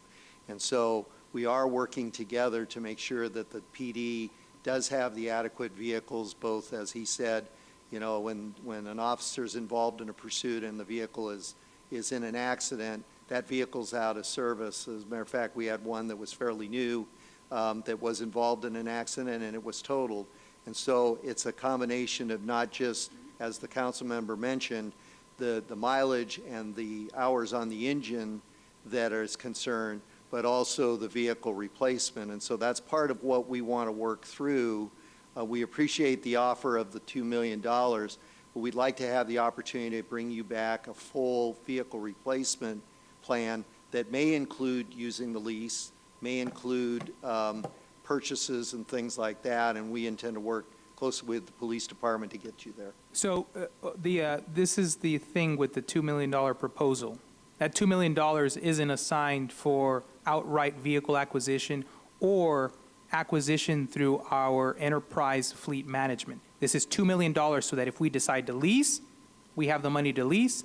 If we decide to outright purchase from Fairview Ford down the street or the location in San Diego or wherever, or a national account, we can do that. But that $2 million is there, regardless of where we decide. Because it'd be great for us to say, well, you know, actually, we're going to stick with enterprise. Well, now we don't have any money to acquire those vehicles. It's not like enterprise is gifting us those vehicles. We have to pay for them. This $2 million proposal would set aside that money. If you guys decide that you guys want to do an outright acquisition, the $2 million are there. If you want to lease, the $2 million are there. So my motion still stands. And what I'd like to, sorry, Mayor, one of the things that we ought to look at is that we are not opposed to the idea of the $2 million. I would recommend that we do acquisitions on black and whites and not use leasing simply because of the high demand, high use that the police units incur. You are correct that typically a black and white is only going to be in service for 3 years. We do not recommend leasing because, as we've run into, when you do have an accident, it involves the leasing company's property that we're paying for. And so we really would like to encourage, the chief has been doing the vehicle acquisitions, and we would encourage that we do not use the lease simply because of the high use, high demand on those black and whites. Well, you heard it from Lynn, and sometimes the life expectancy on these vehicles is 3 years. So setting ourselves up to make sure we have the vehicles so that the police officers can have what they need, so that we're never back in 2018 where police officers have to wait for a vehicle to come in, I think is a good thing to do. So my motion stands. Thank you. Mayor Pro Tem, followed by Councilmember Ortiz.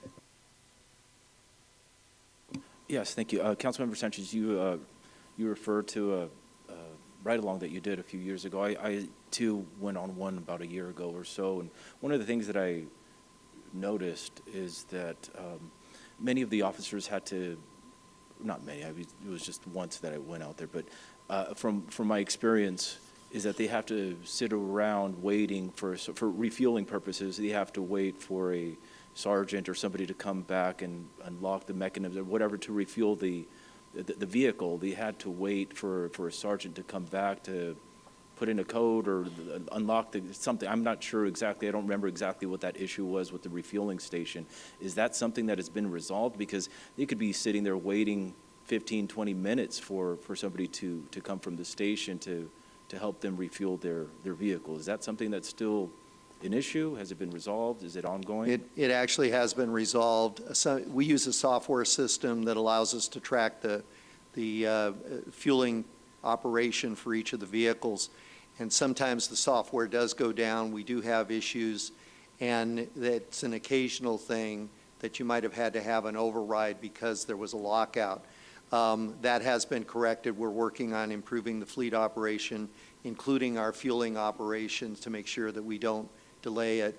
And I can say that, you know, in the mornings when we see the morning shift coming in, the officers have not expressed any concerns to us regarding the frequency and ability to fuel. So it was probably a one-time event. Okay, I'm glad to hear that. And of course, it's important to keep our officers out on the street as much as possible, and having them sitting around waiting to refuel their vehicle, of course, took them off the street. And so that leads me into my next question, as far as making sure we keep our officers on the street as much as possible. And perhaps this is a better question for the chief. I don't know if, Lynn, you would be the appropriate person to answer this question. But in regards to time spent driving, let's say, out to West Valley or something like that, would it be more efficient for us to contract with transportation? I don't know if it'd be an agency or a company or how that works, in order to keep our officers in town local, so that they stay on our streets and not spending 2-3 hours having to drive out there, fill out the paperwork, what have you, and all that other stuff. Yeah, Is so that something we that did would... a study on that, and what the study revealed is that the round trip cost to us in terms of FTEs, full-time equivalents of an officer, we were losing something like 5 officers a year, and I'll get you the exact data on that. But what we took from that study was we presented a proposal to have a booking service. And the booking and transport service would be an outsourced service that would allow our officers to bring an arrested person back to the station, and the service provider would then fill out the booking app and then transport them to West Valley, saving the officers valuable time, keeping them in the city of San Bernardino and not driving out to Rancho Cucamonga every time they had an arrest. And we removed that proposal because of the anticipated cuts. You know, we took that off at the table. The expected cost was going to be around $700,000 a year preliminarily. And that was just based on looking at the highest volume demands that we had for calls for service and officer activity. So we we would expect that if we went into the contract, that it would probably increase over time, but that's where we're at. So to answer your question, absolutely, that would help us, but that was something that we took off the table. Okay, thank you for that. I'm not sure if the money, it looks like somebody wanted to say something. Sorry, yes, I do want to provide a correction. The $700K for jail transport services was proposed in the previous budget, and it is considered an ongoing contract. And so that $700K for those transport services are indeed part of the police budget. It is. I thought we took that off. It was in there for the first year we had it, but then we took off subsequent years. Yeah, I would like some we can have some internal discussion, but I can guarantee that the contract money for $700,000 is part of the patrol service. Okay, I would certainly like some clarification on that. I know that part of the workshop, I had requested any transfers that occurred between departments and to see how some of that affected current, other departments. In order for them, one department to make cuts in their budget, they transferred certain services or other things to another department. And I would hate to see, especially with our police department, if the police department had to make cuts with something like that, with something that would actually take officers off the street because something was transferred over to the police department, it's concerning to me that we're transferring funds that is causing the department to remove officers from our streets. So I hope that's not the case. I'm not alleging that, but I'm just saying that was something that I had requested at the previous workshop as well. Yes, Council, Mayor Pro Tem. I'd like to go back to something on the vehicles, and it's just an important point to make. Right now, we have officers that double up in cars because we don't have enough cars for each individual officer. So when we're considering, the number of cars that we need enough cars for each individual officer, and then we also need a cache of cars that are available so that when a car goes down, we're not automatically thrown into crisis mode. And that's what's happening now. We're getting a one-for-one. So what we would like to have is a cache of vehicles that would be almost a surplus.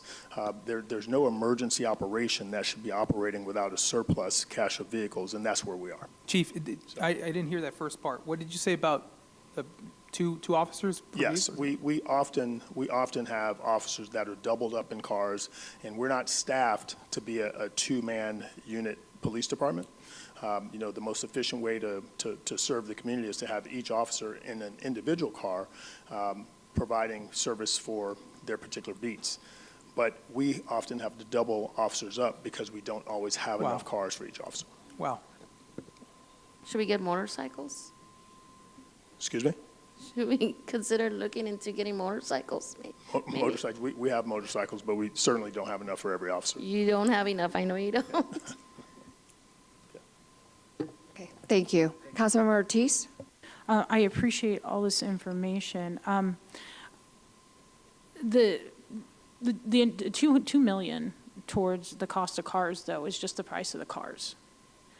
To maintain them and keep them up and get them up and running is an additional cost, correct? In addition to what we're paying Enterprise.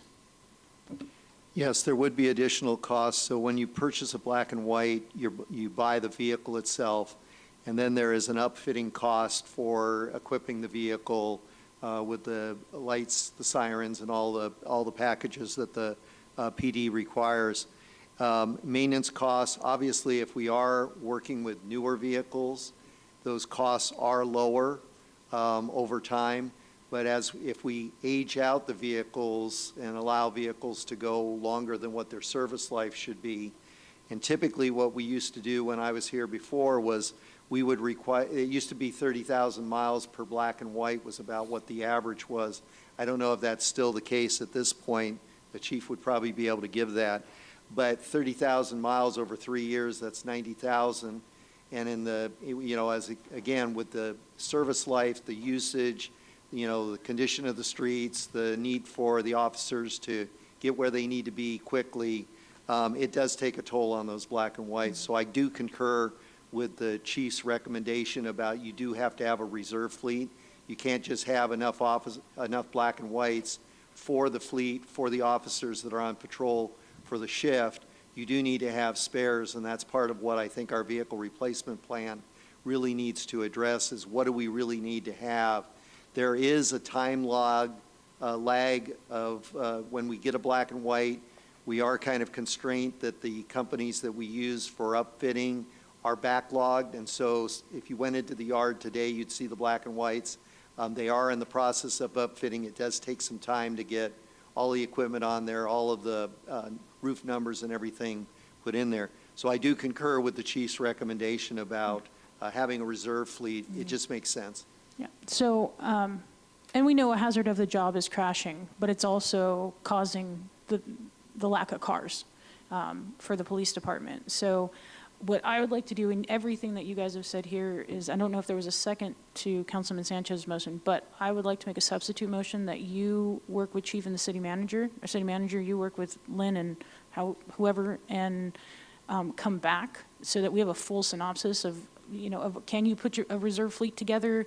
Where are we? If there is a supplemental cost, like, are we just throwing out $2 million? Sounds great, but that would be my substitute motion, kind of like the park bathrooms is, you already have a contract in place, and let us know really what our viable options are, if anybody's open to that. I'll second. Okay, there's a motion, second. I'll make a substitute motion to propose that we spend $2 million from unassigned fund balance for vehicle acquisition and outfitting. So that $2 million would not just be for the vehicle, but it's like how staff brings it to us every time.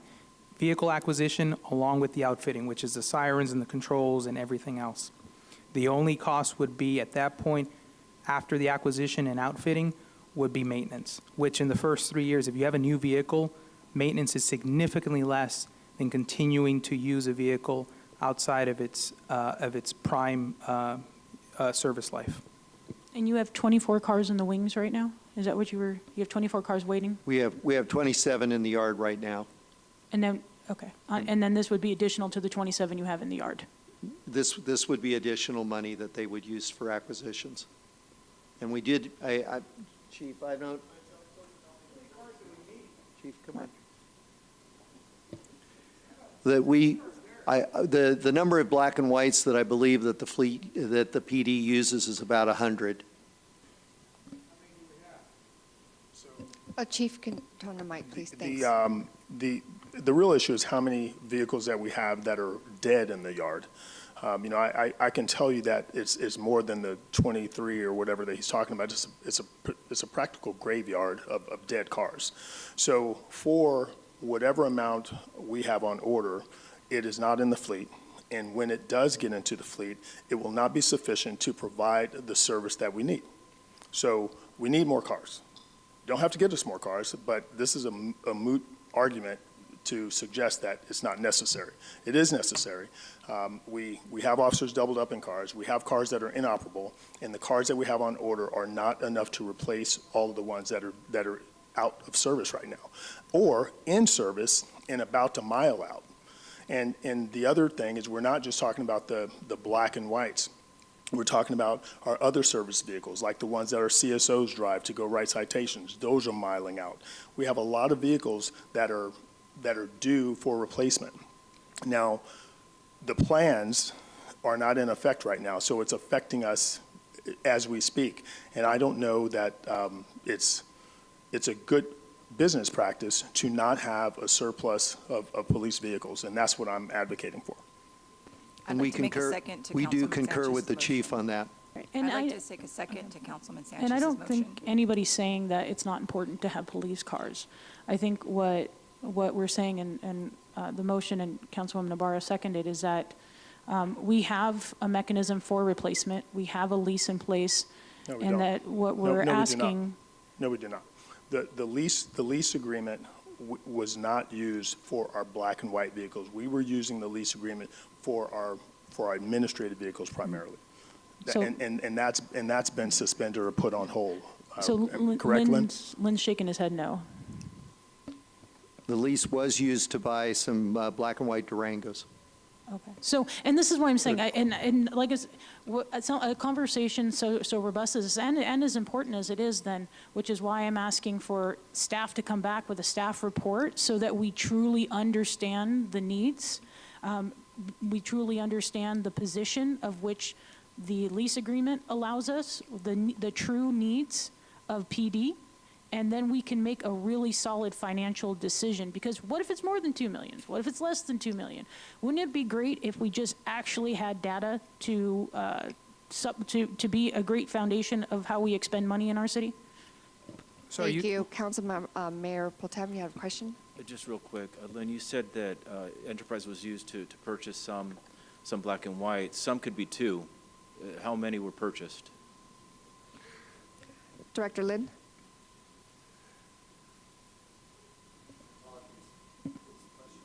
How many were purchased? I believe that the enterprise lease was for 17, and that we purchased 16. So, and I don't recall what the latest purchase was that we just did a few months ago. Mayor, if I can offer this, I feel and I see that there's a very strong interest in figuring out what we need to do to add more police vehicles. If you'd give us a little bit of time, I think we, three of us plus our team, can figure out what is it that we need. 2 million may be enough. It may not be enough. We may need 3.5. So I would offer that give us a little bit of time to come back and figure out exactly what How we much time would you need to come back, so that way council has an idea? need. Lynn says 30 days. So same as I'm the going to say between previous 30 and 45. item? 30 and 45. I would, if I may, this is the thing, is if we need $3.5 million worth of new vehicles, then guess what? After this $2 million allotment, we can add 1.5. The chief has already told us that they need vehicles. Yes. And the thing is, this idea that because we have an enterprise lease agreement, that we get vehicles for free, we do not. The only way we get vehicles, whether it's through a one-time purchase or through this enterprise fleet management, is if there is money to pay through one of those two programs. It's not like we get vehicles for free from enterprise. The chief is telling us he needs vehicles, and I want to be able to provide him what he needs so his department can provide safety for the city of San Bernardino. So my motion stands.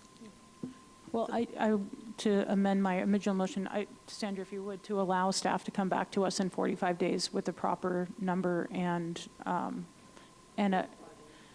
well, he said he needed between 30 and 45. So, city manager, what do you really need? We'll do 30, that's fine. Okay, I could you, so understand. you could bring it back with the bathrooms? Is that? Yes. And the other information. So that would be, that's my motion. Mayor?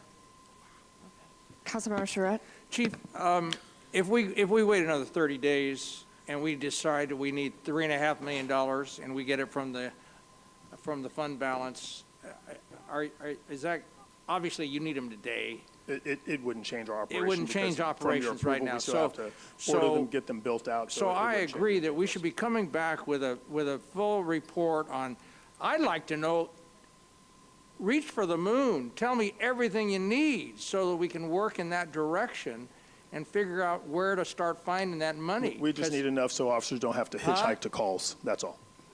Okay, well, but in other words, then we ought to know what the number is of what we need and and if we can afford it. And if we can't, we can't. We have Thank $9 you, million. Councilmember. Director Lynn, did you have a comment to make? I just want to add to it that usually the way you do ordering on vehicles is that there is a window that the manufacturers open for placing orders on their books. And so it's not like you go down to the Ford dealer and buy a car. You have to put the order in through their process, and they do have a window. Unfortunately, I don't have that window with me tonight, but we can certainly add that into the process. Mayor, Okay, I'm sorry. one moment. There's a substitute motion on the floor that has a first and a second. Okay, Do you want to take there's the a vote? substitute motion on the floor with a first and a motion and a second. And which is? Can you please repeat that substitute motion? Okay. The motion is to allocate the $2 million in unassigned fund balance to purchase police vehicles and outfitting as a one-time expense. Okay, Councilmember please call for the Sanchez? votes. Yes. Councilmember Ibarra is away. Mayor Pro Tem? Yes. Councilmember Charette? Yes. Councilmember Canas? Yes. Councilmember Flores?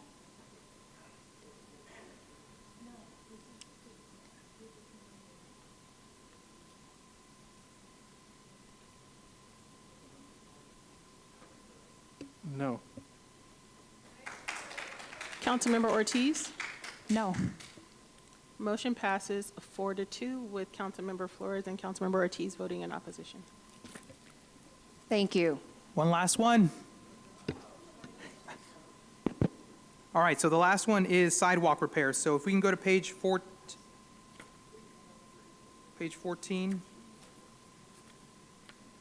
We've talked a lot about fund balance. My colleague to my left gave a very impassioned speech about all the liability that this council brings upon itself and the city.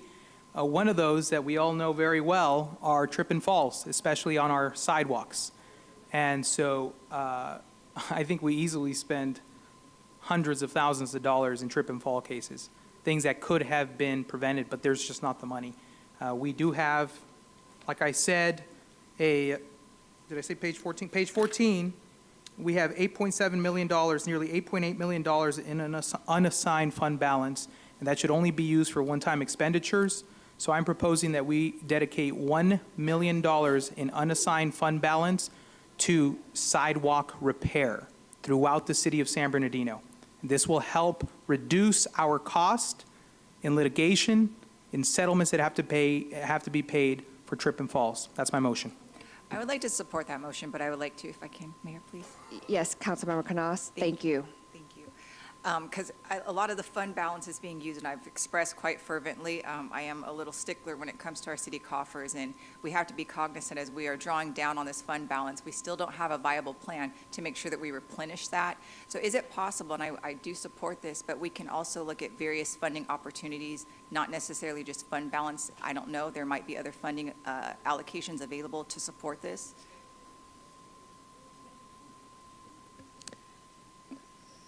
Thank you, Councilmember.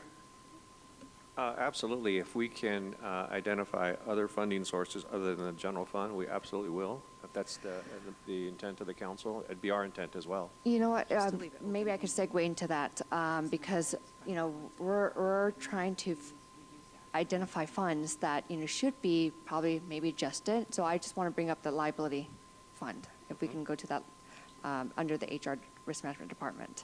I wanted to ask the question because I raised this question in the last budget workshop about the astronomical number $26 million budget for liability and workers' comp.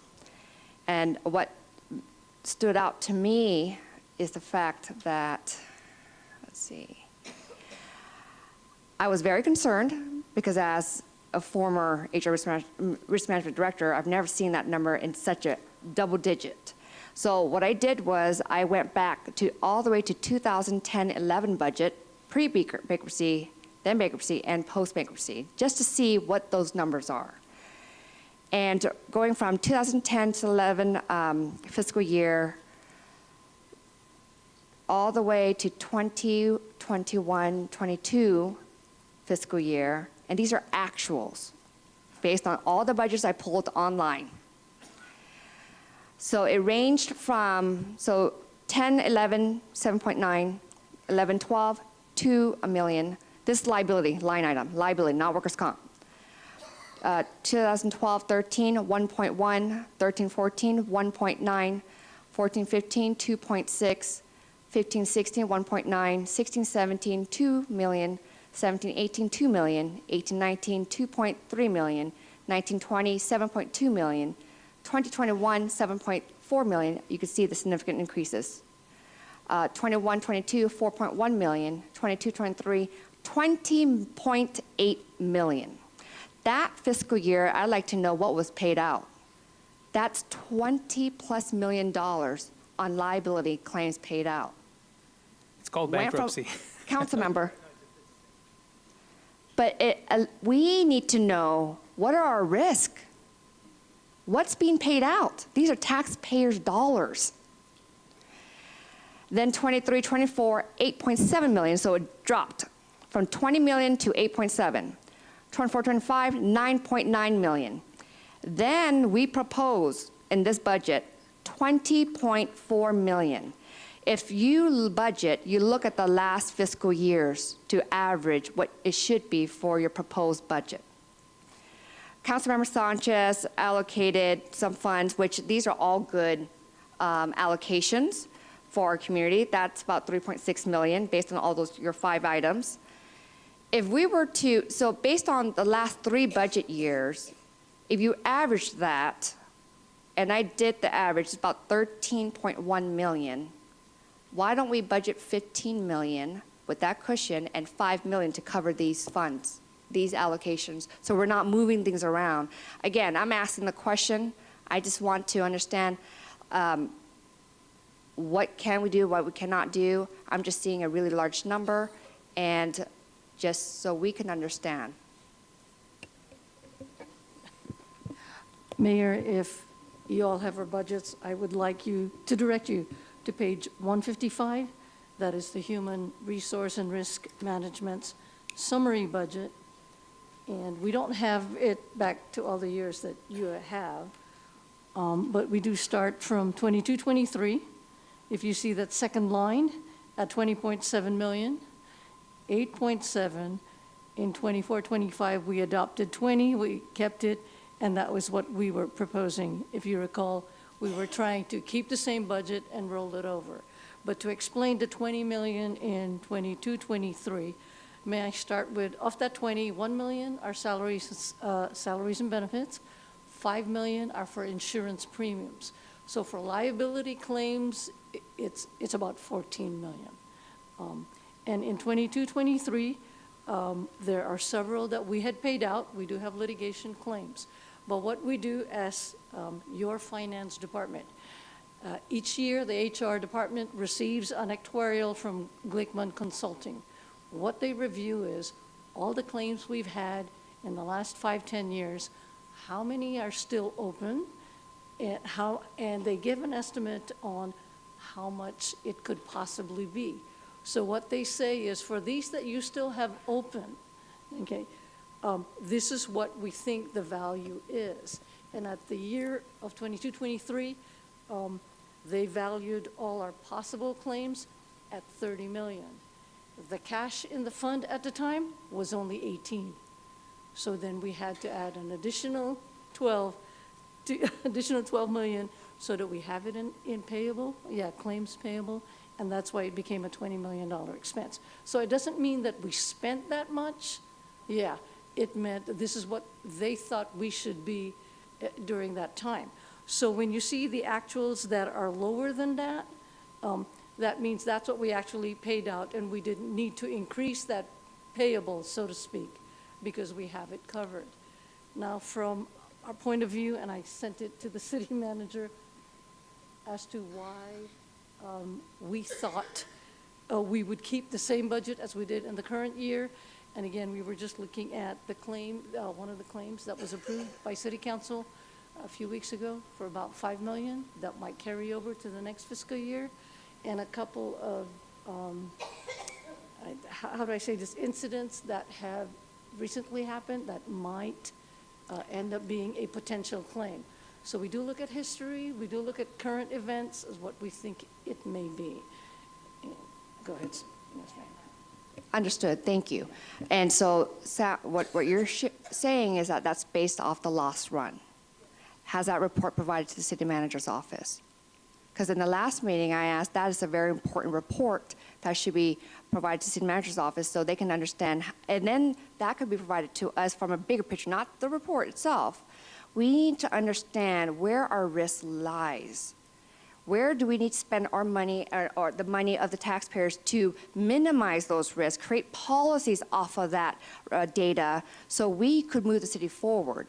And, you know, a trip and falls, right? Tree branch falling, potholes, sidewalks, you know, police claims. What is it that we need to pour more money in to prevent further claims? And I've asked this. I know I'm not the only one who've asked this, but we still have yet to see something. And I think what would be nice is, I know Alliant is the folks that we use to work with when it comes to liability, because the council just approved their contract. Can we have someone from Alliant to really give the council body, a big picture of understanding of what is our risk?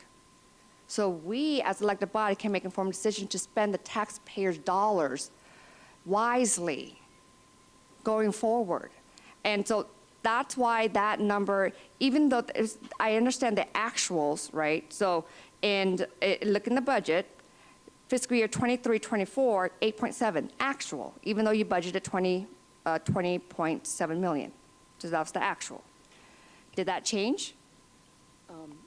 I'm sorry, can you repeat your question, ma'am? So, Yeah. in the page 155, under HR Risk Management, fiscal year 22-23, the actual is 20.7, well, that's actual. So 23-24, actual 8.7.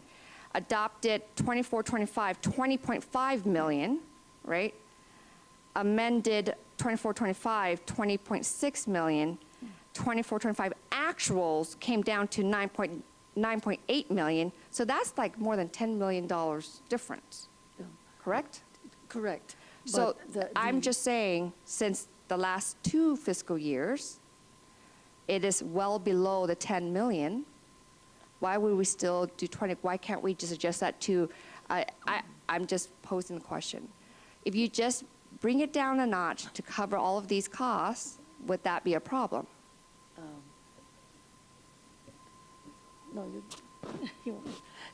again, our job is to, be conservative, and we want to make sure that the city has sufficient cash for future and potential. However, if it is council's desire that we reduce the budget, as you can see, the actuals will be what they are. So if again, at the end of the fiscal year, the actuarial says, no, you know what? We don't need to keep a $30 million cap. We can lower it. That's when we do adjust it. Thank you. And I think that's why it's so important to bring someone, our experts from Alliant. I believe there is a contact for the city. His name is Rob Lowe. They can come in big picture, help us as elected body. What is it that we can do? Mr. City Manager? Mayor and council, if you're interested in having a conversation about this, I would like to consult with our city attorney, and we should have this in closed session because there's a lot of claims that have been identified here.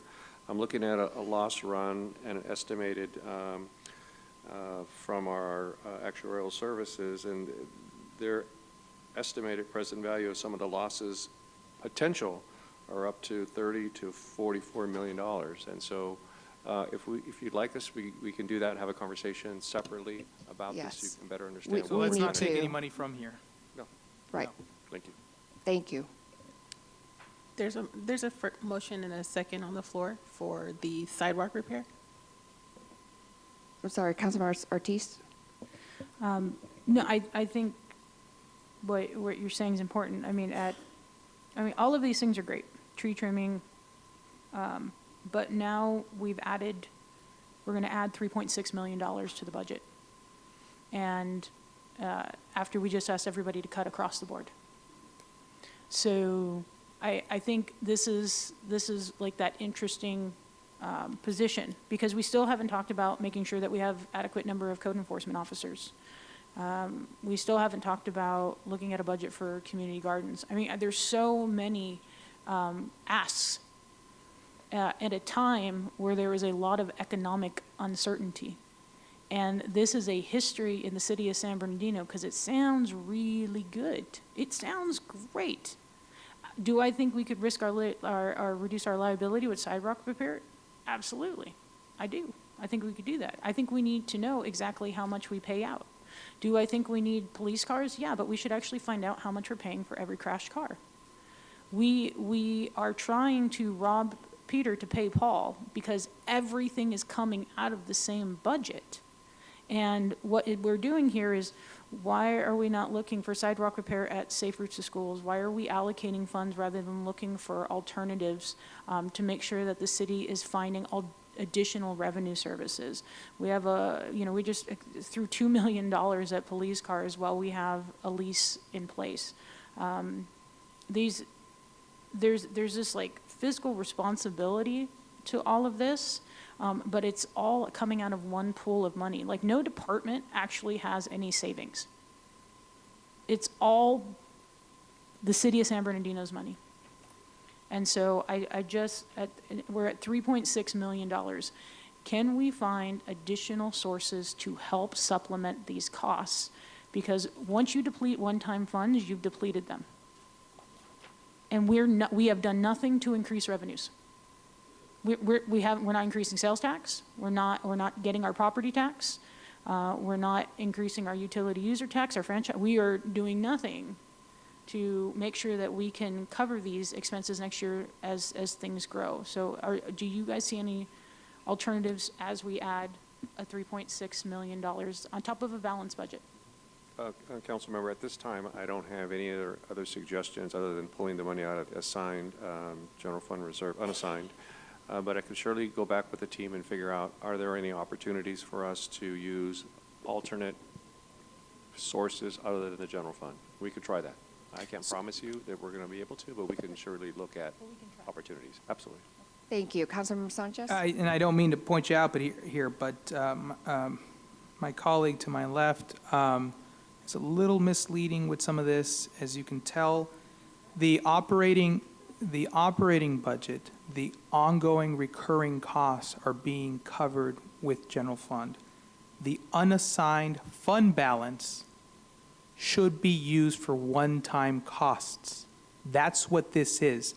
You never want to use ongoing operations being funded by fund balance, because what happens is that once you run down that fund balance, the following year, how do you pay for that individual? How do you pay for that operation? If you look at these, the one that would have been an ongoing cost, the park bathroom maintenance contract, that's the one that we held off on. All these others are one-time expenditures.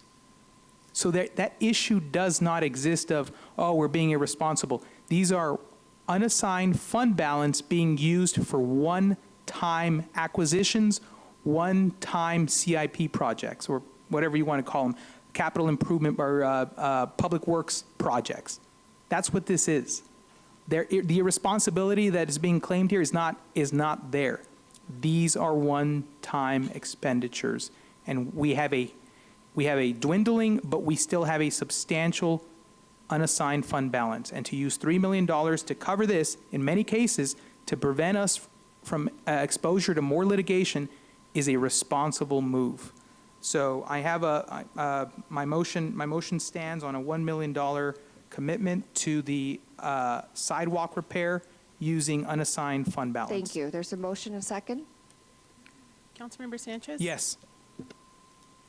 Councilmember Ibarra? Yes. Mayor Pro Tem? Yes. Councilmember Charette? Yes. Councilmember Canas? Yes. Councilmember Flores? Yes. Councilmember Ortiz? No. Motion passes 6-1 with Councilmember Ortiz voting in opposition. 4 out of 5 is pretty good. There's a lot of sidewalks and curbs out there that haven't been fixed. Thank you. Any other comments from council? I was Councilmember? just saying that there are a Ibarra? lot of sidewalks that still need to get repaired around the city, so I'm okay with my vote. Thank you. Councilmember Charette?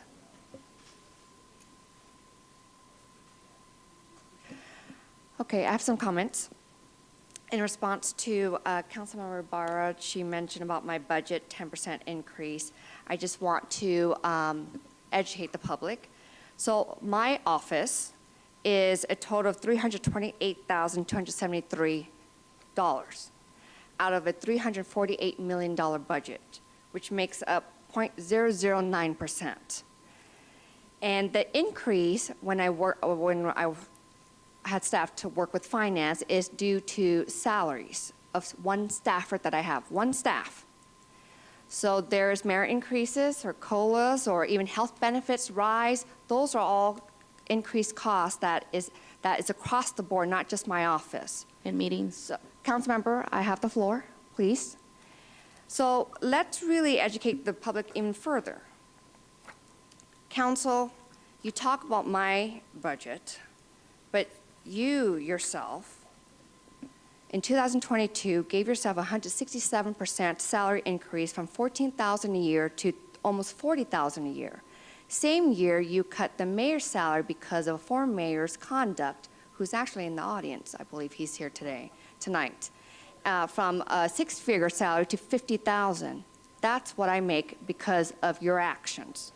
And one staff that you cut from a staff of almost 5, 7 down to 1.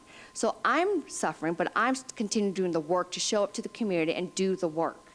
So please don't just be very petty and small-minded when we have a big budget, big work to do in this city. We have to be big picture and solve a lot of issues. So let's not get so petty. And I just respectfully ask, please just be mindful how we are when we conduct ourselves and try, and we have good discussions here, really good discussions, but focus on the work. And the legal, that cost continues to rise. So the duty of when you see a rising cost every year, what do, especially on the contract services? You do RFP, which I presented the last time, and it was turned down. But now, going through the budget process, I will hope the council will consider as part of the recommendation is to conduct an RFP for competitive bidding, to make sure that we have the most competitive pricing. It's not germane to the conversation. I have the floor. This is, when you speak, I don't disrupt you. But when I speak, you are very rude and disrespectful, Councilmember Sanchez. You talk about putting forward Rosenberg rules, but you always jump in without being called or recognized. So please be respectful. Allow me to speak.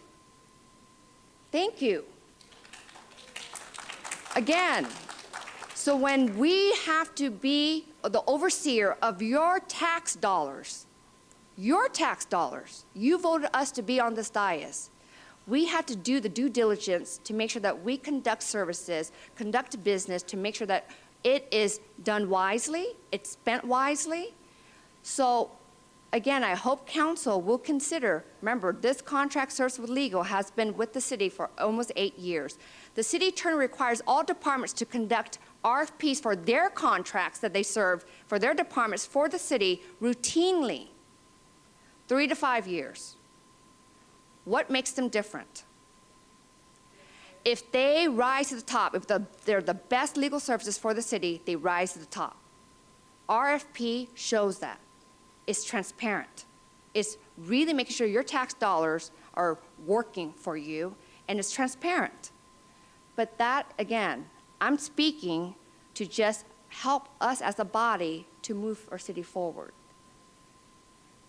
The only difference, Mayor, is that attorneys I'd like to move to are appointed. approve the budget with those 4 amendments and the one direction from staff on the Council, park next time, bathroom Council, contract. next time, can you be recognized instead of just jumping in? Oh, okay. Can I be Please, recognized? and then, yes, you Okay. can be recognized. Thank you. So move to approve the budget with those 4 amendments, those 4 line item amendments, as well as direction to staff on the park bathroom maintenance. Yeah, 30 days. Move to approve. Can I make a friendly amendment? Councilmember Canas. So it's no secret that I do have a familiar relationship with the mayor's office staff, and as she alluded, one of the increases in her budget is salary. So I would like to ask for that portion of the budget to be separated and voted on, and I would like to abstain from that portion. I know that it's not a legal conflict of interest, but for all transparency, I don't want it to be a perceived conflict of interest. So for that reason, I would appreciate if we can do that, please. I will amend my motion to include that. So we can vote on that. Move to approve. Did you second? And I will second that. There's a motion and a second. No. Yeah, because then we'll take that as a separate vote. Yeah. Councilmember Sanchez, Yes. Councilmember Barr, Yes. Mayor Pro Tem, Yes. Councilmember Charette, Councilmember Canas, Yes. Councilmember Flores, Yes. Councilmember Ortiz. Yes. Motion passes unanimously. Thank you. We have the separated, what is it? It's the mayor's budget. The Councilmember? mayor's department. Oh, no, go ahead. Did you want to be recognized? Yeah, well, we had that second portion, Okay. right? Okay. Do you want to recuse yourself, or do you want to just abstain? Just abstain? Okay. Move to approve the mayor's budget. There's a motion. Is there a second? Second. Councilmember Sanchez, Yes. Councilmember Ibarra, Yes. Mayor Pro Tem, Yes. Councilmember Charette. Councilmember Canas is abstaining. Councilmember Flores, Yes. Councilmember Ortiz. Yes. Motion passes 6-2. Yes, Councilmember? 6-1. You see, I can be taught. I want to congratulate not just the staff, my colleagues, but everyone in San Bernardino. The city passed a balanced budget for the year 25-26, and in a year of uncertainty and of troubling financial times and cities across the nation struggling to balance their budgets, we've done it, and we did it almost a month ahead of schedule. Congratulations, everyone. Thank you. Mr. City Manager? Yes, Mayor and members of the council, I want to really thank the budget team and our department heads and the city council for getting this budget across the finish line here on June 4th. That's a huge accomplishment. A lot of work went into putting this together over the last several months, so I want to thank the team for their hard work. Thank you.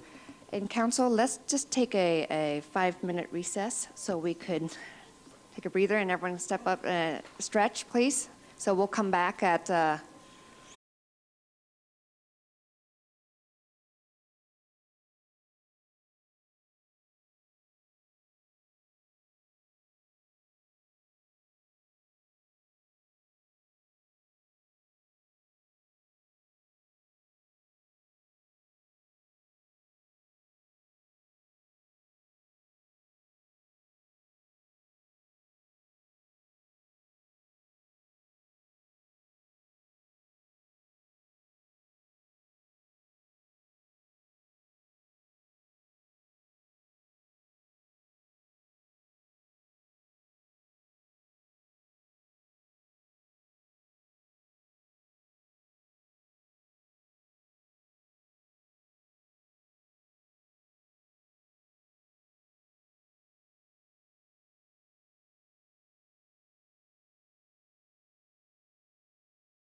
it's 8:41. Council, please return to the dais so we can continue.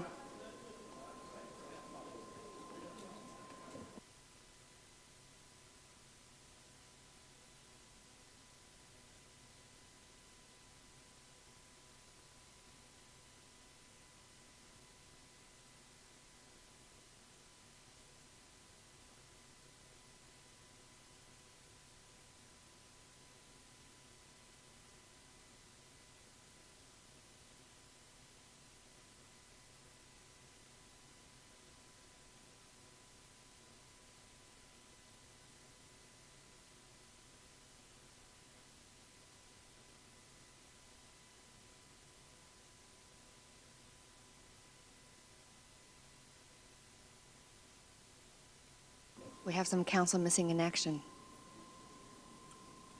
Where are they?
Okay, Madam City Clerk, can we proceed? Yes, item number 4? Is it We have 2 requests to speak. for item number 4? Yes. Okay, thank you. We are back and it's 8:46 PM. Please call up the speakers for item 4, draft fiscal year 2025-2029 consolidated plan draft analysis of, Sorry, you need to open the hearing? oh, I'm sorry. But I was reading the title first. Let me read the title first. So item 4 is draft fiscal year 2025-2029 consolidated plan draft analysis of impediments to fair housing and draft fiscal year 2025-2026 annual action plan associated with the Community Development Block Grant, Home Investment Partnerships, and Emergency Solutions Grant programs. I am opening the public hearing at 8:47 PM. Could staff provide a presentation on this item? Good evening, Mayor and City Council. Trina Perez, Housing Division Manager for the city. Tonight, we are holding the public hearing for the 2025-2030 Consolidated Plan and Fiscal Year 25-26 Annual Action Plan. This information is intended to explain how the city plans to use the federal funds from HUD to support housing, homelessness, and community development initiatives. I just want to take a quick second to acknowledge the housing and homelessness staff. They worked on this for months to bring this forward to you guys. So I just want to give my sincere accolades to the team. Okay, so we're here to kind of set the priorities for the consolidated plan. This feedback will help ensure we target resources where they're most needed. The Housing and Homeless Division intends to return next council, June 18th, with the finalized draft. So the city received several important sources from the funding from HUD, Community Development Block Grant, known as CDBG, Home Investment Partnership Program, known as HOME, and then the Emergency Solution Grant, known as ESG. CDBG is used for a wide range of community development needs. HOME is focused on affordable housing. ESG is targeted for homeless prevention, rapid rehousing, and supports emergency shelter operations and outreach. These federal funds are the backbones of our efforts to serve low to moderate income residents. So what is a consolidated plan? It's our strategic planning document that helps us assess the community's affordable housing and development needs. It guides how we use HUD funds over 5 years. Up top is our anticipated 5-year resources. If there is any significant change in the future, such as an increase or decrease, the city will adjust its funding allocations through an amendment process. This will include reevaluating priorities, scaling project scopes, and ensuring that essential services, especially for the low and moderate income residents, are preserved. Any substantial amendments will be subject to public noticing and comment, and of course, council approval to maintain transparency and community engagement. So this slide shows how the CON plan guides all our future actions. It establishes the framework of our goals and investment strategies. Each year, we use the CON plan to develop the action plans that detail specific programs and projects to be funded. This plan aligns with all the long-term goals identified in the CON plan. The CON plan is due to HUD in July 2025 and will cover the period from July 1st, 2025 to June 30th, 2030. Small note, we did have a typo there. It does run through June 30th, 2030. Public input is essential. That is why we released a survey, conducted stakeholder meetings, and are holding this public hearing. We want to ensure that residents, nonprofits, and all stakeholders have a chance to influence how we allocate these funds. The feedback helps us inform community-driven decisions. To build an effective plan, rely on data collection. We also look at barriers to housing access, broadband infrastructure, hazards that affect low and moderate income neighborhoods. This helps us make data-informed funding decisions. Another requirement of this consolidated plan is the analysis of impediments, which we call the AI.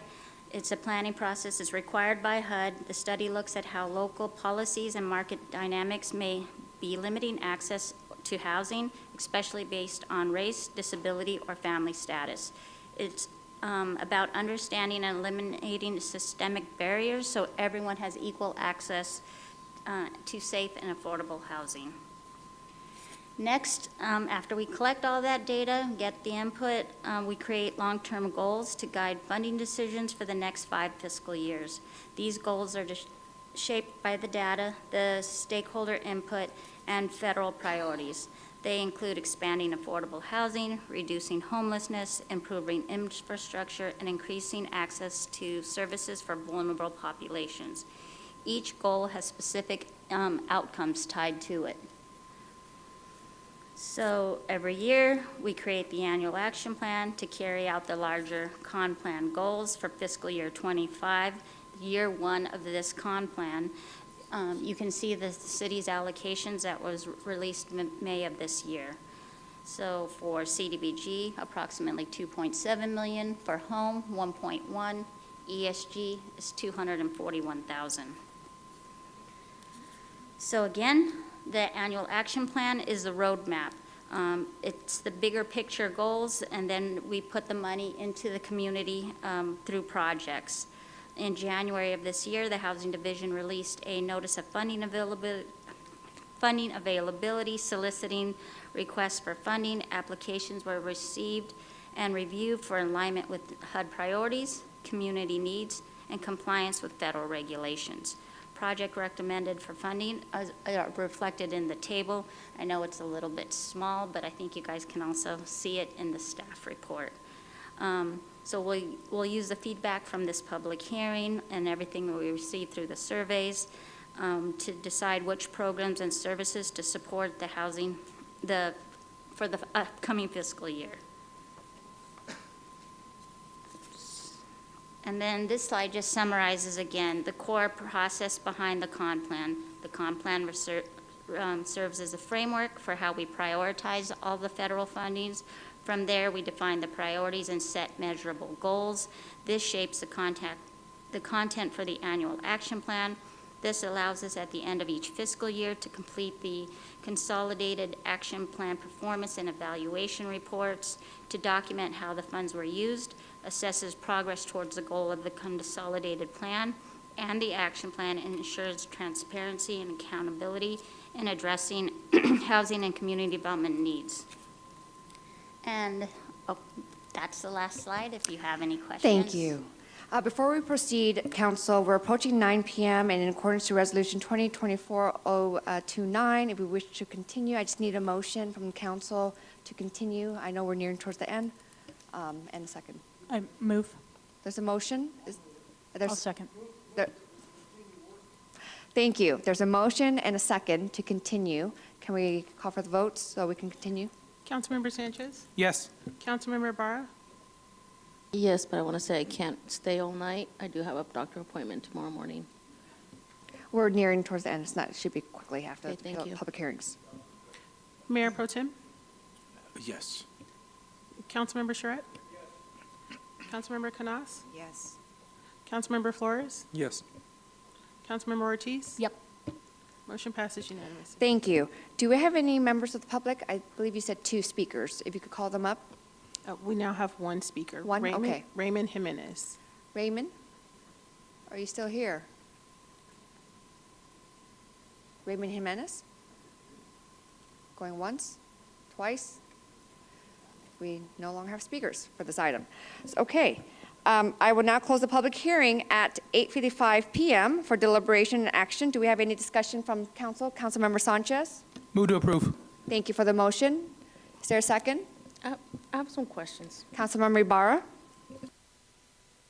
Yes, I have a question, and maybe staff can help me. I'm currently, I've been notified that there's a senior citizen in my ward. There's a lot in my ward, but there's one in specific that's elderly. She's been neglected by her family and is having a lot of issues. It has been reported to Adult Protective Services, and they're not getting any help. So I'm trying to see if our staff has any resources that I can provide to them. It's a senior citizen. She lives on her own. I can get with our homeless manager and we can She's see. not, okay, because she's not homeless. She's, like I said, she's elderly. Just to clarify, is there like self-neglect or is there abuse that's taking place? No, it's just her house is in very bad shape, and. So she needs apparent- assistance with home beautification funds? Home rehab, and I don't see you guys. If she's the offering those. homeowner, we do have an active OORP, owner-occupied rehabilitation If we program. still have it? Okay, that was my That's in place with question. MPHS, so we can get with you later and give you the contact number for MPHS. That'd be great. Yeah, because I think that could help with her current situation. Thank you. Thank you. There was a motion. Was there a second? Okay, there's a second. Can we call for the vote?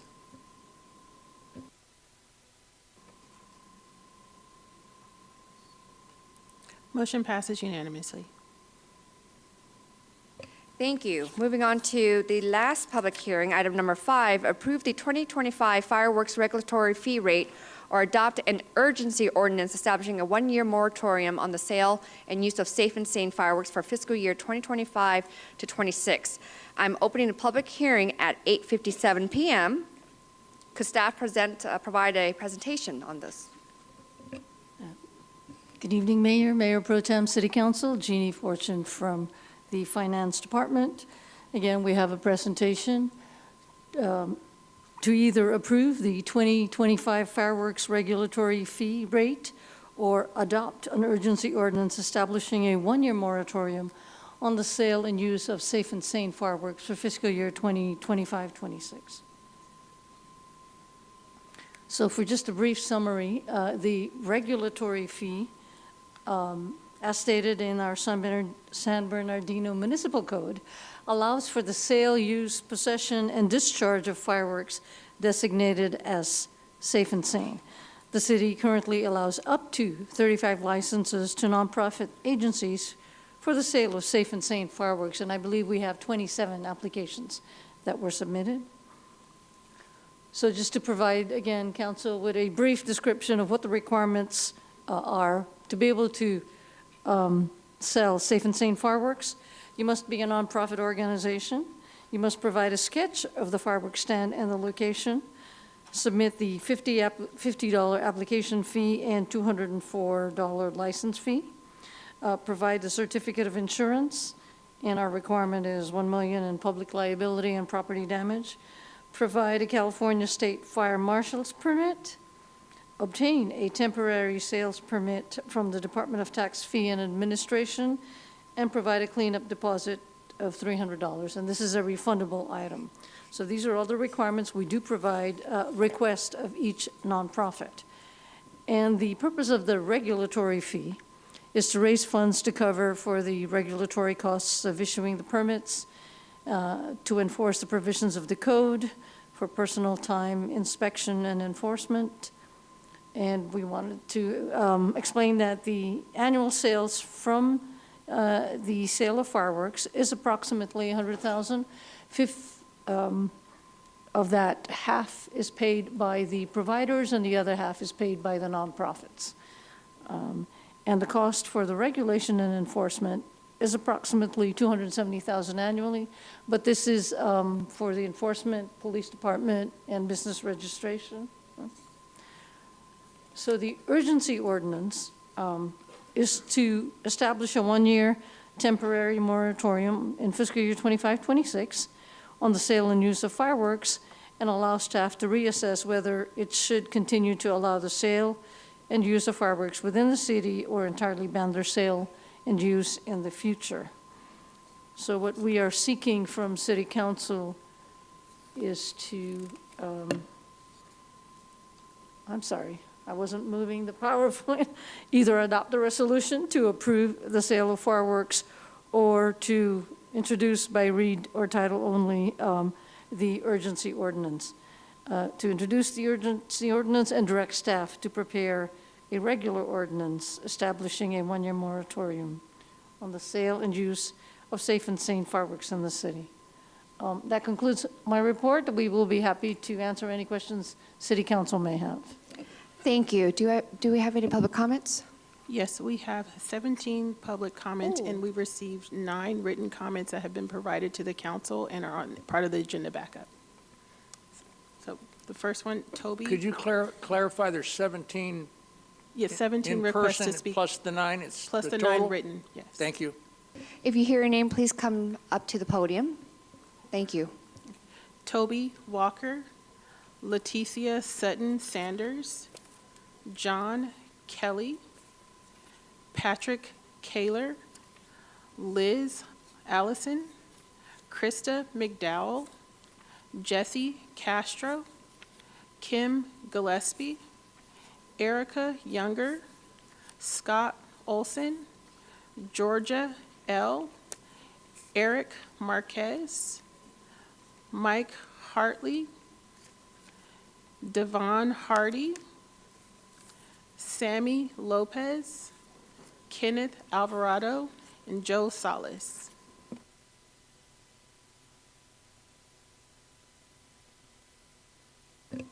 You may state your name. Either one can start. Sir, you can start. Good evening, mayors, members of City Council, and staff. My name is John Kelly. I'm Vice President with TNT Fireworks. We have been the wholesale provider to nonprofit organizations in San Bernardino since 1989, when the company came out here, which is coincidentally when I started. Briefly, because I know the hour is late, obviously we are opposed to a moratorium, and I could go into detail. I won't. I do have a couple comments, however, on the wholesaler fee. The dollar amount stated, the $270,000. I read the staff report, and all of those costs seem to be allocated toward salary or hourly expense. I didn't see any public education dollars in there. It was solely that. And I understand it's for the 4 days, if I read that staff report correctly. My question in the discussion, if it comes up tonight, is any of the other 51 weeks a year, what do 4 days of police enforcement cost? You read the report and take the 270 minus the 90,000 that the groups and myself are funding, and you see that difference there. And I think to compare apples to apples, I'd be interested to see what are 4 regular days cost any other time of year that the police department incurs. Take that number, add the 90,000, and see how close we're coming to the 270. Lastly, I would suggest maybe once a year, could we, since I'm kind of a stakeholder in this deal, as are the nonprofit organizations, to the tune of 90 grand, could we have an audience as a stakeholder or discussion with staff or PD or all of the above, myself or someone from our industry, as well as representatives from the nonprofit groups, to kind of assess how did the 90,000 get spent and was it worthwhile? And maybe generate a few ideas moving forward for the following year in terms of what some other cities are doing. I was encouraged to see $500,000 for the drone program. In Northern California, there are 4 cities now grappling with the same problem that San Bernardino is with illegal fireworks. And with a social host ordinance and drone program, Elk Grove, for example, was able to issue over $200,000 in administrative fines last year. So I think it's worth exploring. Thank you very much for your time. Thank you. Next speaker, please state your name. Patrick Kaler. I am the president of the 28th DAA, also known as the San Bernardino County Fair Board. We just had an amazing fair this last weekend. Thousands of people there, and rides and carnivals and concerts. It was great. But that pales in comparison to the 4th of July here in the city of San Bernardino, which for the last 37 years as a teacher and a coach in this city, I have enjoyed it immensely with family members and friends and wife. And it's just a perfect day for San Bernardino to outright celebrate. Only Mother's Day, Christmas, Easter do you get probably bigger family gatherings than the 4th of July. And as a teacher and coach at both San Bernardino, San Gorgonio, and Indian Springs High School, all those schools that I've coached at all the years, fireworks, the revenue that we make, the couple of $1,000s that we make, means none of my players, none of my students have ever had to pay for anything to belong to one of my teams. We are one of the few organizations that was actually a school entity. And it would devastate us tremendously by losing this.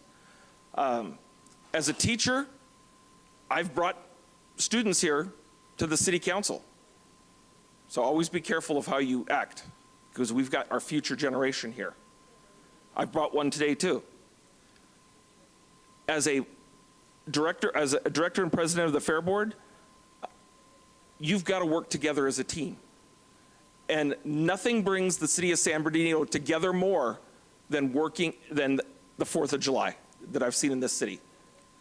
You see the grocery stores packed because people from all over are coming to visit somebody to do a fireworks display. It means that much to the city. And I implore you guys, let's approve the 10%. I'm kind of questionable. I read the $270,000. I agree with Mr. Kelly. That just seems off, and that doesn't seem to be what is, and that doesn't also include the fees. The $90,000 is just the sales tax. That doesn't include all the fees that we pay for electrical inspections and other things. So we're not seeing all the numbers there. I'd also like to see from the fire department, because in your ordinance, the way it's written up in your books that we don't see in the public, is it says that the vast majority of fires and damage occur from the Safe and Sane fireworks. I believe that to be a misled. And as a teacher, I teach the truth. As the teacher, I show respect. And I demand it from the city council when writing ordinances that seem a little wishy. Have a good evening. Thank you. Next speaker, please state your name. Liz Allison. I'm with Holy Land Church of God in Christ, right here on 10th and G. We've been doing the firework booth for over 20 years. The money that we receive from that helps us maintain the building. Not only do we meet people, do we bring people to God, do we do other things around the firework. You say safe and sane, TNT is safe and sane fireworks. If we don't sell, if we don't do, I don't think it's going to stop the residents here from not going somewhere else and bringing them back home and doing it. So we can make the revenue here in San Bernardino by allowing us to sell the fireworks. This is something we look forward to. Every year we look forward to. People like to work it. People like to do it. And we get to see the people. And the people come out and they support us. And they support the city. As the gentleman was saying earlier, they support you. You have the grocery stores. So doing a moratorium on this is not good. We will accept the 10%. Do we want the 10%? No, we don't. But we will accept the 10% if it would take to keep us going. This helps us to beautify our church, help us to beautify the city. Everything else around there is done through this. This is something that we really look forward to, and we really want to keep it going. Thank you. Thank you. Next speaker. Yes, hello, my name is Toby Walker. I represent SOAR Charter Academy. We're a charter school just down the road here. Our Safe and Sane fireworks booth generates about $24,000 a year in profits for us that goes directly to fundraising to our students. Without that money, our students don't go to Astro Camp, they don't go to Catalina, they don't go on all the overnight field trips that many, many schools in the district cannot offer their students because they don't have a funding source like this, right? Me by myself can generate all of that profit with the help of our parent volunteers, and that is a critical resource for us as a school in our terms of our fundraising and in our budget. Taking that away would be absolutely devastating for our students. That's thing one. Thing two, putting a moratorium on Safe and Sane fireworks does not help your illegal fireworks problem, right? The sales tax that's generated by our sales goes to fund the increase in police enforcement during that time. You take that away from the police, you have less money to enforce the actual problem, which is the illegal fireworks. Point three, if we don't have the sale in San Bernardino, like the lady said earlier, they're just going to go to another city and buy them. I get people from all over Southern California coming to my booth looking for the Big Bang. It's an $800 box. And I'm the only one, I think, in the city that gets 3 of them because I sell it every single year because I have a person from another city that will come and buy it. They come into our city to spend their money and we get the sales tax revenue. Those fireworks, if we're not selling them in San Bernardino, another city is just going to pick up all that profit. So fiscally, it's responsible as well because you're going to lose out on all that sales tax and people coming in. So I just adamantly oppose and our organization and all of the organizations here tonight adamantly oppose any kind of ban or moratorium on sales for that, for our students, for our organizations, and for the city as a whole. Thank you. Thank you. Next speaker, please state your name. Letitia Sutton Sanders. I'm representing Birth Public Charity. I'm also a fifth generation San Bernardinian. And I just want to say that to the council members, with all due respect, that voting for this moratorium now, less than 30 days away from the 4th of July, just is disappointing and is financially irresponsible.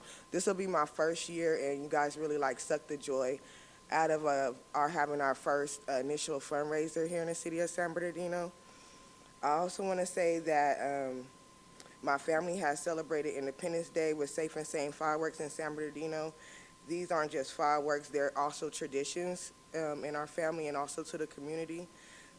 We also feel like this fundraiser is a lifeline to our nonprofit because of the fact that I am here in San Bernardino, and I do, am a working class person. I won't have the funds other ways to be able to get, deal with a company that's willing to, put up the money for the permits and for the licenses up front, and for us to be able to not only just sell fireworks, but also create memories with my volunteers and my family members. I also say for my charity, counseling now would breach our fiduciary duty. Well, I would say breach your fiduciary duty to the constituents in your community. If this would have been brought up, say, last year, I would understand, but we started this process back in January, so for you guys to wait all the way up until a month before, it's really disheartening.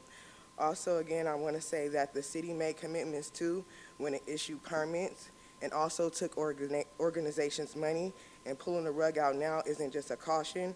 It feels like a betrayal of trust that will hurt families, nonprofits, and the very police and fire budgets that this revenue supports. The goal here is fire safety, to enforce the laws that we already have, and to arrest the illegal fireworks usage.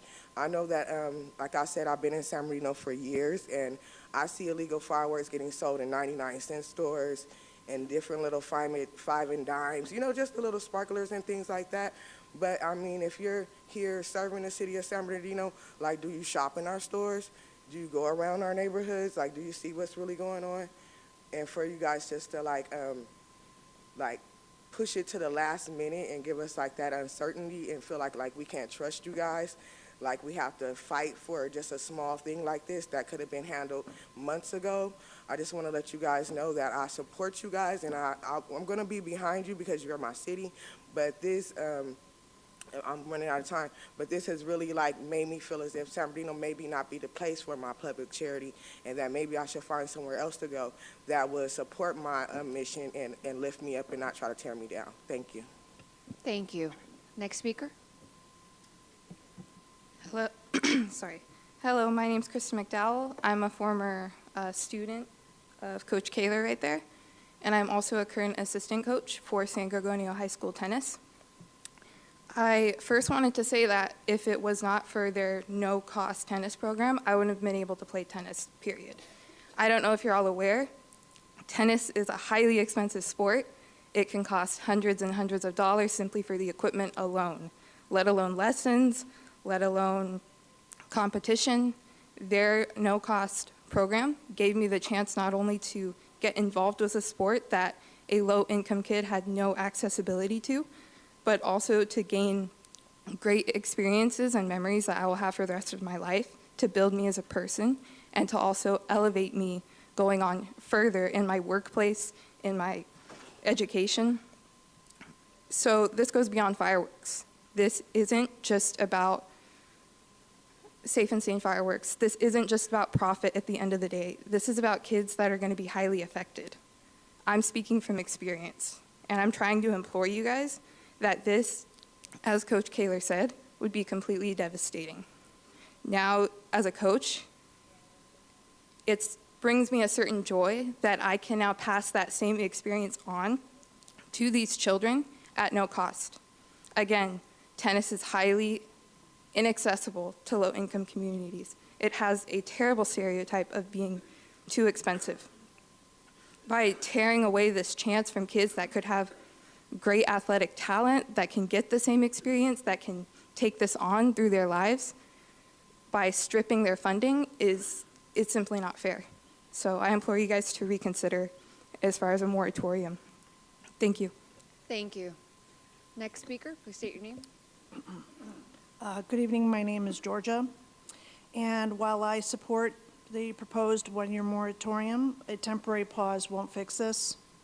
What San Bernardino needs is a permanent ban on consumer fireworks and a responsible transition to a city-sponsored, family-oriented celebration. My family lost our longtime insurance provider. They pulled out of California, and frankly, I don't blame them. Cities like ours continue to tolerate fire risks that insurers consider unacceptable. Now we're paying nearly 3 times our previous premium with a percentage-based deductible for fire. If fireworks spark a blaze in our neighborhood, we could lose everything. And instead of standing up for residents, my own council member seems more concerned with permit holders than the constituents forced to endure what sounds like a war zone night after night. As a veteran, you should understand how devastating it is to hear the sounds like bombs going off outside your door. It re-traumatizes veterans, terrifies families, and sends animals into a panic. Ask Director Watson how many more animals are found stray or dead after fireworks season. Here's the part that makes no sense. Fireworks are illegal in this city outside of the narrow window during this time. And even then, enforcement is nearly non-existent.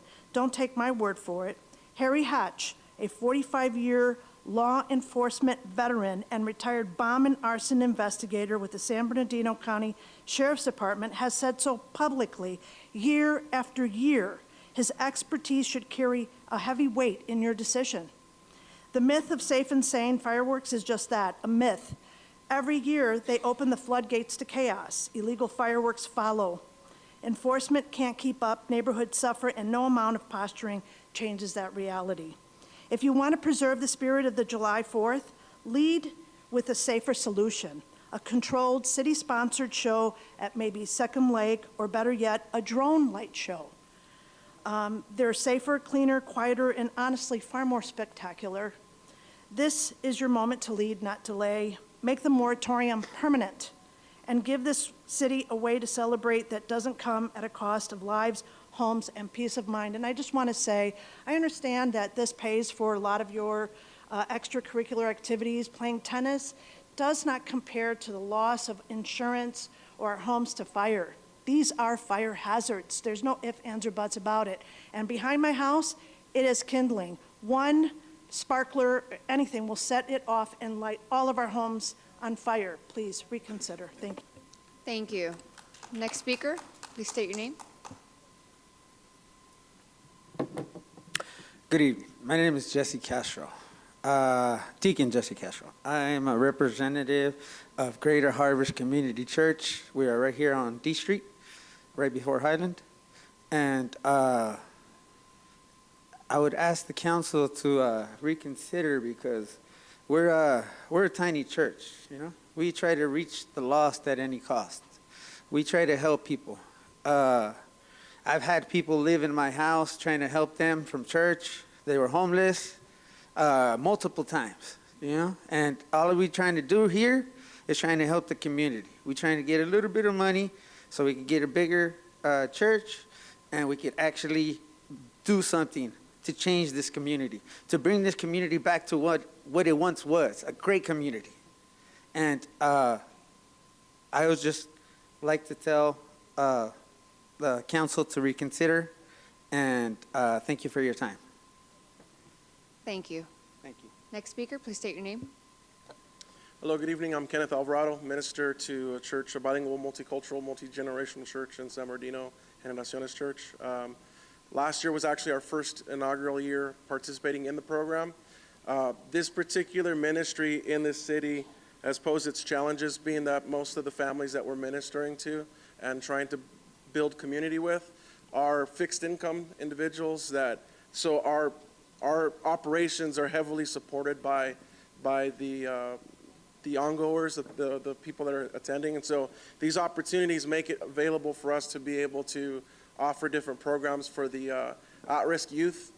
We do a lot of activities around our immediate surroundings with youth activities. We have a camp that we take the kids up to, and this particular event really helped us to maximize. We were able to take 15 kids up to a weekend retreat to help them build their self-esteem, help them build their awareness, to instill in them principles that will help make the right decisions in life. And most importantly, I think there's an element of the stands that goes overlooked besides the financial. One of the things that we did, and it was not something that was birthed out of our own idea, but something that was shared from other stand holders. We got a chance to partner with our local small businesses immediately surrounding our stands. And so we were able to promote not just our efforts, but also promote the efforts of those small businesses and help them get foot traffic that they otherwise wouldn't have without that stand being positioned where it was. We got a chance to partner with these small businesses, and the reflection after the fact was that they were really appreciative of us being able to pass out not just our product, but flyers and any propaganda that they had that would help promote their business. So it's a revenue that isn't just restricted to just the fireworks and the sales tax and any other fees that are associated with it, but it gives us an opportunity to continue to build and pour back into our community and other facets.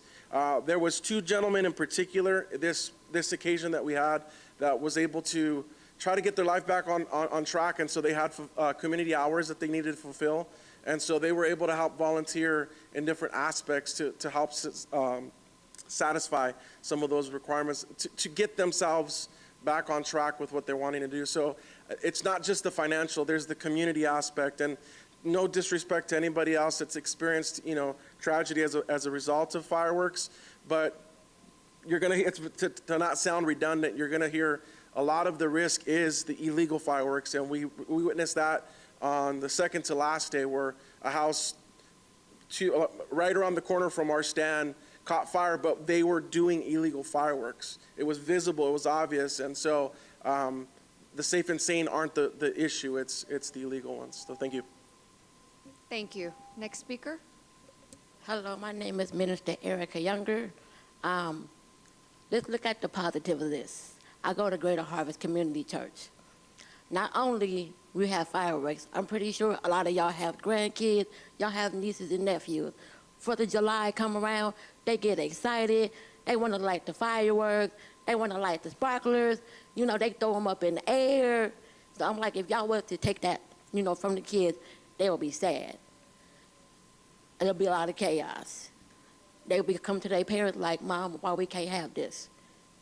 Not only will it benefit the kids, it will benefit a lot of churches to get bigger spaces, more equipment, and we feed the homeless. So if y'all were to take that away, what would the homeless eat? We feed the homeless, we feed them Thanksgiving meals when they don't eat. We feed them, whenever they eat, we feed them. They clothe them, put food in their stomach, socks on their feet. So just to think, if y'all were to take that away, where would everybody be? Thank you. Thank you. Next speaker. My name is Scott Olson. I'm a lifetime resident of San Bernardino, but I have one specific difference than most of you here. I never spent a summer in San Bernardino for the 4th of July until I was about 23 years old. My parents were teachers. We traveled. We'd leave California, we'd go through Nevada, and you could buy all sorts of stuff you couldn't get in California. Trust me, as a young kid, I took advantage of that. It was very profitable when I sold it, paid for my summers. We went to a state where, quite honestly, there was no fireworks stands within 100 miles, and our fireworks display had a whole small town coming out, including the cop who didn't know if it was legal or not. In San Bernardino, my wife and I play a game, and a lot of you can relate to it. It's called Gunshots or Fireworks. Okay, every time you hear an explosion, it's something illegal. Every time you see something up in the sky that bursts, it's illegal. Now, I respect both the police chief and the fire chief. I have no doubt they will do the best job possible with what they have to work with. We just had a budget discussion here about revenue, and the realization all of you council people are coming to is you don't have enough revenue to do what you want.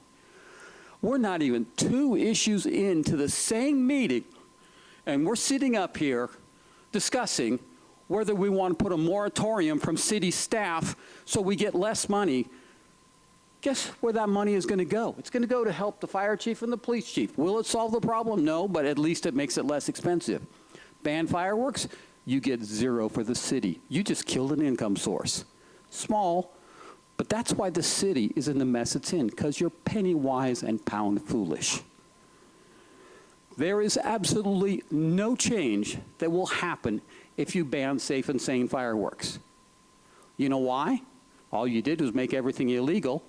All you're going to do is take the revenue from our residents and send it to the next city that sells them. Okay? Now, we got all the illegal fireworks. You know what your hope is in reducing illegal fireworks right now? The fact that the border's been shut down and we get less coming into the city, that's about your only hope.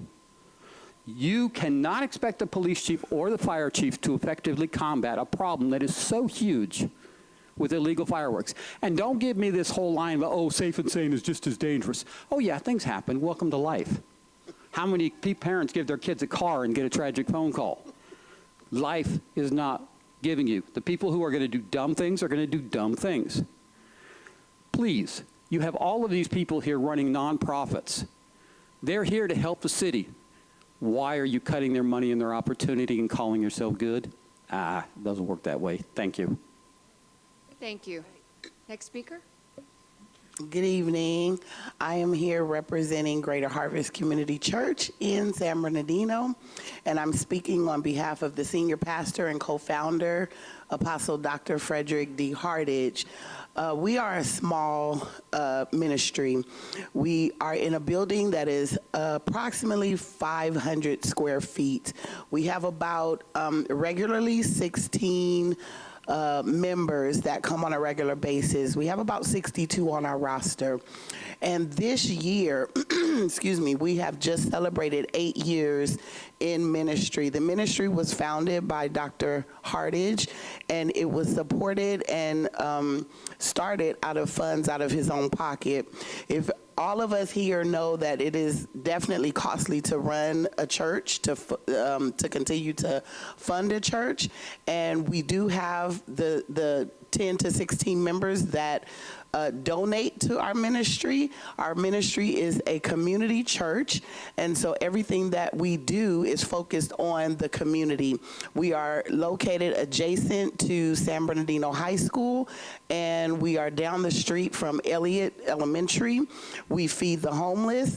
We have a yearly harvest night where we provide candy, games, food, and fun for the children that is free, and that comes out of our own pockets. Our pockets meaning the members of the church and the pastor. We fund that every year, and we've been doing that every year out of our own pocket. And this year was the first year that TNT Fireworks reached out to us, this little church in this community that has been making a difference. And I'm sorry, I'm getting emotional.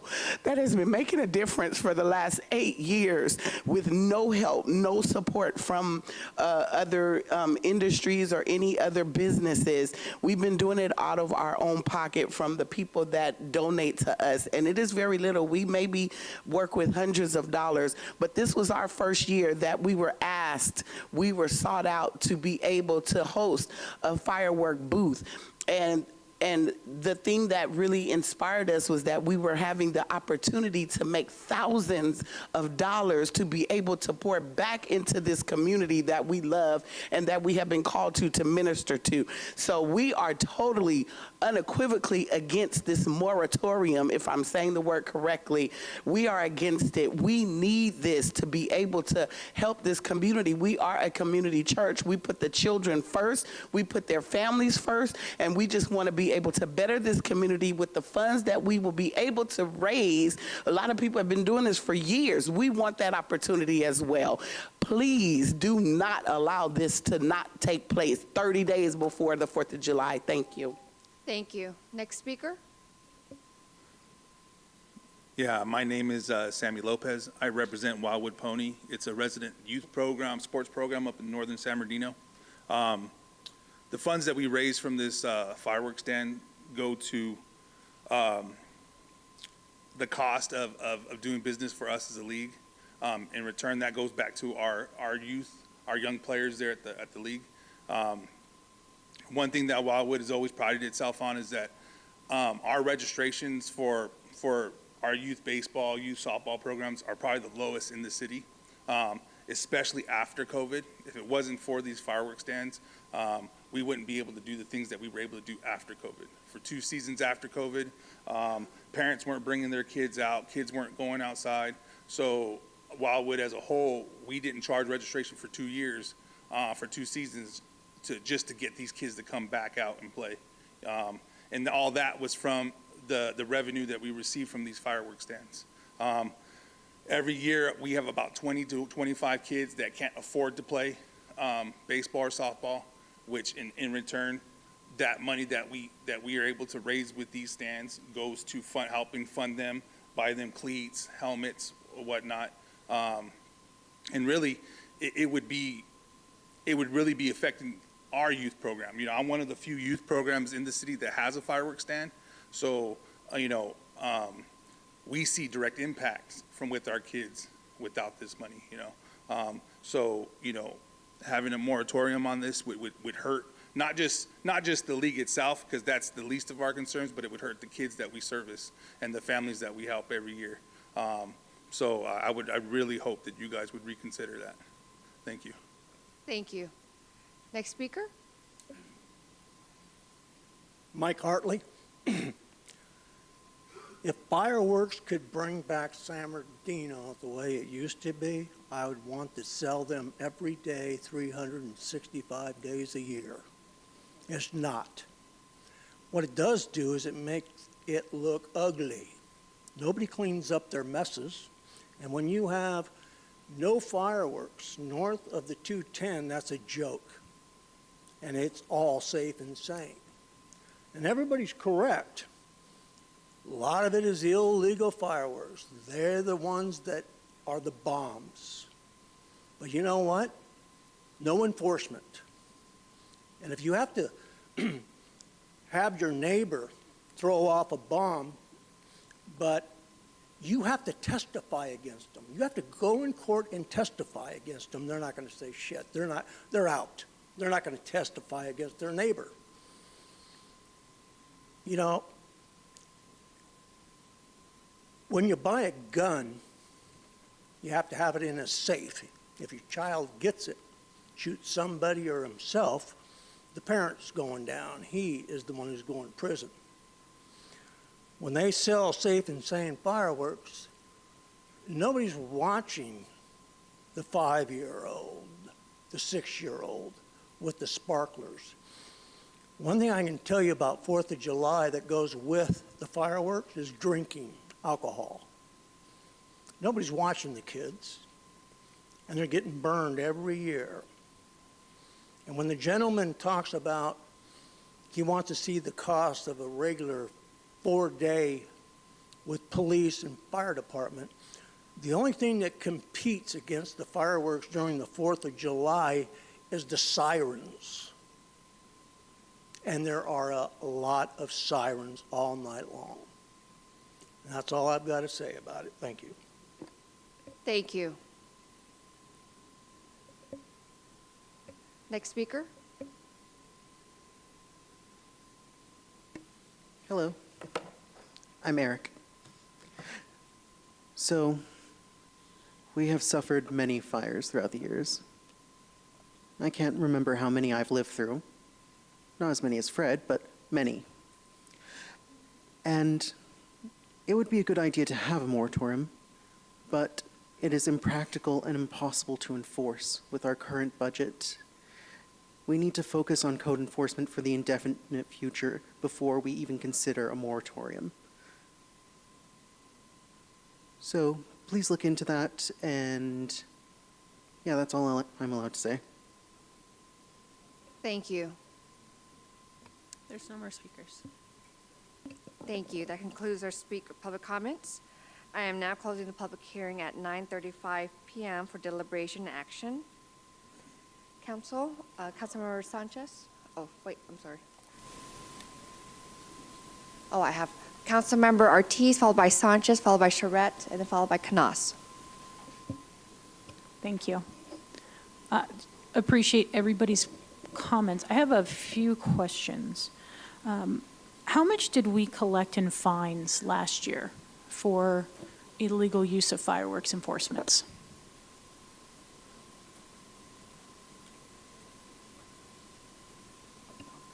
I'm sorry, Councilmember, we do not have that information, but we can get that back to you. How many citations did we give out for illegal use of fireworks last year? Is that a PD or a fire? I don't know if fire has separate citations. Yeah, that would, go ahead.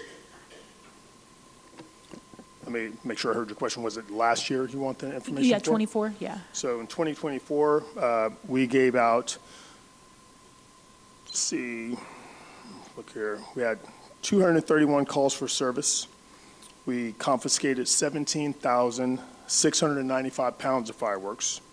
We had 12 felony arrests, 32 misdemeanor arrests, and we confiscated 15 guns doing firework enforcement.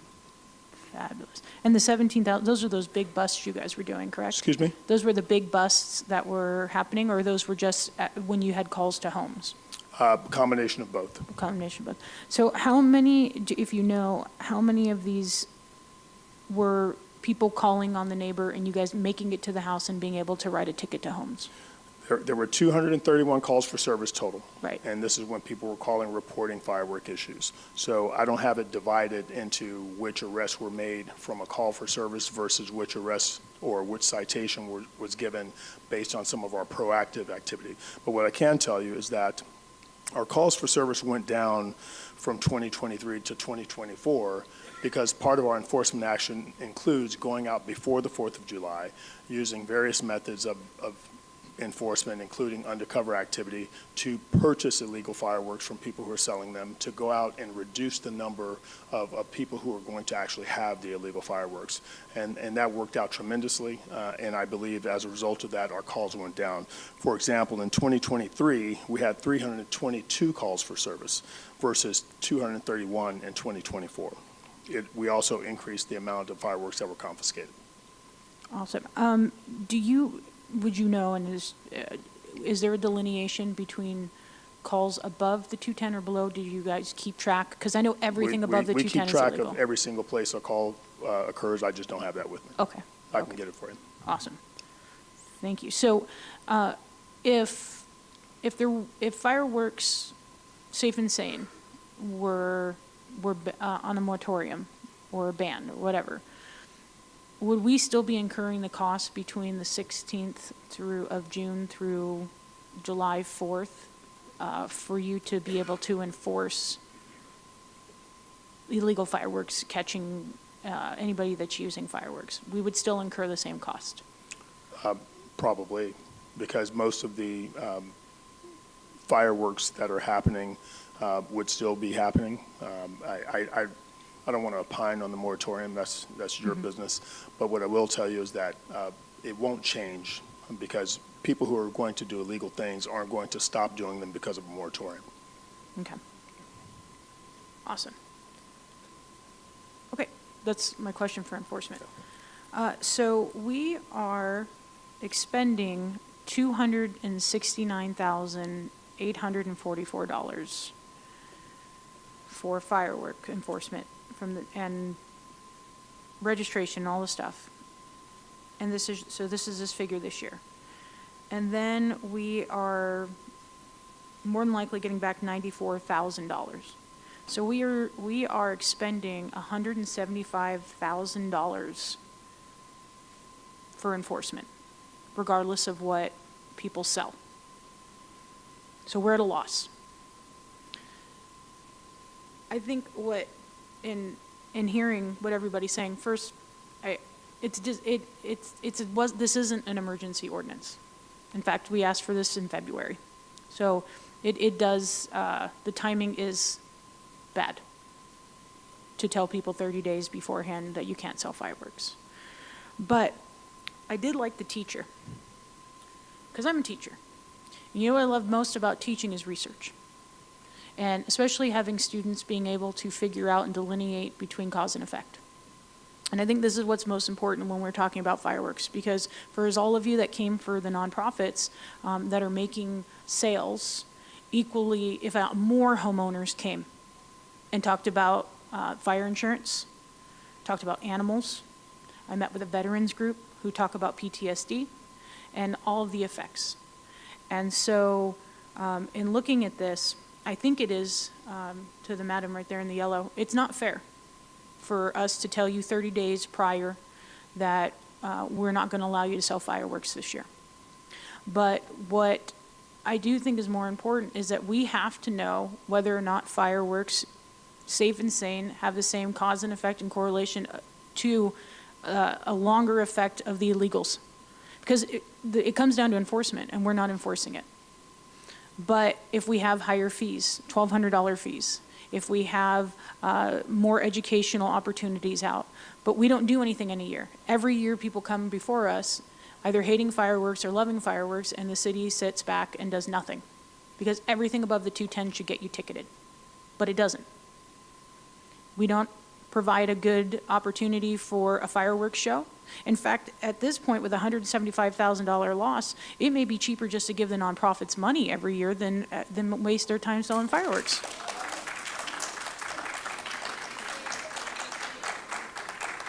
So I think what, and I'll let other people ask the questions, I think that we have to do something. And there's a cause in not doing and doing nothing. And hearing what I would like to do, because I don't like that this was posed as an urgency. I would like to make a motion that we allow the sale of fireworks this year. And then we, from January 6th of 2025 through July 6th of 2025 through July 6th of 2026, analyze our data, how many calls for service, how many citations, how much in sales, what's the cost, and be able to then come back with those numbers. And rather than the council decide, let the voters vote on this in November of 2026. With all the data, you have 1 year this year with fireworks, you have next year no fireworks, and then you guys get to figure out for yourselves, property owners, homeowners, nonprofits in the city, registered voters, whether this is something that you want long-term or not, because there's a cost. So everybody's just got to weigh their options. So that's from everybody. I appreciate everybody's comments this time around, because there's a lot to think about. But telling people 30 days beforehand on something that is important, that we asked for in February, isn't fair. It's not fair. And this way, nonprofits, as they said, would have a year in advance to prepare for whatever fundraising opportunity they would have. So thank you. Thank you. Councilmember Sanchez, followed by Charette and Canas. Yes, I'd like to make a motion to adopt resolution setting the 2025 regulatory fee rate of 10% for the sale of safe and sane fireworks in the city of San Bernardino. I'll second that, and I don't need to make any further comments. I'll call for the question. Councilmember Canas. So, I'm sorry. Councilmember Ortiz made a motion, so is that substitute motion? You make a motion? There was no second. Okay. So then, is Call there? for the question. Understood. Give me some time, because I want to make sure. So there's no motion, a second motion for Councilmember Ortiz, because thought we were going to comment. So if there's no second motion, we'll go with Councilmember Sanchez and Councilmember Charette's motion second. Councilmember Sanchez? No, she didn't have comment. Yes. She was called for the question. So, yes, please call for the votes. Councilmember Sanchez? Yes. Councilmember Ibarra? Yes. Councilmember, Mayor Pro Tem? No. Councilmember Charette? Yes. Councilmember Canas? Yes. Councilmember Flores? Yes.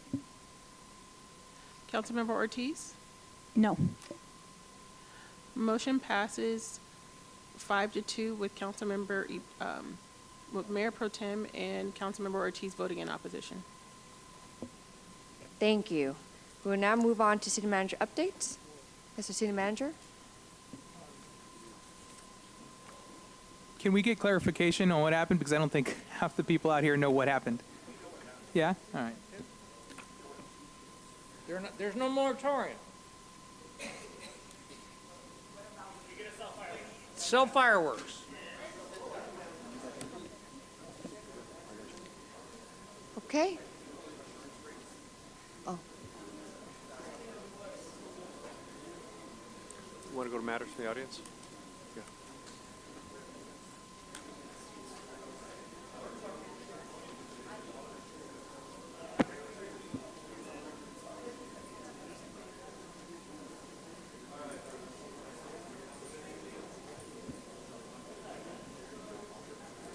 Jesus. Hey, let's dispense with the report. Make it quick or don't do it. I will. Yes.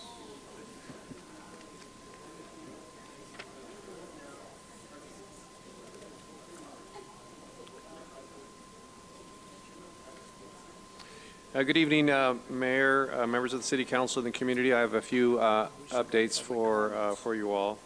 So we had a wonderful remembrance on Memorial Day at Feldham's Library, remembering our fallen heroes.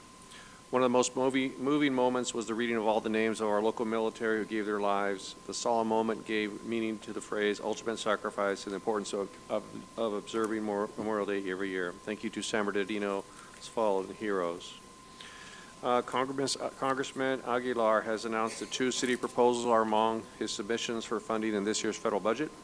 $1.3 million for emergency resiliency in case of fire, earthquakes, or power outages, to fund generators for the water department to pump water to our higher elevations and batteries to operate our intersections, and $1.38 million for the mobile crime prevention program to include real-time surveillance cameras, license plate readers for downtown and other strategic locations.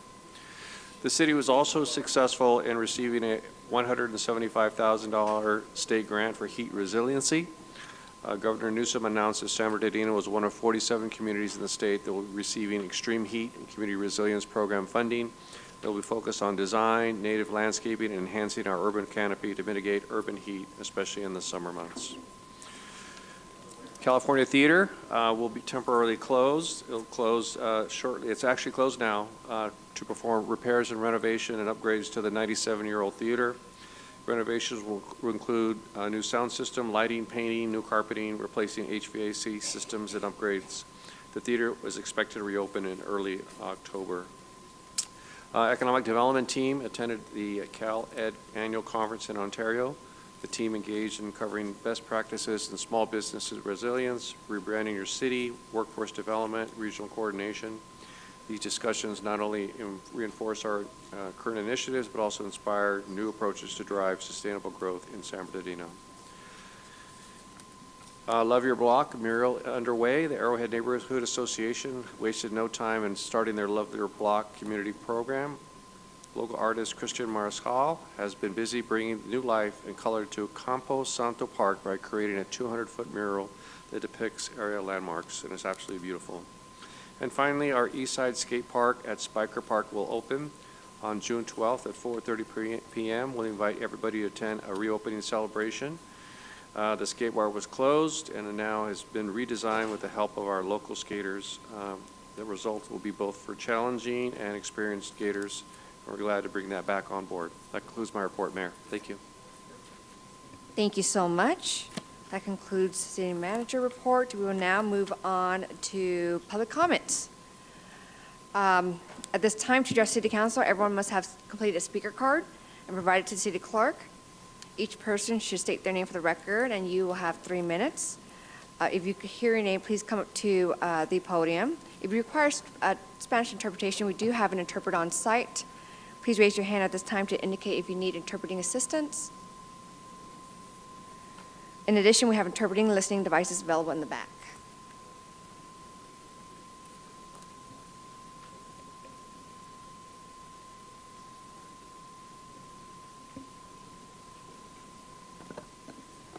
En este momento se escucharán los comentarios públicos para artículos de la agenda y artículos que no están en la agenda. Para dirigirse al Consejo Municipal, cada individuo debe completar una tarjeta de orador. Se debe completar la agenda, la tarjeta de orador y entregarla a la Secretaría Municipal en este momento. Solo aquellas tarjetas de orador entregadas a la Secretaría Municipal podrán dirigirse al Consejo Municipal. No se aceptarán tarjetas tardías. Cada persona debe indicar su nombre para registro antes de comenzar sus comentarios. Al ser llamado, por favor, forme una fila en el orden anunciado. Disponemos de 2 podios para su conformidad. Diríjase a cualquiera de ellos tan pronto como se le llame su nombre. Si necesita interpretación en español, tenemos un intérprete presente. Por favor, levante la mano en este momento para indicar que requiere servicios. También tenemos aparatos disponibles para escuchar la Junta en español. Thank you, gracias. It looks like we have 26 speakers. Okay. Madam City Clerk, please call the names. Al Palazzo, Georgia L., Linda Jackson, Mike Hartley, Christian Shaughnessy, Kim Calvin, Luis Ojeda, Eric Marquez, Joe Salas, Sharon Negrete, Ronika N., James Ranslow, Jim Mulvihill. Thank you. Please state your name. Hi, I'm Eric Marquez. I'm speaking again. I forgot why I came here. I'm not kidding. It's been 5 hours, almost. And so I just thought I'd say what's on my mind about this meeting. Moratorium would be great if it was enforceable, but unfortunately, it'll also lead to downside nonprofits. Also, Ted just took so long to talk. I mean, out of all of you, he was the least eloquent, and that's comparing him to Fred. And he stutters. I stutter, but still. And my garden's pretty awesome. You're all invited. Just ask. I'd especially appreciate it with 0 security and almost no witnesses there. Seriously, there's 1 gate and no lights. And the closest thing we have to security is a camera that slightly angles from Santa Claus Inc. What else do I have to say? Oh yes, we want 3 things in the garden. Good roads, good water pressure, and also wood chips. I think those were the 3 points Scott told me to say. Yes, he says yes. Good news. And the 3 of you showed up to my garden. The rest of you better show up. I'm not saying anything bad, but I'm saying you're invited, I guess. I expect to see you all very soon. Also, I have a cat still. I'm better than all of you because I have her, and that's just an objectively true fact by me. And I still have a minute left, and there's like 8 minutes left in this meeting before you have to adjourn, so I'm done. Thank you. Next speaker, please state your name. Good evening, Council. My name is Georgia. I've spoken many times before, and I'll keep doing it until accountability reaches this department and the killing for space ends. San Bernardino Animal Services is not a shelter. It is a revolving door of cruelty, neglect, and deception, and it's only getting worse. We've allocated over $11 million to this department, and yet there's still no in-house veterinarian, no functional mobile clinic, no enforcement of rabies or breeding laws, and now animals are being housed in metal crates at this so-called satellite shelter. Let's be honest. The more animals that die, the less care you're required to provide. Their lives, or rather their deaths, are padding your budget.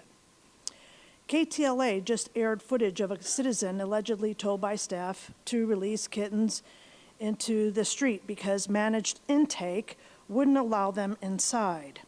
That's abandonment, and Director Watson knows it's illegal. She said so herself publicly, on record. This exact failure already prompted a formal PETA letter in 2023 that I received, surprisingly, through a public record request. I didn't know it was there. After staff told another resident to abandon a kitten with Giardia PETA called it a dangerous dereliction of duty and warned the city of legal and public health consequences, and you ignored it. And this isn't isolated. This department routinely releases healthy, adoptable cats into the streets. San Diego Humane Society was sued recently for the same thing, and they lost. Meanwhile, a dog labeled exposed to distemper was saved by a rescue recently, but during the handoff, staff inadvertently released 2 dogs from the kennel who attacked this dog being rescued. That's the level of care you're defending. This isn't just mismanagement, it's systemic failure, and the responsibility falls squarely on Director Watson, not the community. So Treasurer, spare us the lecture blaming constituents during agenda review. The public has had enough of it. You eliminated license checks, so we've lost tracks of rabies compliance. You let illegal breeders flourish, and what happened to the hundreds of thousands of dollars meant for community spay and neuter? It was diverted to cover internal failures. That's fraud by omission. And let's talk about integrity. It's appalling that you, Treasurer, bragged about using the Lang Foundation, a last resort safety net for low-income families, to vet your own pets, not seniors, not struggling families, a council member with a PhD taking resources from those in need. That says everything I need to know about your character. Shame on you. Thank you. Next speaker, please state your name. Mike Hartley. 2 weeks ago, you guys settled a case for $4.9 million to Robert Brown's family. The guy had a gun, he was running from the police, and he got shot. He had a gun. He was a career criminal. Now, that just doesn't make sense to me. Now, I may not have all the facts, but I'll tell you what, he may have had another gun when he jumped that fence. He could have had a knife. When he jumped that fence, there could have been an old lady watering the lawn, and then she could have been held hostage. There's a lot of things that could have happened. A lot of shit was going through that police officer's mind, I can tell you that much. But you guys awarded this guy $4.9 million. That's telling me crime does pay. Now, we have a police officer who body slammed a 17-year-old who was resisting arrest and fighting with the police, and she got body slammed. Well, I'm a little pissed off about that. She should have been tased. That's how I feel about it. There is no respect for police officers anymore, and it's starting to piss me off, especially in San Bernardino. We already have things bad enough. Now we're not respecting the police. I know times have changed, and I know they have, because if I would have been 17 and I would have done that and my parents would have found out, I guarantee you the next day my face would have been on a milk carton. I guarantee it. The parents should be held accountable for that 17-year-old. I hope you're not going to pay her off too. Thank you. Next speaker.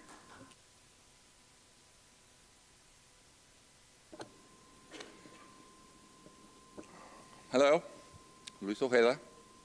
It's been a long, long night. Thank you, guys. It seems we're making progress. But tonight, my comment is going to go towards the new city manager. Are you enjoying the show? Get ready, it gets better, okay? So let me give you an example of the ineptitude of some bureaucrats in this city, okay? I mean, I like to be fair, and I like to be patient with people. But sometimes patience, has a limit. And I had a limit too. And I've been trying to work with staff since November. First with Rochelle, then with Mr. Gabriel Elliott, then with Mr. Bill, reach out to the mayor, and guess who runs the city? No one, because nothing gets done. And I'm just going to give you a little example, okay? I've been dealing with this issue with truck yards. They're being targeted by code enforcement, all right? Then Rochelle says they got fines. I take care of them. She's gone. Then Mr. Gabriel told me the same thing. And then he says, no, you need to talk to Bill. We had a meeting, on Tuesday? And today, it says, let me talk to the code enforcer officer. And it says, oh, well, no, we're not able to work with the business owner. When I've been told all along, if somebody's willing to come into compliance, we're gonna work with them. And today, I make a few calls with some of those people that are trying to come into compliance. They file paperwork, and guess what? They're still getting fines. There's no leadership here. There's no accountability, okay? And I have told this to Mr. Gallardo. Staff, we have good people, but they're scared. You know why? Because there's no leadership. So what they do, they talk the good talk, and they wait you out. Why? Because they know that pretty soon you're gonna be out, the director's gonna be out, and then it's gonna be business as usual. And that's exactly what is happening here. And this is unacceptable for me, that I've been bounced around and nobody wants to take the lead and nobody wants to take charge. So I was like, okay, so how are we gonna get deal with these fines? Oh, now we need to talk to the city attorney. So I talked to the city attorney, say, no, it has nothing to do with me. You see? Circle, thank you. Thank you. Next speaker?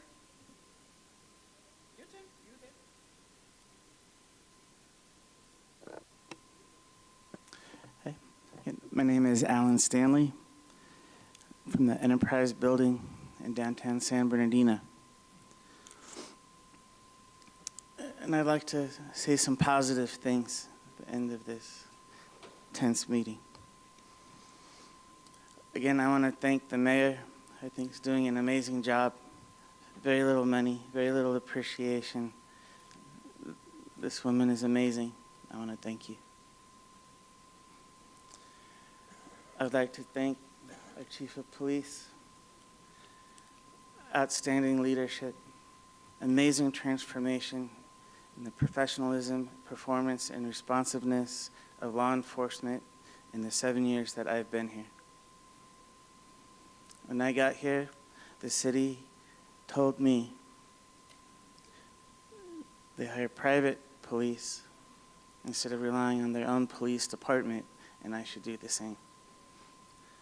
7 years later, I can't think of anybody that has their arms around the city and protects us better than this man. So I want to thank you. Where we are, we have had more than 50 building fires immediately adjacent to our property in the first ward of Theodore Sanchez. Thank the fire department for the countless times you guys have come out and saved us. And I would like to thank the staff of the city of San Bernardino, particularly Public Works. You guys have saved us from numerous floods, helped fix a deteriorating downtown, and brought some light and life and hope back into downtown. So thank you guys. I would also like to point out, because of these achievements, we are positioned for economic growth. You guys brought in new leadership, transformed the city. We have hope. It is incumbent upon you all on the dais to now take that ball and promote what's necessary for economic growth to come here. The future of this city, its budget, its finances, its resources different economic growth. You guys make money on sales tax. It's like 40-something% from Measure S. Build business. Make it nice to be here. Make it not suck. This is upon you guys. Hope Thank for the you. city. Please. Thank you. Next speaker? Good evening, Mayor and Council. Kimberly Calvin here, and I'm here tonight to state that I am once again disappointed that you have not taken the community's plea for stability before bringing another city manager aboard this chaos and not allowing our 35-year city-born and raised interim city manager to assist us with building a stronger city of San Bernardino until December, when his time would have ended, and allow him to position us to hire the absolute best city manager possible. But when you vote without regard to the optics of hiring City Attorney Carvalho's city manager, that is currently her city manager in her city, this tells me you are without shame, and that you never allow your history to teach you lessons. You hired City Attorney Carvalho's city manager, and you and the council fought against going out for an RFP. This type of blatant disrespect of the people's voice is despicable, and we, the people, are going to take this to the next level of accountability, since you have none. Because you are not listening to the constituents, so maybe Attorney General Bonta, Congressman Aguilar, District Attorney Jason Anderson, Assemblymember James Ramos, Senator Eloise Gomez-Reyes, and Supervisor Joe Baca will listen to the people. We will demand that they not ignore the people of San Bernardino any longer. All of them solicit our votes during election season and are also able to be held accountable regarding the corruption in our city. The time is now for the people of our city to remind you that all electeds should support the city of San Bernardino and their constituents, instead of having electeds who repeatedly act not in the best interest of our city. You hired City Attorney Carvalho's city manager of Fullerton. That is the city that she resides. Tonight, you should have chosen or considered another direction versus placing the city back in a corruptive limelight. And now we know why Sanchez, Ibarra, Figueroa, Charette, and Canas voted to meet on a Friday evening and a Sunday evening when not all council members could be present. You have no shame. Council Member Flores, we did not hear you speak up tonight for Ward 6 and any streets that should have been included in the streets that were approved tonight. Not one. Everybody on the dais got a street in their ward except for Ward 6. You got a portion of Hallmark that is a very small portion. We should have had a street as well, and we did not even hear you speak on to adjust the budget in the best interest of the city of San Bernardino's Ward 6 and give us a street as well. You all do have some explaining to do to the city of San Bernardino on why you would choose to put us back in a limelight of such by bringing City Attorney Carvalho's city manager here to the city of San Bernardino. Thank you. Thank you. Mayor, if I may, just one quick Yes. comment. Yes, I just want to set the record straight. Mario, one of the streets that is getting repaved is Baseline from the 215 freeway to Mount Vernon. That is in the 6th Ward. So you fought for your district, and you got something delivered. Thank you. Next speaker, please state your name. Honorable Mayor, City Council, good evening, Jim Overhill. I was here to speak in support of a presentation offered by Councilwoman Canas this evening, but I guess we're not going to get that. I hope there's still going to be a planned presentation that's described here in the agendas that's going to be dealing with economic development matters and continuance on the work of writing and adopting a general plan and downtown specific plan. But I can give few comments that I might have given at that time. I made this presentation before most of the council. Both a general plan and downtown specific plan are visioning documents that guide future development and growth of the city. Both documents result from discussions open to all stakeholders, including the public, after being presented background data and testimony of experts. The documents put into writing well thought through obtainable development goals for the city to reach and policies, timelines for reaching those goals. There are so many opportunities that the city have that become clear with such comprehensive documents. The city needs a thorough, well-conceived general plan for the city and a specific plan for a successful future development of the downtown. Thank you. Thank you. And I hope we do get that presentation. We haven't gotten to the item yet, so we'll be able to consider the item. Thank you, Jim. Next speaker.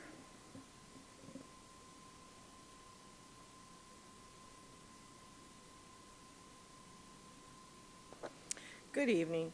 For some clarification, Mr. Sanchez and people, do you know that Fairview Ford gave you a campaign contribution? Do you know that West Coast, the tree trimmer, gave you a campaign contribution? Oh, and do you know that the Police Association gave Mr. Sanchez a campaign contribution? So I wonder why he was so adamant earlier this evening. Now onward. Tonight you're approving a new city manager. This is the city manager that 5 of you approved at a special weekend meeting called, I'm sure, by Mr. Sanchez. The mayor and 2 council members were not present. I am sure this was the council already has a track record that cannot be trusted. Basically, council members 1 through 4. How is it possible that the mayor and 1/3 of the council was absent when you made the decision to hire this candidate on a weekend? It smells stinky and fishy again. The candidate will get $333,000 in base salary, which is increased from the previous $325,000, with a 3% increase annually. This person is going to get a $6,000 moving allowance. Why? The person is going to get, he's going to get $12,000 deferred compensation, $775 per pay period for car allowance, and he's going to start with 3 weeks vacation and 80 hours admin leave. And severance. He will get 9 months base salary and accrued leave if you terminate his salary. The previous person got 6 months. So what's happening? Why all the padding? Did you again choose the most corrupt candidate to work on bankrupting the city? You know, like Montoya, Kerrigan, the ones you chose before, who were the 2 most corrupt people on your previous list? Did your candidate promise to set up the city with a bond like Montoya so somebody, Mr. Sanchez, can get paid? We, the citizens, will again have to do background checks because obviously BB&K and the council did not want to. Oops, 5 of you picked someone on a weekend with 1/3 of your council gone. Very fishy. People, we need to do our research. The sad saga of San Bernardino continues. This is why we are rated one of the most corrupt and ugly cities in the state. Because of you. Definitely 5 of you. Thank you. Thank you. Madam City Clerk, are there any more speakers? Anthony Lane. Patsy Tucker. Miriam Nito. John Schollenberger. Ethan Flores. David Friedman, Zazette Scott, Richard Mendoza, and Les. Please turn on your mic and state your name. My name's Anthony Lang. 43 years, San Bernardino, born and raised, and this is where I'm gonna die, right? But I don't wanna die over no BS. You know what I mean? But I'm willing to die over my respect, my property, and what is right. You know what I'm saying? The little dude, David, from the homeless cleanup encampments, you know what I'm saying? He came, cut the locks on only my stuff, threw it away. They remained in the park for 2 months before they even put up a notice. Everybody knows this. I've called, you know what I'm saying? I'm been to the hospital because of it. You know what I'm saying? It's like, What's right is right, what's real is real. They told me that I don't get a voucher because I don't live in the park, but they took all my stuff from the park. I sat there and I watched people walk up to the park that day and got vouchers. Is it because I'm homeless and I actually went to work? I don't get it. You know what I'm saying? I have mental health issues. I have disabilities, physical disabilities, but I still get up and I go try to do something positive. I could do anything in the world I want to do, right? I could be as negative as they are, or I could still try to come up here and ask you guys, like, that's my personal property that I have my constitutional right to defend, and it belongs to me. I have a right to be somewhere in America if I'm American, right? So all the things that they destroy that I'll never get back, like pictures and stuff like that, right? How do you put a price on that? But as far as my work equipment, as far as my trailer, as far as my motorcycle, as far as all the stuff that I earned legally, right? I need that, period. It's like, if I were to come and take your stuff, what you gonna do, right? I try to be, I'm trying to be fair. Like, you know what I'm saying? That's what else I'm supposed to do, right? Be sick, kill myself because what? I have to stand up for my stuff? That's not the way it works. Not in America, not in San Bernardino, nowhere in the world. People die for taking people's stuff. I want to see people live. I look at the side of the freeway right there. I would have cut that for the city for free, but I can't do it with no equipment. Thank you, sir. Thank you. Next speaker, please state your name. Hi, my name is Miriam Nieto. I am a resident of the city of San Bernardino. And I actually want to say thank you, Treasurer Ortiz, for the pavement that you did on 30th Street. I am seeing it. I love driving my car there, and it feels nice. So I want to say I am seeing some of those improvements, so thank you. And I also want to say, Teddy, thank you for lifting the whole situation with the bathrooms in Parks and Recs, because as a mother, I want to take my children to the parks, and I cannot go to these bathrooms because they really are disgusting, and that's not a good quality of life in the city of San Bernardino. So thank you for lifting that, and I hope there is some funding that goes towards that, because that's the only one that didn't get funding today. I want to also lift that. Okay, so this comment is for the city manager. So as the new city manager, you have a significant amount of work ahead of you. Historically, many city managers have not fully engaged with or cared for our community. I hope you will be different. Our community often feels compelled to fight for various issues because our city government has failed to establish the necessary infrastructure for effective governance. While there have been some changes, we need more. Our community deserves better. We need consistency, transparency, and genuine community engagement from our city. Currently, nonprofits and youth programs are struggling to fund their services through fireworks displays, creating a divide between those residents who are for safety concerns. And this is just one example of where as residents get divided.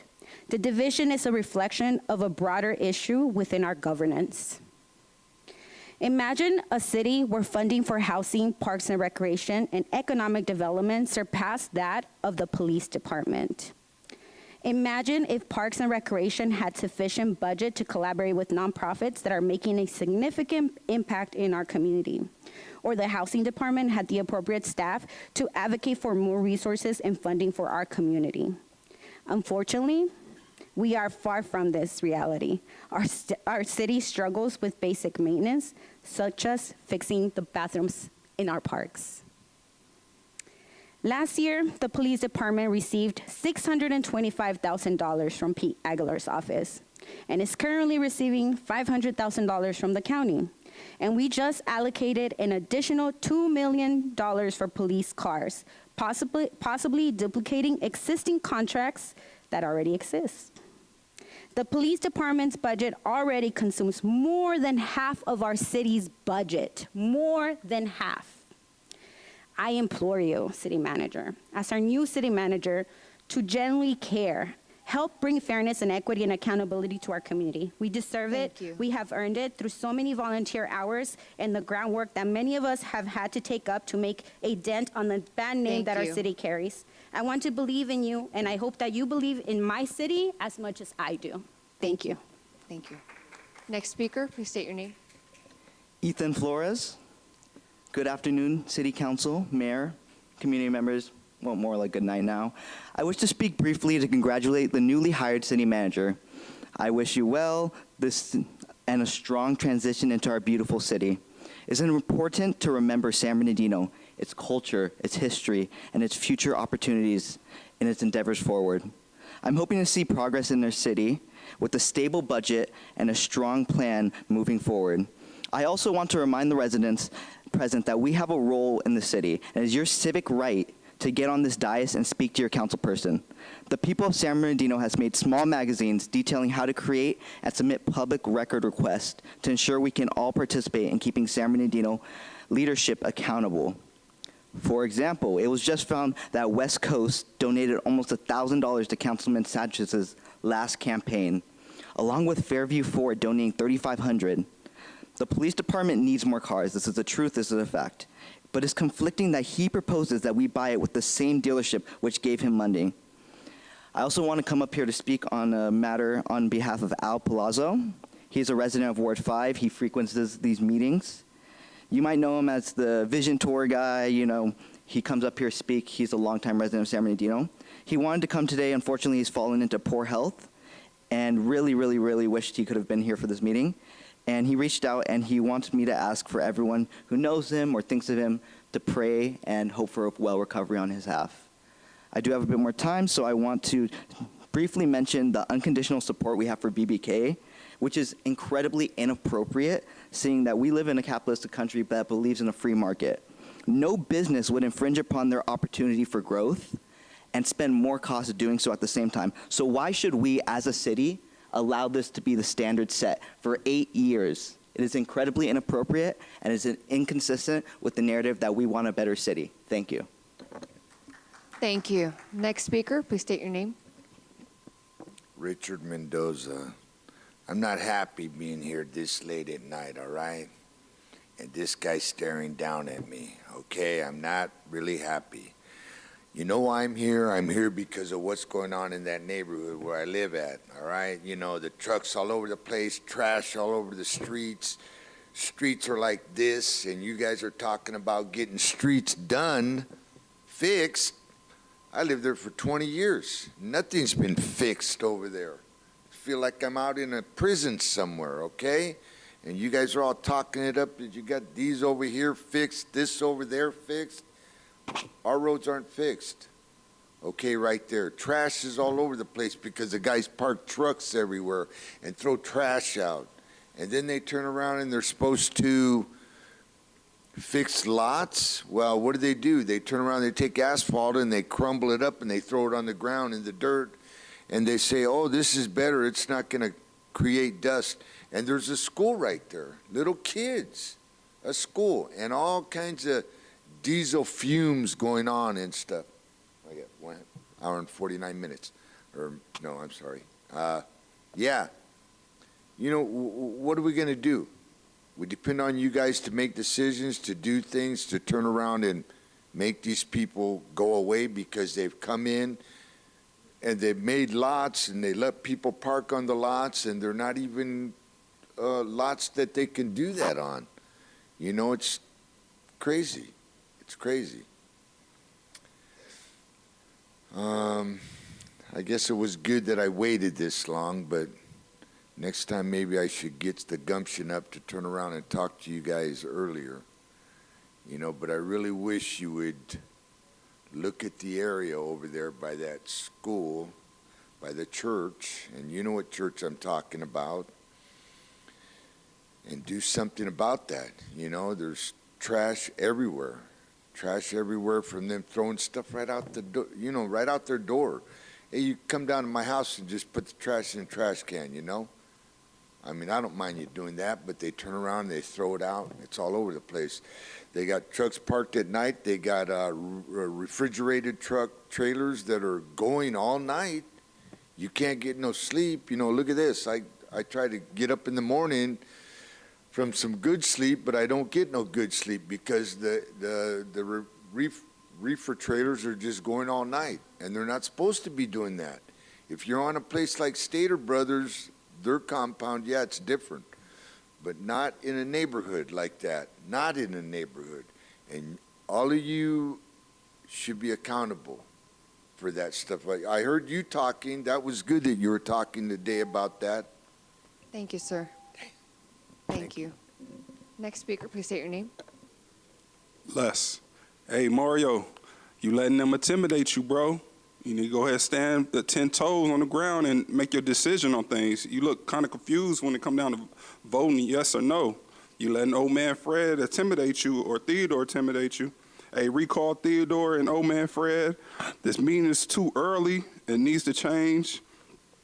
Bring back the Zoom public comments, please. To my IT people, it should be on the screen, should have the pictures of each council person and what they voted, because I can't even tell who voted yes or no on things on the TV screen. All it is just approve and not approve, so I can't tell. We need to do a forensic audit. Like I said, the forensic audit needs to be a little before we went bankrupt in present time, and then we need to do a forensic audit of Theodore Sanchez personal accounts and old man Fred personal accounts, so then we can see where the money is really going. And then it's funny that we doing the emergency meetings over the city manager, but we don't do emergency meetings over the homeless. And I feel like you guys don't have no vision and no creativity. We kind of do things backwards. It's like, how are we redoing this, what's the park? Tacoma Lake. Why are we redoing that park, but we have homeless encampment right across the street from it? We should take care of the homeless people first and then do all these parks. Because what's the point of redoing these parks if the homeless people are just going to F it all up? It doesn't make any sense. So now we're just wasting money and going back. And then I could have sworn we just did Tacoma Park just a little while ago anyway. So now we upgrading it again, putting more money in it. Someone's pocketing some money. I don't know. That's my personal opinion. What else? Oh, and then Theodore, I see that you pick and choose when you want to break down things to the community. Other things, you just want to pass it through and without breaking it down. But then other things, you want to break it down, act like you trying to break it down for the community. I see that. I see what you up to. What else? To the guy who was talking about the police officer shooting the guy in the back. The guy was actually running away. He jumped over the fence, and the police officer shot the guy through the gate. And the guy was running away. And if I was to do that, shoot somebody who came out of my house in their back, I get to go to jail. So the police officer can do that and still get away with it and still work. He should be off the force. You know, good apples, bad apples. That's just a bad apple. What else? Yeah, that's all. Thank you. There was one speaker that I got the names confused. They were similar. There was an Anthony Lang. I'm not sure if this. There was a Lane and a Lang, so that's why I just wanted to make that clear. But there's no additional speakers. Looks like this concludes the public comment section. We will now move on to a discussion. Item 17, approve a city manager employment agreement. Could we begin with staff's presentation? Councilmember Canas, followed by Councilmember Sanchez. So I just want to first say thank you. A lot of fanfare was created with this recruitment process, unfortunately. But I want to say thank you to the council members that did show up and that remained dedicated to this, because it was imperative for rebuilding the foundation of the city of San Bernardino. It's unfortunate that a lot of the narrative has been skewed to mislead the public to think that this process was nefarious. It's unfortunate also that it seems that people were given the name of the city manager recruitment, because I don't recall this being in the backup, so how they knew where he was from would mean they'd have to know his name. So that is a bit concerning, because we really prided ourselves on handling the city manager recruitment vastly different from what we saw before, in order to not only recruit the best talent for our city, but be respectful of those individuals that were coming and signing up to work for the city of San Bernardino. So I do apologize, because that should not have happened. To our new city manager, I want to say thank you.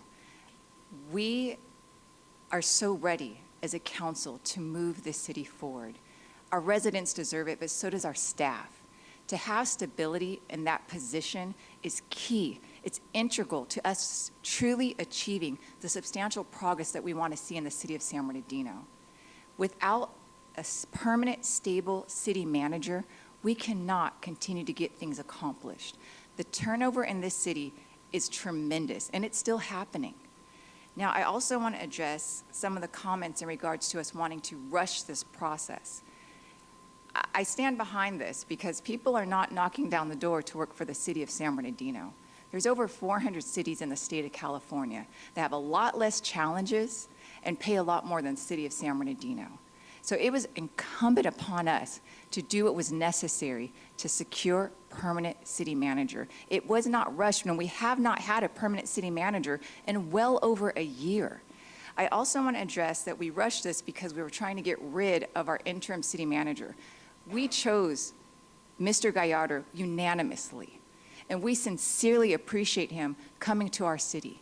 Mr. Gallardo had retired, and he graciously chose to come out of retirement to serve his hometown, and we sincerely appreciate that. We stand behind our choice with Mr. Gallardo, and we stand behind our choice of Mr. Levitt.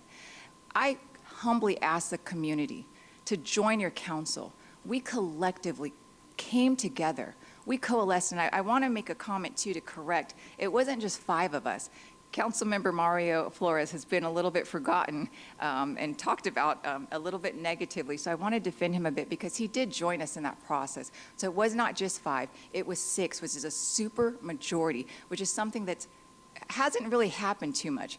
The last council was known as the left side versus the right side. We have worked tremendously hard to dispel that, and I want the community to know that, and I humbly ask that you join our council. Join us in supporting the next leader of the city of San Bernardino. Thank you. Thank you. Councilmember Sanchez, followed by Councilmember Ortiz. Wow. My colleague, she saves, she doesn't speak as much as I do, but when she does, she says it profoundly well. Move to approve the contract with the city manager. Thank you. Did you want to comment, Councilmember Charette? With a quick comment, just, Mr. Sanchez, you said it perfectly. She doesn't talk as much as you do. I don't think anyone does. But Ms. Canas, ditto. You said it so eloquently, and I support every word you said. Thank you very much, and I won't repeat it because you said it perfectly. Thank you. Thank you. Councilmember Ortiz? Thank you. So tonight is a big decision. One very big decision that has been continually made year after year after year after year after year after year in our city. You guys heard tonight, online, in person, about this 3-legged stool. The idea that there is equity and equality among the appointees, city clerk, city attorney, and city manager. That one fundamental principle is something that we don't even agree on as a council. Because when you read the charter, the most important portion of that stool is the city manager. They're in charge of the city. The attorney is a third-party independent vendor who provides legal advice. The city clerk takes the minutes, public records, But the most important figure in a council manager form of government is the manager. But everybody knows from our history that we don't operate that way. Our council moved forward with the recruitment that I and the mayor were not a part of, outside of the recruiter. He didn't schedule the meetings. He didn't schedule the interviews. They did. And they didn't care that we weren't there. So if that wasn't a red flag, I don't know what was. As far as stability, this is the 4th city manager in 6 months. And the problem is not what you see up here. That's never the problem. The problem is what you cannot see behind closed doors. That is truly where the real dysfunction, where the real failure lies. Because we could have had Bill till December. We could have had real stability in this city. You could have a true foundation. But it doesn't work. Because when the city manager says no, we move on. The city manager disagrees with one of the other stool legs, we move on.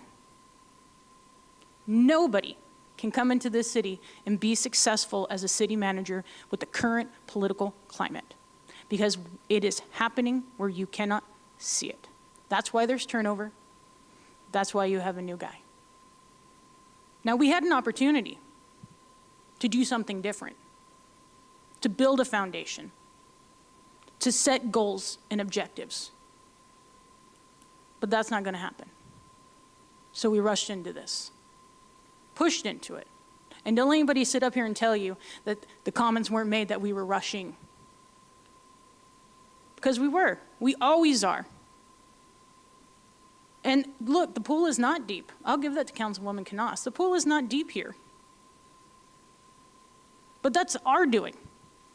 Because why would you want to come to somewhere where council undermines the city manager, puts together wish lists, bargains?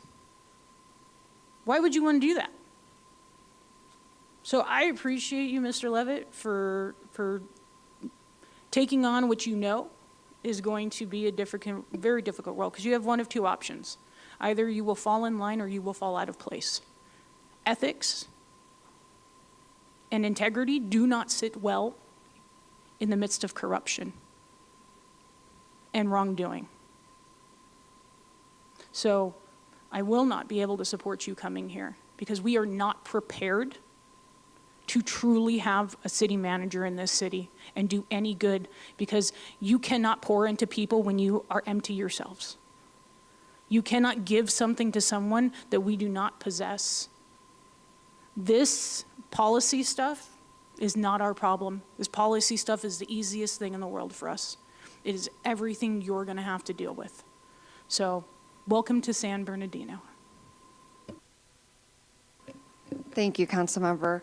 I do want to provide some feedback on my behalf as part of this entire body. I was very, very disappointed when council did proceed to meet without some of us there, because this is an important hire. It is in a critical position for this city, because it's the council manager form of government, and the city manager holds the helm and the captain of the ship. But to serve all of us, not just some. But I do appreciate the fact that they did not make the decision right away, and we had a follow-up meeting, and I asked a lot of questions, and my colleagues provided their feedback. And I have to say, this is the second time that we had to go through from the first round. And the first round for Mr. Levitt, I did rate you high enough to say I was comfortable to move forward. And so I do want to say that, given the fact that I'm just one person, but the body of 8. And I do need to think big as a mayor for the city and the sake of progress. So that said, I am comfortable in supporting you to come in as our next city manager. But I know we have some critical position that has departed, and I hope that you will continue to use Mr. Bill Gallardo to help you with the transition until you find your full team for all the departments, because it's going to be, that's what you need, is support. So that said, there has been a motion and second. Councilmember Charette? I'd like to make a couple of corrections. We have not lost 4 city managers in a year or a year and a half. We have had interim city managers. We've not had a permanent one. So to make a statement that we've had 4 city managers over this last period of time, I've been doing this for 16 years. A lot of people think I've been doing it too long and it's time for me to go. But I'm telling you that this process was fair. It was done appropriately. It was unfortunate that we had a couple of members that could not attend. Though we did, as the mayor just stated, we gave her our input. She asked for it. We gave it to her. And I think we had a vote of 7-1 to do this. And so you do have our support. And we are looking for, and with all due respect to you, Bill, working through December would not make you permanent. And I know that there's been people saying we could have kept you till December because that's what PERS allows. We needed, as my colleague on the other end said, we need stability now, and we need to get a permanent city manager in place that everyone can look at and know is permanent, not interim, not maybe going to be here, not whatever. We've got a permanent city manager now, and you will have my 100% support, and I will do all I can to work with this body and with you and our other leadership to make you successful. That's up to us. We can make you fail as well as we can make you successful. So, Mr. Levitt, I'm glad to have you on board. I'm looking forward to it. A lot of what's been said is just not accurate at all. So let's move forward. The mayor is constantly saying, let's focus and move forward. Thank you. So here's our opportunity. Thank you. Thank Please you. call for the vote. Councilmember Canas? I also want to just make a correction because goal setting was brought up. I want to make it very clear that that is still going to happen. It was actually written into the contract so that the public is fully aware and we want to be completely transparent. That has not been something that has been abandoned, and we're very grateful that we will be able to do it with our next city manager. So thank you. Thank you. Please call for the votes. Mayor, if I may, it is a legal requirement to report on the terms of the agreement, including the important economic Okay. terms. Staff is prepared Thank to you. do that now. Yes, good evening, Mayor, members of the council. Let me do what the city attorney recommended. So tonight, you're going to approve a employment agreement with Eric Levitt, who's in the room here. Thank you, Eric, for joining us this evening. By way of background, the city council directed staff and our team to work on and negotiate a contract with him. And let me identify the terms of the contract. Base salary of $333,000 with automatic annual CPI increases not to exceed 3% unless approved by the mayor and council in the form of an amendment to the employment agreement. Annual contribution of $12,000 for deferred comp. Mr. Levitt is classified as a PEPRA member of the CalPERS system. He will receive health insurance benefits in accordance with the executive compensation. His vehicle allowance will be $775 per month. Moving allowance of $6,000 as an incentive for him to reside in the city of San Bernardino. He shall accrue initial balance of 120 hours of vacation and accrue benefits in accordance with the executive compensation plan. He shall receive sick leave with an initial balance of 80 hours in accordance with the executive compensation plan going forward. He shall receive administrative leave with an initial balance of 80 hours and receive accruals in accordance with the executive compensation plan. Other city manager shall receive other benefits as provided to other executive employees. He also will serve at the will of the city council and the pleasure of the city council, and the council may terminate the agreement pursuant to notice requirements, provisions, and requirements of the charter. In terms of severance, he will be eligible to receive severance pay equal to the value of 9 months of base salary and accrual leave benefits paid out in cash. Should the city manager be adjusted in the future, the mayor and the city council shall approve an amendment to pay schedule as required by section 57570.5. I will say that the costs of salary and benefits for Mr. Levitt are included in the fiscal year 25-26 fiscal year budget. There are no additional fiscal impacts associated with this action, and Mr. Levitt's start date will be August 4th, 2025. Thank you. Thank you. Please call for the votes. Councilmember Ibarra? Sorry, I just had a quick, I want to thank you, Mayor. Thank you for clarifying some of the comments that were made earlier in the public, because indeed we did not select a candidate when our colleagues were not available. We did provide an extra meeting so that we could explain to them what our feedback was on every single candidate. So to come up here and say that only 5 of us pushed this through, that is false. That should not be told to the public. There was 6 of us involved in this process, and we even allowed for extra time to fill in, and actually Councilmember Ortiz and our mayor were present at that next follow-up meeting. So there was some misled information being given out currently. So I just want to thank our mayor for honestly telling the public that we did not vote on a city manager during her absence. Thank you, Mayor. Thank you. Please call for the votes. Councilmember Sanchez, Yes. Councilmember Ibarra, Yes. Mayor Pro Tem, Councilmember Charette, Councilmember Canas, Yes. Councilmember Flores, Yes. Councilmember Ortiz, No. Mayor Tran. Yes. Motion passes 7-1 with Councilmember Ortiz voting in opposition. Thank you. Congratulations, Mr. Levet. You're out there in the audience. Would you like to come up to the podium and say some words to the public? Thank you, Mayor Tran and City Council members. First and foremost, I want to thank each of you for taking the time to do the interviews. I want to thank you, and I appreciate very much that I'm going to be a part of your team. I think it is a team, and I think it is extremely important that we work collaboratively together and with the community. I heard some comments about the community. I think it's important to work with the community. I think it's important to work with you and understand all 8 of your values. And I've already started to do that. I already started to take notes.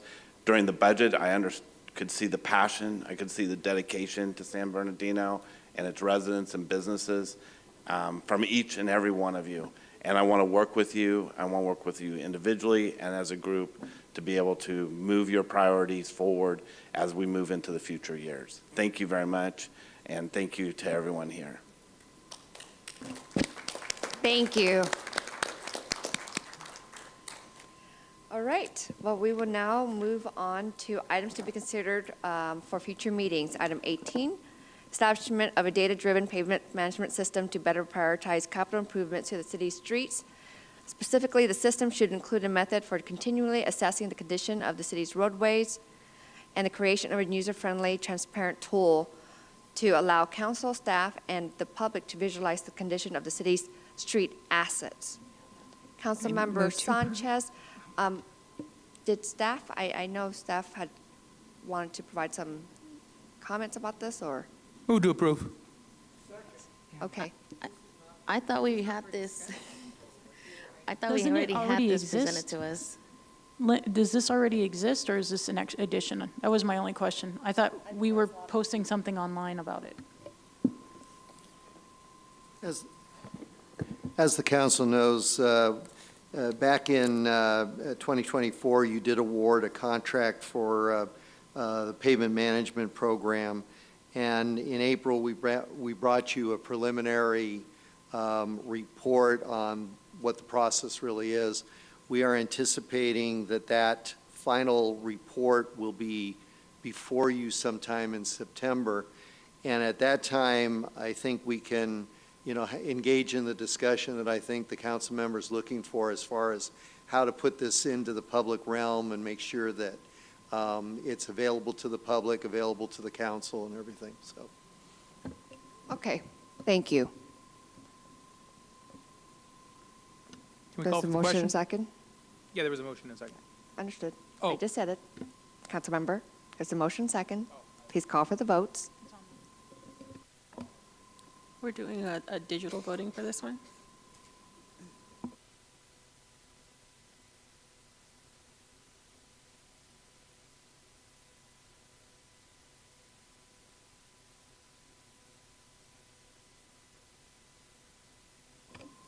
Motion passes unanimously. Thank you. Item 19, receive a presentation and provide direction on key economic development matters, including the continuance of the general plan and downtown specific plan. I'll move to approve. The background and status of the proposed downtown property-based improvement district also known as PBID, and any pertinent and economic development projects. Councilmember Canas, there was a motion. Was there a second too, or? Okay, I there's a second. second. Can we call for the votes?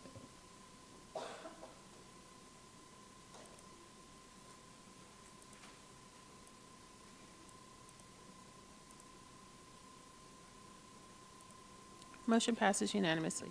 Thank you. Moving on to Mayor and City Council updates. Councilmember Ibarra? Yes, I want to report that today we had our Central Valley Regional Steering Committee. It was a very good meeting. We got some HAP Round 4 presentations given to us on how, on this case, it was Family Service Association of Redlands, their program that they're working with and how many people they're assisting. They have a beautiful presentation that they gave to us. And I'm happy to have seen that the city also signed a contract to work with Family Service Association of Redlands, which I think that's why Suzette was here earlier and she left. So an applause for Family Service Association for being one of our partners. We have other partners, but their presentation was pretty amazing on my end. And not only that, but also the Office of Homeless Services. I have several notes to provide here. A couple of years ago, I had gone to a conference and I pitched the idea of adopt a homeless person. Not necessarily like that, but there was a lot of NIMBYism on social media about that. But should the public know that there are groups out there, nonprofits, that are already providing that service. They are vetting our unhoused population and pairing them up with landlords that have spare bedrooms to house some of the unhoused. So I was happy to see that the Office of Homeless Services is also providing that, along with, if you don't know, the Housing Authority of San Bernardino. There's currently a 3-year wait list for Section 8 families that qualified, but there's no bedrooms and houses available for them. And I think, like I said, what Office of Homeless Services is doing is commendable and something that we should, be proud of. We should not stigmatize being homeless. I myself have elderly parents that, with their fixed income at any moment, if, let's say, one of us loses our homes, they also become homeless and we become homeless. That's the dire situation of the condition that we're in currently in our actually the whole nation. We're all a paycheck away from becoming homeless. And I would hate to see that my mom or dad don't have a place to go just because they're senior citizens on fixed income. And I was able to provide a status on, for the month of May, the numbers from Salvation Army have been provided to me. I gladly, I'm going to post it on my Facebook so that way the public knows the outreach efforts done by Salvation Army. We also have our outreach specialists out now in the city that they're going to be focused along the Waterman corridor all the way up to the 210 freeway. So there's 4 staff members in that team. So the city, we are doing the best that we can, funding as much as we can into addressing housing in our city. And it was just a great meeting overall, Mayor, Council, and public. If you can attend, these meetings are open to the public every first Wednesday of the month. Nonprofits show up between 1 and 2 p.m. in Colton, and at 2 to 3, it's the steering committee that meets, and we're the ones that select and provide updates on what's going on more local to our area. So that was my presentation. Thank you. Thank you, Councilmember. Councilmember Canas? I will be brief. I will be hosting my next community meeting. It's a community visioning meeting on June 12th at 6:30 at Los Tacos Locos. This is going to be an exciting opportunity for the 5th Ward to come together and ideate and really envision what we want these 4 years to look like.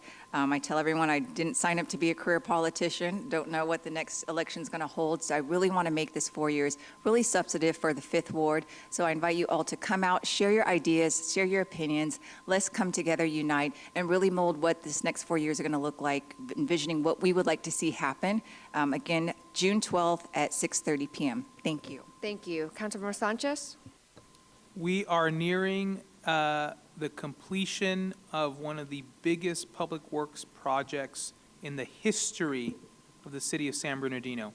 A nearly $300 million bridge is near completion. The Mount Vernon Viaduct that goes north-south from north-south, starting at 2nd Street, crossing over to 5th Street. It is a major corridor in the city, and the bridge that is being built there will serve that community for the next 100 years. So I want to let everyone know that I think it's late August around then. Maybe staff can put together some sort of an event there. We need to do something to commemorate this major milestone in getting that piece of infrastructure built. Thank you. And Councilmember Sanchez, SBCTA will be working with city staff on that event and with the neighborhood and the businesses in that corridor. So they will be leading that effort. Thank you. Councilmember Ortiz? Thank you, Mayor. So I went to a super amazing event, the Bebop Shark Tank event at Entrepreneur High School. Fabulous. So first of all, the Bebop Center, run by Vanessa Perez and Miss Kim Carter through Time for Change, is amazing. And so all of their women are going through these, like basically Shark Tank event to sell their businesses. And at the same time, the Entrepreneur High School seniors did their final presentations, and they were pitching their business. It was fantastic. And so I was so excited to be a part of that. And congratulations to all of the winners. I also attended a block meeting in the 7th Ward. Very exciting, really appreciate. I know that we have our neighborhood associations, but it's really nice to see that certain streets and segments are pulling together to start to cooperate and work together. And so that was very exciting. And if you guys want to do that on your block, please let me know. And then I just want to do a real quick shout out to Ms. Rodriguez. Congratulations on your acceptance into veterinary school. And Al Palazzo, get better, bud, because we miss your vision. So thank you. Thank you. Mayor Pro Tem? Thank you. Councilmember Flores? Thank you, Mayor. Last Thursday, I had the opportunity to tour the old City Hall building, so it was great to see the inside of the building that I very, very dearly admire. When I was back at the county, taking my lunch walks, being able to see the inside. And on Friday, I had the opportunity to tour VARP. I wouldn't necessarily say the facility, but more of the neighborhood up on North D Street. So it's incredible to see the work that they have going on, and all those houses, all that neighborhood just working together just to complete their mission. So if you haven't taken a tour of VARP, I do recommend you do so. You'd be amazed to see that they're here in our city and in that neighborhood, kind of just overtaking it. But that's all for me. Thank you. Councilmember Charette? Okay, thank you. I just have a few. I want to extend my heartfelt congratulations to all the students, families, and educators across the San Bernardino City Unified School District, Cal State San Bernardino, and San Bernardino Valley College on their graduations and the successful completion of the school year. Your hard work, dedication are truly commendable. Wishing you all a safe, fun, and well-deserved summer break. Enjoy every moment. I was a proud mom today, witnessing my son promote from kindergarten. So that was a great mommy moment earlier today. On May 31st, I had the honor to be a keynote speaker at an Inland Empire Resource Center Annual Housing Summit. I want to sincerely thank this San Bernardino-based organization for hosting such a meaningful, well-organized event focused on housing solutions and support services. A shout out to Linda Jackson. She's the one who put this all together, and her team. The summit brought together advocates, service providers, and local leaders to address the pressing challenges of housing affordability in our region. There are some events this weekend coming up, so families, there is the water safety event at the Jerry Lewis Family Swim Center. I will be there with my kids, so I hope to see you all there with your kids and really promote water safety. And I believe Kaiser will be coming out to present a check to the city to promote those efforts. There is also the Feldheim Library Summer Book Sale going on still since May 31st and through June, this Saturday. So hope you guys are enjoying that. Next week, let's see, the 10th, I believe Teamsters is having the State of the Labor Workforce at the Teamsters headquarters. So I will be attending that. So hope any of you guys are interested. It'll be interesting to hear about the state of the labor workforce. That's about it. And so I just really want to thank staff. Big shout out to staff. That was a huge undertaking on the budget and all of your hard work. We passed it. So now we're going to go and continue the great work that you're doing, right? Produce the results out there and take a vacation. Make sure you take time for yourself, please. Your health and well-being is very, very important, and I know we keep you guys very, very busy on your toes. And again, big congratulations to Eric. Welcome aboard. Let's get to work and make magic happen in the city. And again, good night. We will adjourn the meeting at 11:01 p.m. That is a late. It's been a while. The next joint regular meeting of the Mayor and City Council and the Mayor and City Council acting as the successor agency to the Redevelopment Agency and the Mayor and City Council acting as the San Bernardino City Housing Authority and Mayor and City Council of the City of San Bernardino acting as the San Bernardino Joint Powers Finance Authority will adjourn to the regular meeting to be held on June 18th, 2025. At the Feldheim Central Library located at 555 West 6th Street, San Bernardino, California, 924. Okay, I want to make sure we have a quorum here before you guys leave. Okay, 92410. Closed session will begin at 4 p.m. and the open session begin at 5 p.m. Good night, get home safely. Thank you.